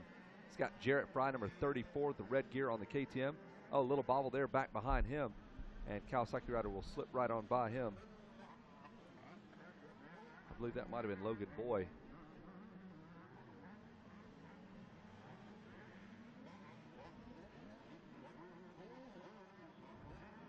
Man, Shimoda out of nowhere. 93 text messages, Jason Wygant. You got a lot of catch up to do. Yeah, it's going to be a long night. I got to type in some notes here on what has been a great day of racing. The final one. I don't think these last 2 minutes are going to ruin that. Probably make it even better. Joe Shimoda. How many guys have gone 1-1-1? Did Jordan Bailey do it in his class? I'm trying to think. I don't think he did, actually. Eric Swan? Swan did. John Gruey? Yeah, I believe John Gruey Yoder? did. In one? Maybe not. Are there any 1-1-1s that did not win the title? That would be the bigger surprise. That would be amazing. He goes 1-1-1, finishes 8th on the day. Just the no way the math DNF, worked no out. protest, just how it worked out. That 2.57, that crazy 2.57 Just happened to work out. Judges liked it better. Will always beat a 1-1-1. I'm trying to think of where some of the domination runs. I believe Yoder. Jet Reynolds didn't do it. He had the 1-2-1. He won a 2-2-2 title. He might have won the other one with a 1-1-1. I believe Yoder got a 65 title with a 1-1-1.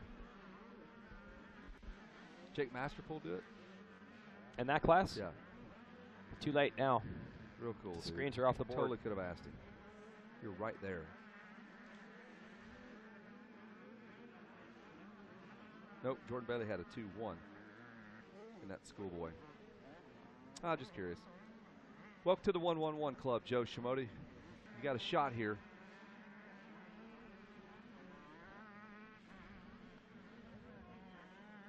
Joe has about a 2-second lead over Seth Hamaker. But we are watching Aiden Tiero and Jarrett Fry back there in third and fourth. There's a look at Shimoda. There's the gap between himself and the Kawasaki ride. Joe gets the choice of the lines. Doesn't have to worry about keeping a guy behind you. You can run the best line on the racetrack. Not a ton of lappers, so no mud to speak of. The ruts are exactly kind of the way you want them at this point.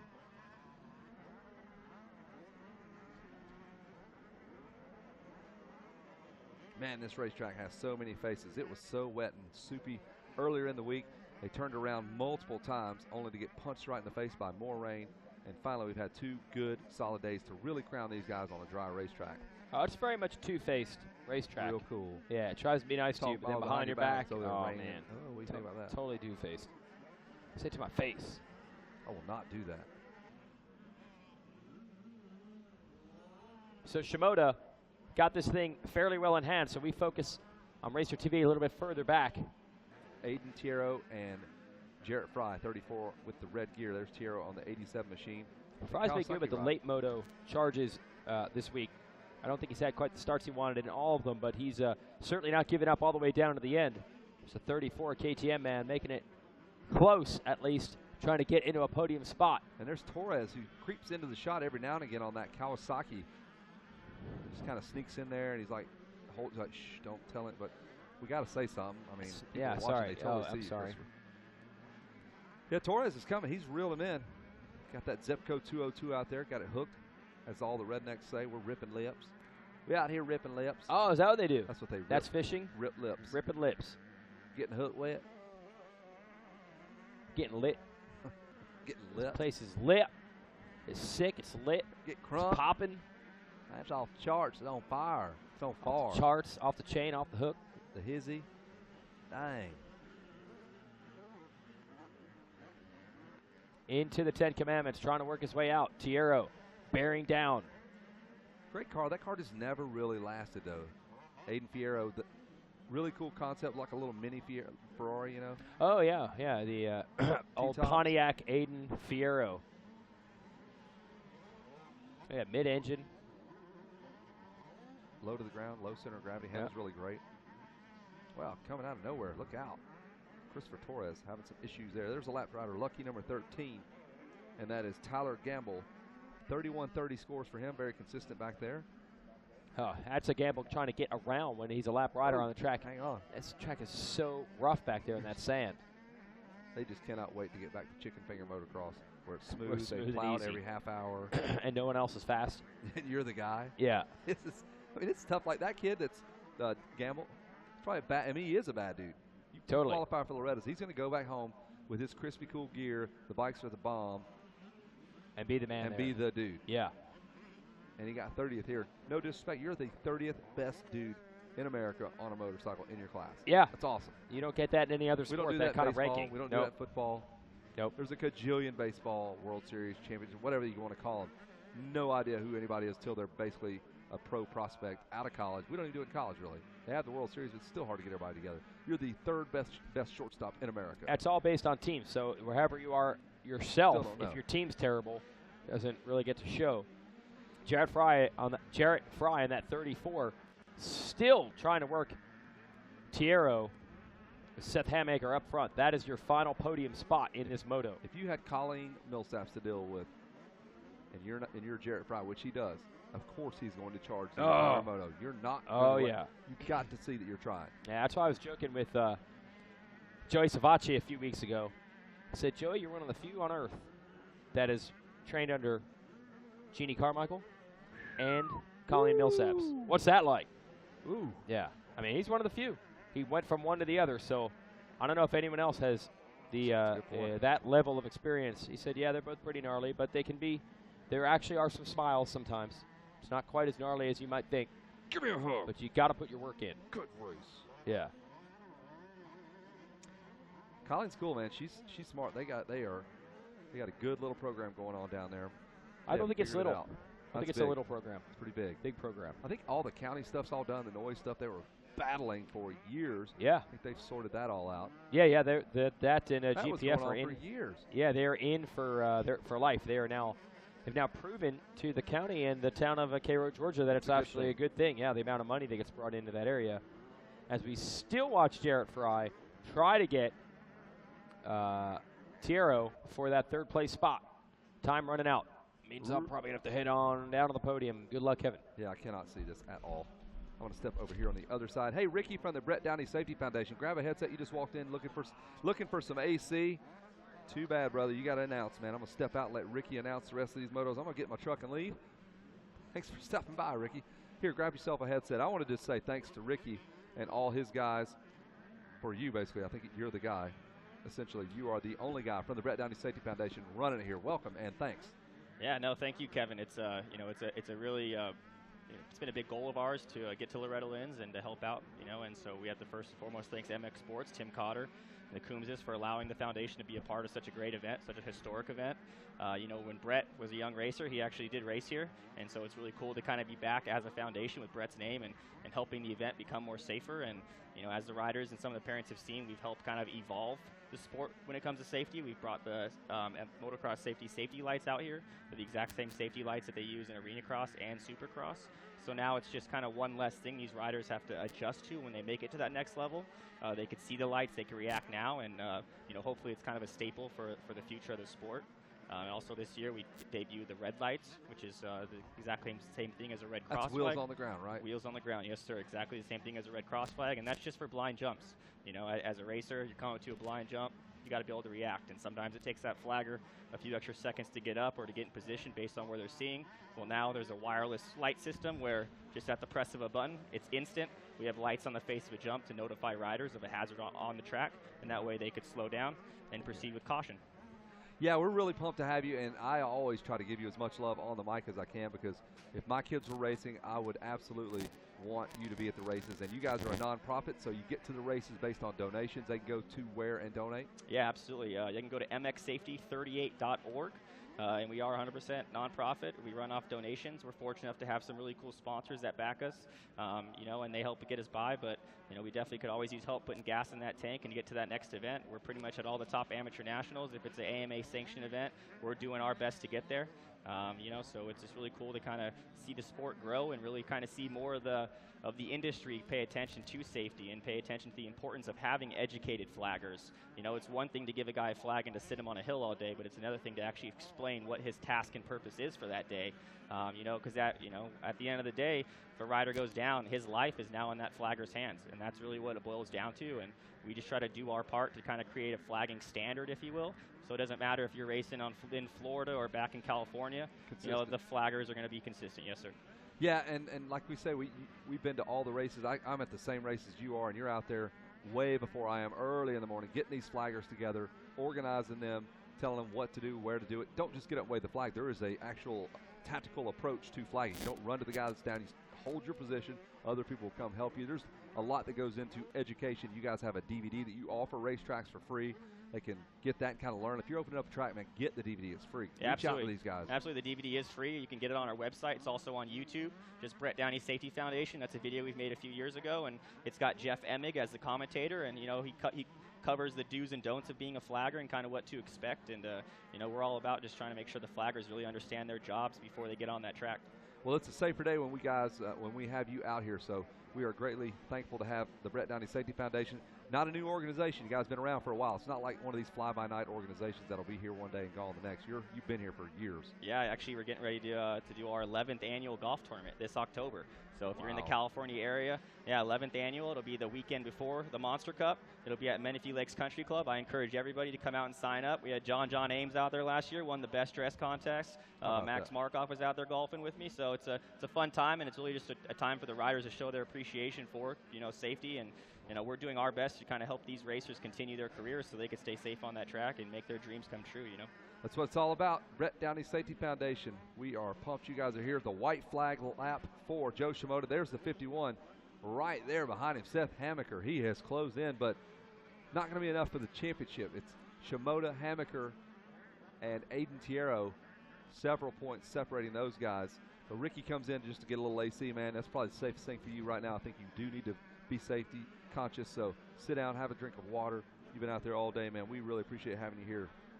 Yeah, I appreciate it, Kevin. Now for all the spectators out there, when you do see these flaggers, it's been a gnarly week for these guys. So just maybe give them a pat on the back, just show them some appreciation. It's rough out there, and it's been some long days with these delays and going into the nighttime and all those types of things. Yeah, when you go back to your RV and you grab a drink, your son race, and you just kind of chill out and cool off, guess what? Homeboy's still out there sitting on a stool or a cooler and just baking in the sun. Yeah, exactly. That's a tough job. I flagged for years at my dad's track. Totally appreciate what they do. No, definitely. It's a hard job, but someone's got to do it. And we're just happy to be a part of this great event. Like I said, it's really fun to come out here and to see the future and to watch it progress. And definitely in the name of safety, I think that's what it's all about. White flag lap top 10 looks like this. Juan Valderrama is 10th. Carson Mumford is 9th. Joshua Gibbs 8th. Styles Robertson is 7th. Logan Boy is 6th. Christopher Torres inside the top 5. You got Aiden Tiero 4th. Jarrett Fry 3rd. Hamaker and Joe Shimoda. Only 1 second separating those two guys when we checked in with them last time around on this white flag lap. But Hamaker has since fallen off the pace just a bit. And Joe Shimoda is going to go 1-1-1. What a year he's having. Man, isn't he? Wow. He did well at Mammoth. Kind of fell short just a little bit on the main event day. Still was in top 2, top 3 every time. And he is going to do it at the big one here. Joe Shimoda goes 1-1-1 with some heavy hitters like Styles Robertson, Carson Mumford, Hamaker, Fry, Tiero. He beats them all. And he's got one more turn to go. And he will karate chop Jason Wygant right square in the throat. I sure enough hope so. I hope he just gives him a straight pop to the windpipe. Weege goes down. We don't need him anymore. Give him the Jackie Chan elbow to the neck. And Shimoda did it. He is going to be your national champion. The Super Mini 2 13-16 class. Great job for him. The Kawasaki rider Seth Hamaker will finish up second. 51 machine, and we are looking for Jarrett Fry. Did it. He dug deep, and he got around Aiden Tiero for a podium spot. Great job, Jarrett Fry. The number 34 machine did that purely in a preserve mode there. He did not want to get killed by Colleen. When he goes back to MTF, he got that pass made. He dug deep in the moto. He will live another day down at MTF. We tease you. We tease him. Good kid.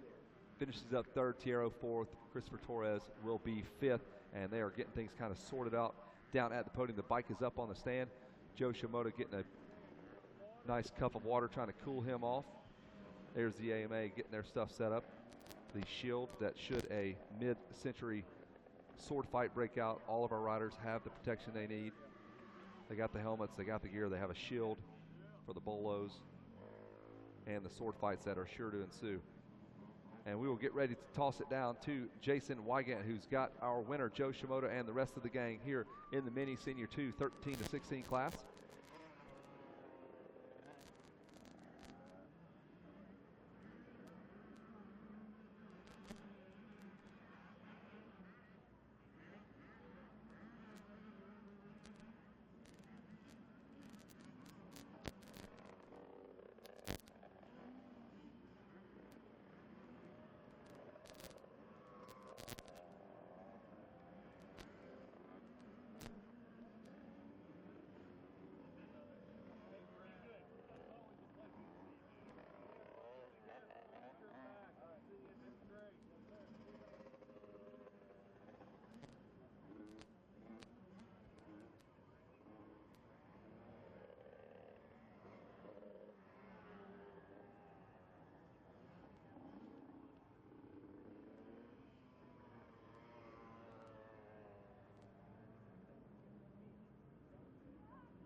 And we're getting our third place finisher in the moto. That was a torrid battle to get that spot from Aiden Tiero.